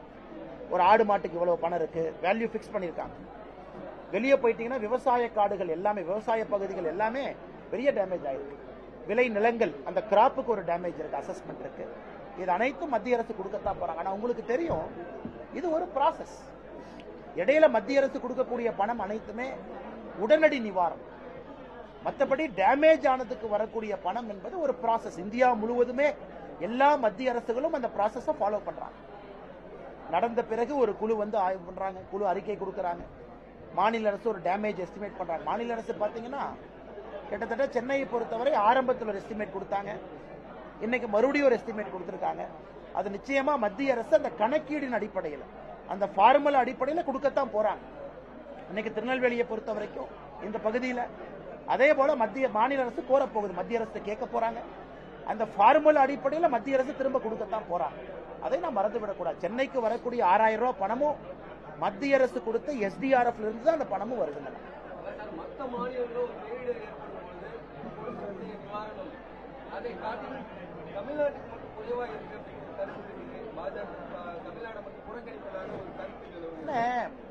நீங்க பாருங்க, பாஜக தமிழ்நாட்டை புறக்கணிக்கிறது திமுக காரங்க சொல்றாங்க. ஹெலிகாப்டர்ல இருந்து ரெஸ்கியூ டீம்ல இருந்து இங்க வேலை செய்யறாங்க. முதலமைச்சர் எங்க போனாருன்னா இந்தி கூட்டணியின் அரவிந்த் கெஜ்ரிவாலோட, சோனியா காந்தி அவர்களோட உட்கார்ந்து இருக்காரு டெல்லியில. தமிழ்நாட்டை, தென் தமிழ்நாட்டை உறுதியா யாரு புறக்கணிக்கிறாங்கன்னா முதலமைச்சர் தான் புறக்கணிக்கிறாங்க. இந்தி கூட்டணியை எப்படி இருந்தாலும் ஒரு வாரம் மீட்டிங்கை தள்ளி வைக்கலாமே, அலையன்ஸ் மீட்டிங்கை 10 நாள் தள்ளி வைக்கலாமே, 20 நாள் தள்ளி வைக்கலாமே. நாளானைக்கு பார்லிமெண்ட் எலெக்ஷன் நடக்குதா? பார்லிமெண்ட் எலெக்ஷன் அடுத்த வருஷம் மேல வரப்போகுது, ஏப்ரல்ல வரப்போகுது. இவர் சோனியா காந்தி அவங்களுக்கு போன் பண்ணி இந்தி கூட்டணி மீட்டிங் 10 நாள் தள்ளி வைக்க சொல்லாமே. அப்படி முதலமைச்சர் விரைந்து போய் அட்டன் பண்றதுக்கு என்ன? பிரதமர்கிட்ட நாங்க அப்பாயின்மெண்ட் கேட்டிருக்கோம். பிரதமர்கிட்ட எப்ப அப்பாயின்மெண்ட் கேட்டீங்க? டெல்லி இந்தி கூட்டணி தேதி முடிவு செய்த பிறகு, இந்தி கூட்டணிக்கு போகணும்னு முடிவு செய்த பிறகு ஒப்புக்கு சப்பானியா பிரதமர்கிட்ட அப்பாயின்மெண்ட் கேட்கறீங்க. பிரதமர் அப்பாயின்மெண்ட் கொடுத்துருக்காங்க, இன்னைக்கு நைட்டு பாக்குறாங்க. அதனால் யாரு புறக்கணிக்கிறாங்க? திமுக புறக்கணிக்கிறது, முதலமைச்சர் புறக்கணிக்கிறாங்க. அண்ணே, ஒரு முதலமைச்சர் ஸ்பாட்ல இருந்தா தானே அந்த தீவிரம் இருக்கும், அப்பதான் அதிகாரிகளுக்கு அந்த வேகம் இருக்கும். மத்திய அரசை பொறுத்தவரை இந்தியா முழுவதுமே எந்த மாநிலமாக இருந்தாலும் கூடங்கண்ணா பேரிடர் மேலாண்மை நிதி என்பது ஃபார்முலா, டேமேஜ் அசஸ்மெண்ட் தான் ஃபார்முலா. இவங்க கேட்டா அது கிடைக்கும், இவங்க கேட்கணும், கேட்டிருக்காங்க, குழு வந்து பார்க்கணும். அது ஒரு மாடு காணாம போச்சுன்னா மாட்டுக்கு ஒரு ரேட், அது என்டிஆர்எஃப்ல சொல்றாங்க. மாட்டுக்கான பணம் போன வருஷம் டெல்டா பகுதியில வெள்ளப்பெருக்குல நம்முடைய விளைநிலங்கள் சேதம் அடைஞ்சிருச்சு. எல்லா பணத்தையும் மத்திய அரசு கொடுத்தாங்களே, மக்கள் அக்கௌண்ட்டுக்கு பணம் வந்துச்சே. இன்னைக்கு 6000 ரூபாய் கொடுக்கறது கூட ஸ்டாலின் கவர்ல ஒரு போட்டோ அடிச்சு கொடுக்கிறார். கவர் மட்டும்தான் ஸ்டாலின் தானே, உள்ள இருக்கிற பணம் மத்திய அரசு. 75% மத்திய அரசு பணம் எஸ்டிஆர்எஃப்ல இருந்து டிராப் பண்ணிருக்காங்க. அந்த ஜிஓலே கீழே போட்டிருக்காங்க. மோடி அவர்கள் புகைப்படம், அதை பத்தி நான் அரசியல் பண்ணலீங்கன்னா எங்களுக்கு புகைப்படமே வேண்டாம். பணம் கொடுப்பது நாங்க, அவ்வளவு பெரிய ஒரு கவர் போட்டு கவர்ல நீங்க முகத்தை மட்டும் போட்டு கொடுக்குறீங்களே, இது நியாயமா? அதனால இவங்க அதெல்லாம் பேசுறதுக்கு முன்னாடி இந்த உண்மையெல்லாம் நான் சொல்லிட்டு இருக்கேன். நான் சொல்றதை டிஎம்கே காரன் சேலஞ்ச் பண்ணட்டும். 75% மத்திய அரசு, 25% மாநில அரசு தான் பேரிடர் மேலாண்மை நிதியை. அதையே மறைச்சு பேசணும். அந்த வேகத்தையே இங்க காட்டல. சரி, அவருடைய பையனை உதயநிதி ஸ்டாலின் அனுப்பிச்சு வச்சிருக்கிறீங்க, வந்திருக்கீங்க. யாரு வந்திருக்கணும்? அவருக்கும் பேரிடர் மேலாண்மைக்கு என்ன சம்பந்தம்? துரைமுருகன் ஐயா வந்திருக்கணுமா? மூத்த தலைவர்கள் வந்திருக்கணுமா? 6 முறை ஆட்சியில் இருந்த அமைச்சர்கள் வந்திருக்கணுமா? எக்ஸ்பீரியன்ஸ் இருக்கு. உதயநிதி ஸ்டாலின் அவருக்கு என்ன எக்ஸ்பீரியன்ஸ் இருக்கு? சினிமாவில் நடிச்சதை தவிர போட்ல எங்கேயாச்சும் போயிருக்காரா? 10 ஆண்டுகள் 20 ஆண்டுகள் அரசு வேலையில பணியாற்றிருக்காரா? பேரிடர் மேலாண்மைனா என்னன்னு தெரியுமா? ரெஸ்கியூ அண்ட் ரிஹாபிலிட்டேஷன் பத்தி தெரியுமா? சினிமா டைரக்டரை கூட்டு வந்து நிக்கிறார். இதை பார்த்தாவே மக்களுக்கு தெரியும் யாரு சீரியஸா இருக்கிறாங்க, யாரு நான் சீரியஸா இருக்காங்க. சோ நீங்க அந்த மாதிரி வந்து நான் சீரியஸா உதயநிதி ஸ்டாலின் அவங்க வர்றாங்க. அவருடைய தகுதி என்னன்னா, பேரிடர் மேலாண்மைக்கும் உதயநிதிக்கும் தகுதி என்ன? துரைமுருகன் ஐயாவை நீங்க அனுப்புங்க, நான் ஏத்துக்கிறேன். எத்தனையோ சீனியர் தலைவர்கள் டிஎம்கே அனுப்புங்க, நாங்க ஏத்துக்கிறோம். இவர் வந்து என்ன கண்ட்ரோல், என்ன ஒரு கலெக்டர் என்ன அட்வைஸ் கொடுப்பாரு, என்ன இன்ஸ்ட்ரக்ஷன் கொடுப்பாரு, என்ன ஒரு மத்திய அரசு என்ன வேணும்னு கேட்பாருங்க. இதுலயே தமிழக மக்கள் பார்த்து கொண்டிருக்கின்றார்கள். சென்னையை பார்க்கறாங்க, திருநெல்வேலியை பார்க்கறாங்க, தூத்துக்குடியை பார்க்கறாங்க. மக்கள் முடிவு செய்து விட்டார்கள், இவர்களுக்கு ஆட்சி செய்ய தெரியவில்லை என்று. அடுத்து பாருங்கண்ணே, சென்னைக்கு கொடுத்த இம்பார்ட்டன்ஸ் திருநெல்வேலிக்கு தூத்துக்குடிக்கும் கிடைக்கல அப்படிங்கறத மக்கள் வைக்கக்கூடிய குற்றச்சாட்டு. அது நானும் உண்மைன்னு சொல்றாங்க. இன்னைக்கு திருநெல்வேலிக்கோ சென்னைக்கோ அண்ணன் வீடுகள் எத்தனை பேர் இறந்திருக்காங்க, எத்தனை வீடுகள் மூழ்கி இருக்கு. நான் சென்னையில கூட உண்மையை சொல்ல போனா இந்த அளவுக்கு டேமேஜ் பார்க்கலீங்க. இங்க வந்து பொருள் டேமேஜ் ரொம்ப அதிகம், உயிர் சேதம் ரொம்ப அதிகம், உயிர் சேதம் ரொம்ப ரொம்ப அதிகம், கால்நடைகள் சேதம் ரொம்ப அதிகம், சப்ஸ்டான்சியல் டேமேஜ். ஆனா மாநில அரசு அந்த கவனம் கொடுத்திருக்காங்களா? இல்லை, கண்டிப்பா கொடுக்கல. அங்க டிப்ளாய் பண்ண அமைச்சர்கள் கண்ணுக்கு தெரிஞ்சவங்க தெரியறாங்களா? இல்லை. அந்த சீரியஸ்னஸ் இருக்கா? இல்லைங்க. மீடியா நண்பர்கள்ட்ட ஒரு குற்றச்சாட்டே வைக்கிறேன். சென்னையில திமுக தவறு பண்ணுச்சு, நாம அதை பேசணும், எல்லா இடத்துலயும் சொன்னோம். ஆனா இன்னைக்கு அங்க எல்லா அமைச்சர்கள் ஓடிக்கிட்டே இருந்தாங்க, ஐயோ மாட்டிக்கிட்டமே. இன்னைக்கு அதே முக்கியத்துவம் தென் தமிழகத்திற்கு டிஎம்கே கொடுத்திருக்காங்களா? நிச்சயமா கிடையாது. முதல்ல ஒரு அமைச்சரை போட்டாங்க, அதுக்கப்புறம் இன்னும் கூடுதல் அமைச்சர்களை போட்டாங்க. அதே மாதிரி அதிகாரிகளை பொறுப்பு அதிகாரின்னு மாவட்டத்துக்கு ஒருத்தர் போட்டாங்க. அப்புறம் 4 ஆபீசர்ஸ் போட்டாங்க. சோ மொத்த அரசு அதிகாரிகளும் சீனியர் அமைச்சர்களும் திருநெல்வேலியில இருந்து தான் வேலை பாக்குறாங்க, அவங்க செயல்படுறாங்க அப்படின்னு சிஎம் சொல்றாங்க. நீங்க அதை எப்படி சொல்ல வரீங்க? அண்ணே, அதாவது பேப்பர்ல போடுறது இல்லைங்க. உதாரணத்துக்கு அண்ணே, உங்களுடைய திருநெல்வேலி மேயர் எங்கன்னு இருந்தார்? நேத்துக்கு முந்தா நேத்து நைட்டு எங்க இருந்தார்? சேலத்துல இருந்தார். ஒரு மேயருக்கு சேலத்துல என்ன வேலைங்க? ஒரு மேயர் இருக்க வேண்டியது இங்க. ஏன்னா மேயர் தான் கோஆர்டினேட் பண்ணும், கார்பரேஷனை முனிசிபாலிட்டியை கோஆர்டினேட் பண்ணும். எதுக்கு அங்க போறாங்க? இளைஞர் அணியினுடைய கான்பரன்ஸ் 24ஆம் தேதி நடக்குது, அங்க உட்கார்ந்துருக்காரு. அதை KN நேரு அவர்கள் மீடியா முன்னாடி சொல்றாங்க, ஏன்பா உங்க ஊர்ல மழை பெய்யுது கிளம்பி போப்பான். இது ஒரு உதாரணமா சொல்றாங்க. அண்ணே, நீங்க ஆபீசர்ஸ் இங்க போட்டு பிரயோஜனம் இல்லைங்க. ஆபீசர்ஸை கோஆர்டினேட் பண்ணக்கூடிய பவர் சென்டர் இங்க இருக்கணும். முதலமைச்சர் வந்தா தான் அது பவர் சென்டர். முதலமைச்சர் வந்து முதலமைச்சர் அலுவலகத்துக்கு மாறுங்க. பிரைம் மினிஸ்டர் எங்க போனாலும் PMO ஆபீஸ் எங்க தான் வளர்த்துவார். முதலமைச்சர் இங்க வந்தாருன்னா ஒரு வாரம் முதலமைச்சர் தென் தமிழகத்திலிருந்து ஆட்சி பண்ணட்டும், 15 நாள் இங்க ஆபீஸ் போட்டோம். சென்னையில ஏன் முதலமைச்சர் உட்காரணும்? அண்ணா இந்த டேமேஜுங்கன்னா நம்ம ஒத்துக்கிறோம், வரலாறு காணாத டேமேஜ். மழை அதிகம் ஒத்துக்கிறோங்கண்ணா, வெள்ளப்பெருக்கு அதிகம் ஒத்துக்கிறோம், மக்களுக்கு ஏற்பட்டிருக்கக்கூடிய டேமேஜ் அதிகம். அப்படி இருக்கும் பொழுது முதலமைச்சர் என்ன பண்ணணும்? இங்க வந்து உட்காரணும், கேம்ப் ஆபீஸ் இங்க இருக்கணும். அப்படி இருக்கும் பொழுது நீங்க சொன்ன பேப்பர்ல போட்டிருக்கிறவங்க வேலை செய்வாங்க. இன்னைக்கு பெரிய கம்ப்ளைண்ட் என்ன? நம்ம நயினார் என்ன ஒரு கம்ப்ளைண்ட் சொன்னாங்க மக்கள்கிட்ட. அதிகாரிகளுடைய வேகம் குறைவா இருக்கு. அதிகாரிகள்கிட்ட பாய்ச்சல் இல்ல. அதிகாரிகள்கிட்ட எப்ப பாய்ச்சல் வரும்னா முதலமைச்சரும் மூத்த அமைச்சர்கள் இருந்தா பாக்குறேன். மூத்த அமைச்சர் கேள்வி கேட்பாங்க. துரைமுருகன் வந்தா கரெக்டா கேள்வி கேட்பாரு. ஏப்பா நான் 7 முறை 8 முறை அமைச்சரா இருந்திருக்கேன், இந்த மாதிரி இருக்கும். உதயநிதி ஸ்டாலின் என்ன கேள்வி கேட்பார்? நாங்கள் கேட்பது அதிகாரமும் இருக்கணும், அனுபவமும் இருக்கணும். வெறும் அதிகாரத்தை மட்டும் திருநெல்வேலிக்கு அனுப்பிட்டு அனுபவம் இல்லைன்னா எப்படி அவங்க ஹேண்டில் பண்ணுவாங்க? எப்படி ஹேண்டில் பண்ணுவாங்க? எல்லாம் சொல்றவங்க எல்லா இடத்தையும் சொல்றோம், எல்லா இடத்துலயும் சொல்றோம். அதிகாரிகளுடைய வேகம்னு அதிகாரிகளை குறை சொல்வதை விட அதிகாரிகளுக்கு அந்த எக்ஸ்ட்ரா வேகம் எப்ப வரும்னா ஒரு பொலிட்டிக்கல் ரெப்ரசன்டேட்டிவ் அதிகாரிகள் அக்கௌண்டபிளா வைக்க முடியும். ஒரு எம்எல்ஏ, மினிஸ்டர், எம்பி அவங்க எல்லாம் கூட இருந்து வேகப்படுத்தும் பொழுது பாய்ச்சலா இருக்கும். சிஎம் எல்லாம் லெத்தார்ஜிக் எடுத்துவாங்க, மூத்த அமைச்சர்கள் எல்லாம் லெத்தார்ஜிக். இங்க இருக்கணும், சிஎம் நாளைக்கு சும்மா வர்றதில்லை. சிஎம் இங்க இருக்கட்டும், ஒரு வாரம் இருக்கட்டும், ஒன்னும் தவறு கிடையாது. ஏன்னா தமிழகத்தினுடைய பெரும்பான்மையான மக்கள் தொகை இங்க இருக்கு. 4-5 மாவட்டங்கள் கஷ்டத்துல இருக்கு. முதலமைச்சர் 2 நாள் வந்துட்டு சென்னை போறதுல எந்த பிரயோஜனம் இல்லை. கேம்ப் ஆபீஸ் இங்க மாத்திட்டோம். 15 நாள் முதலமைச்சர் இங்க கேம்ப் அடிக்கிட்டு என்ன பிரச்சனை? டெலிபோன் இருக்கு, விசி இருக்கு, அதுல இருந்து பண்ணலாமே, ஆட்சி பண்ணலாமே.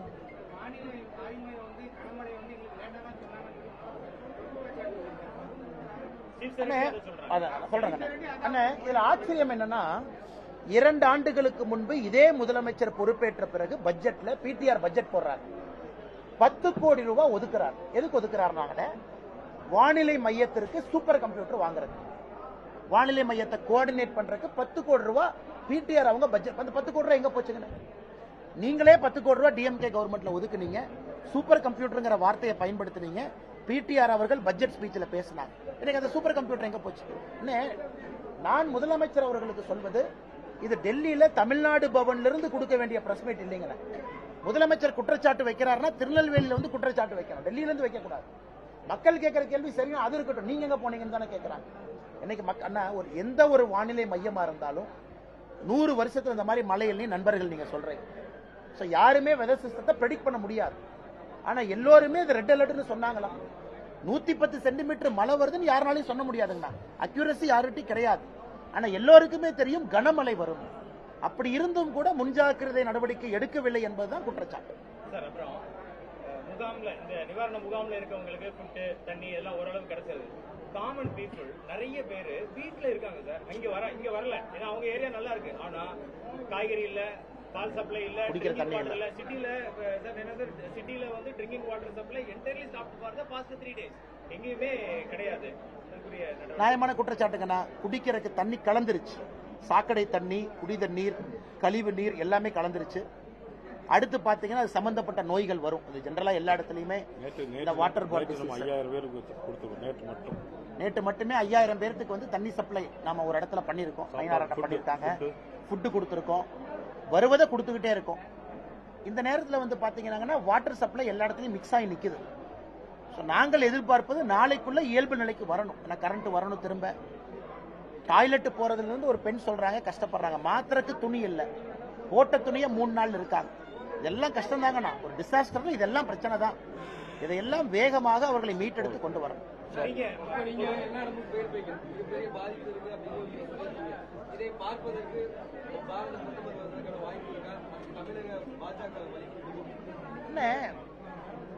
பார்ப்பதற்கு நிச்சயமா பாரத பிரதமர் அவர்கள் டெபியூட் பண்ணத்தான் போறாங்க. நம்முடைய மூத்த அமைச்சர் ராஜ்நாத் சிங் சென்னைக்கு வந்தாங்க. கண்டிப்பா நம்முடைய அமைச்சர் பெருமக்கள் வருவாங்க. சம்பந்தப்பட்ட துறையில் இருக்கக்கூடிய அமைச்சர் பெருமக்கள் வந்து இந்த ஃபீட்பேக்கை நம்ம சென்ட்ரல் கவர்மெண்ட் கொடுக்க போறோம். அது ஒரு விதத்துல. செகண்ட், நாங்க கொடுக்கறதுக்கு தான் நாங்களும் வந்திருக்கோங்க. இன்னைக்கே நம்முடைய இணையமைச்சர் முருகன் அவர்கள் எல்லா அமைச்சர்களை சந்திக்க ஆரம்பிச்சிட்டாங்க. கண்ட்ரோல் ரூம் எம்எச்ஏல இருக்காங்க. எம்எச்ஏ நியூ டெல்லியில கண்ட்ரோல் ரூம். சாயந்தரம் வந்து பாத்தீங்கன்னா ரயில்வே கண்ட்ரோல் ரூம்ல இருந்தாங்க. சோ ரியல் டைம் ஃபீட்பேக் நாங்களும் கொடுத்துட்டு இருக்கோங்க. இன்னும் கொஞ்சம் ஹெலிகாப்டர்ஸ் அதிகமா வேணும்னு நேற்று கேட்டிருந்தோம். சாயந்தரம் 6 மணிக்கு, நைட்டு 10 மணிக்கு அதிகமா கொடுத்துருக்காங்க. இன்னைக்கு வந்து பாத்தீங்கன்னா மழை பெய்யாதனால தப்பிச்சோம். இன்னைக்கு மழை பெஞ்சிருந்தா நாளைக்கு இன்னுமே நமக்கு ஹெலிகாப்டர் தேவைப்பட்டிருக்கோம். மழை வராதனால தப்பிச்சிருக்கோங்க. சோ நாங்களும் ரியல் டைம் ஃபீட்பேக் கொடுத்துட்டு இருக்கோங்க. ஃபைனலா நீங்க சந்திச்ச இன்னைக்கு சாயந்தரத்துல இருந்து எல்லாரையும் பார்த்துட்டு இருக்கீங்க. பொதுமக்கள் வச்ச குற்றச்சாட்டு கார்னரா சொல்லணும்னா என்ன சொல்றீங்க? கோபத்துல இருக்காங்கன்னா பாவம், இயலாமை, கஷ்டத்துல இருக்கிறாங்க பாவம். எல்லாருமே வீட்டுல துணி கூட மாத்தல. அவங்க சொல்ற முதல் குற்றச்சாட்டு முன்னெச்சரிக்கை சொல்லியிருக்கணும். எப்பவுமே எங்களுக்கு முன்னெச்சரிக்கை கொடுத்திருக்காங்க. தாமிரபரணி ஆறு பொங்கி வரும்னு சொல்லுவாங்க. நாங்க எல்லா பொருளும் எடுத்துட்டு போயிடுவோம். இந்த முறை தான் முதல் முறையா முன்னெச்சரிக்கை எங்களுக்கு யாருமே வரலை. கடந்த 3 நாட்களாகவும் யாரும் வரல. ஒரு மக்கள் பிரதிநிதி வரல, லோக்கல் கவுன்சிலர் வரல, அதிகாரிகள் வரல. குறிப்பாக இந்த கரையோர பகுதியில் இருக்கக்கூடிய குற்றச்சாட்டு, ஒரு பிஸ்கட் பாக்கெட் கூட அரசு தரப்புல எங்களுக்கு வந்து கொடுக்கல அப்படிங்கிறது.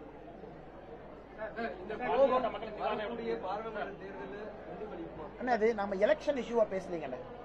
பாராளுமன்ற தேர்தலை பொறுத்தவரை 2024 பாரத பிரதமர் நரேந்திர மோடி அதுக்கான தேர்தல். மக்கள் எல்லாத்தையும் பார்ப்பாங்க, யார்கிட்ட கவர்னன்ஸ் எபிலிட்டி இருக்கு, ஹேண்டில் பண்றாங்கன்னு. இந்த நேரத்தில் நாங்கள் இதை சேவையாக பார்க்கிறோம். ஏன்னா எல்லோருமே இங்க நேற்று ரொம்ப எனக்கு மனதை தொட்ட நிகழ்வு, திருநெல்வேலியிலிருந்து ஒரு தொண்டர் போட்டிருந்தார், 2 மாடு இருக்கு, பால் கறந்தேன், பாலை கொண்டு வந்து கொடுத்துட்டு இருக்கேன் அப்படின்னு. அதுபோல அனைவருமே சேவையாக பார்க்கின்றோம். அரசியல் இதில் செய்ய விரும்பல. பாராளுமன்ற தேர்தலை பொறுத்தவரை பிரதமர் மோடிக்கான தேர்தல் அது.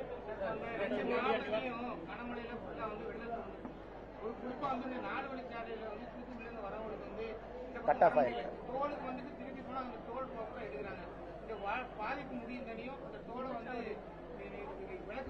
இல்ல இப்பதான் நீங்க ஃபர்ஸ்ட் டைம் சொல்றீங்கன்னா கண்டிப்பா நாங்க எடுத்துட்டு போறோம். யாருமே இது வரைக்கும் சொல்லல. ஃபர்ஸ்ட் டைம் நீங்க சொல்லிருக்கீங்க, நாங்க எடுத்துட்டு இல்ல அப்படி இருக்கிற மாதிரி தான் நம்ம திரும்ப அதை கிரெடிட் கூட பண்ணிடலாம். அது ஒன்றும் பிரச்சனை இல்லை. ஆன்லைன் நம்ம எடுக்கிறோம், பணத்தை திரும்ப கொடுத்துடலாம். இது ஒரு இஷ்யூவா நாங்க எடுத்துட்டு போறாங்க. இப்பதான் ஃபர்ஸ்ட் டைம் நீங்க சொல்றீங்க.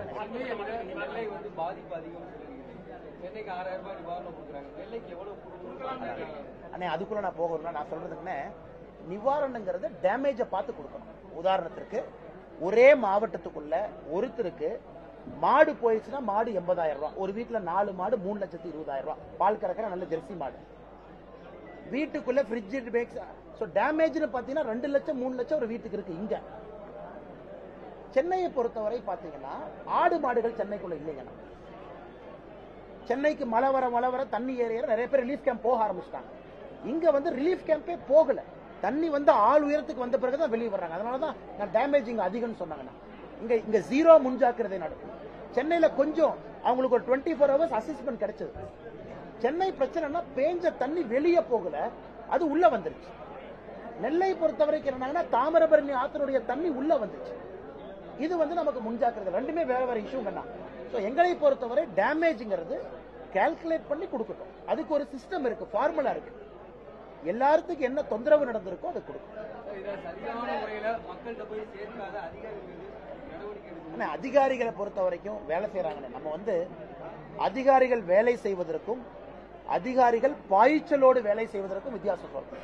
சிஎம் இருந்தா இன்னும் அதிகாரிகள் வேகமா வேலை செய்வாங்க, அது முக்கியம். மற்றபடி இந்த நேரத்தில் அதிகாரிகள் களத்தில் இருக்காங்க, ஓடிட்டு இருக்காங்க, அவர்களுடைய பணியை செய்யறாங்க. இன்னும் வேகம் பத்தவில்லை என்பதுதான் மக்கள் குற்றச்சாட்டு.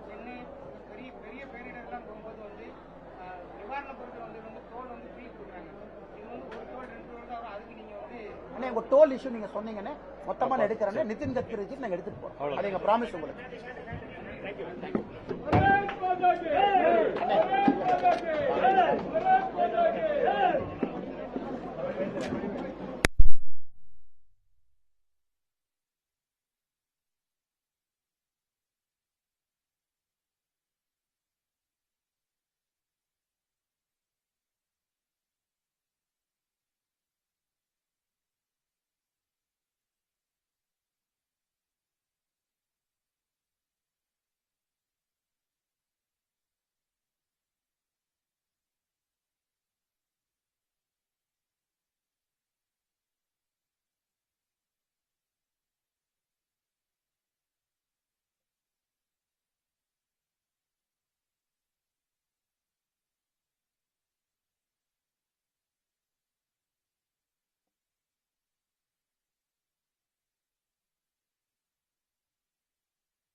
பின்னாடி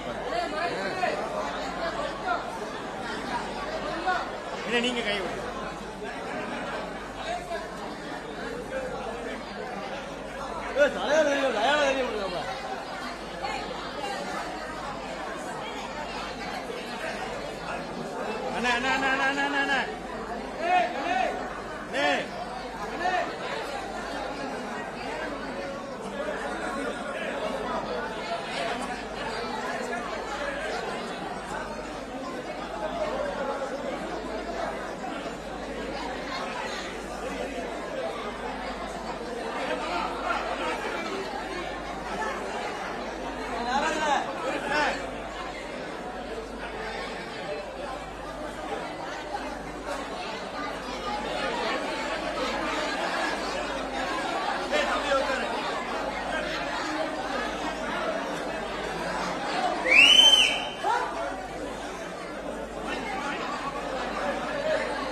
யாரு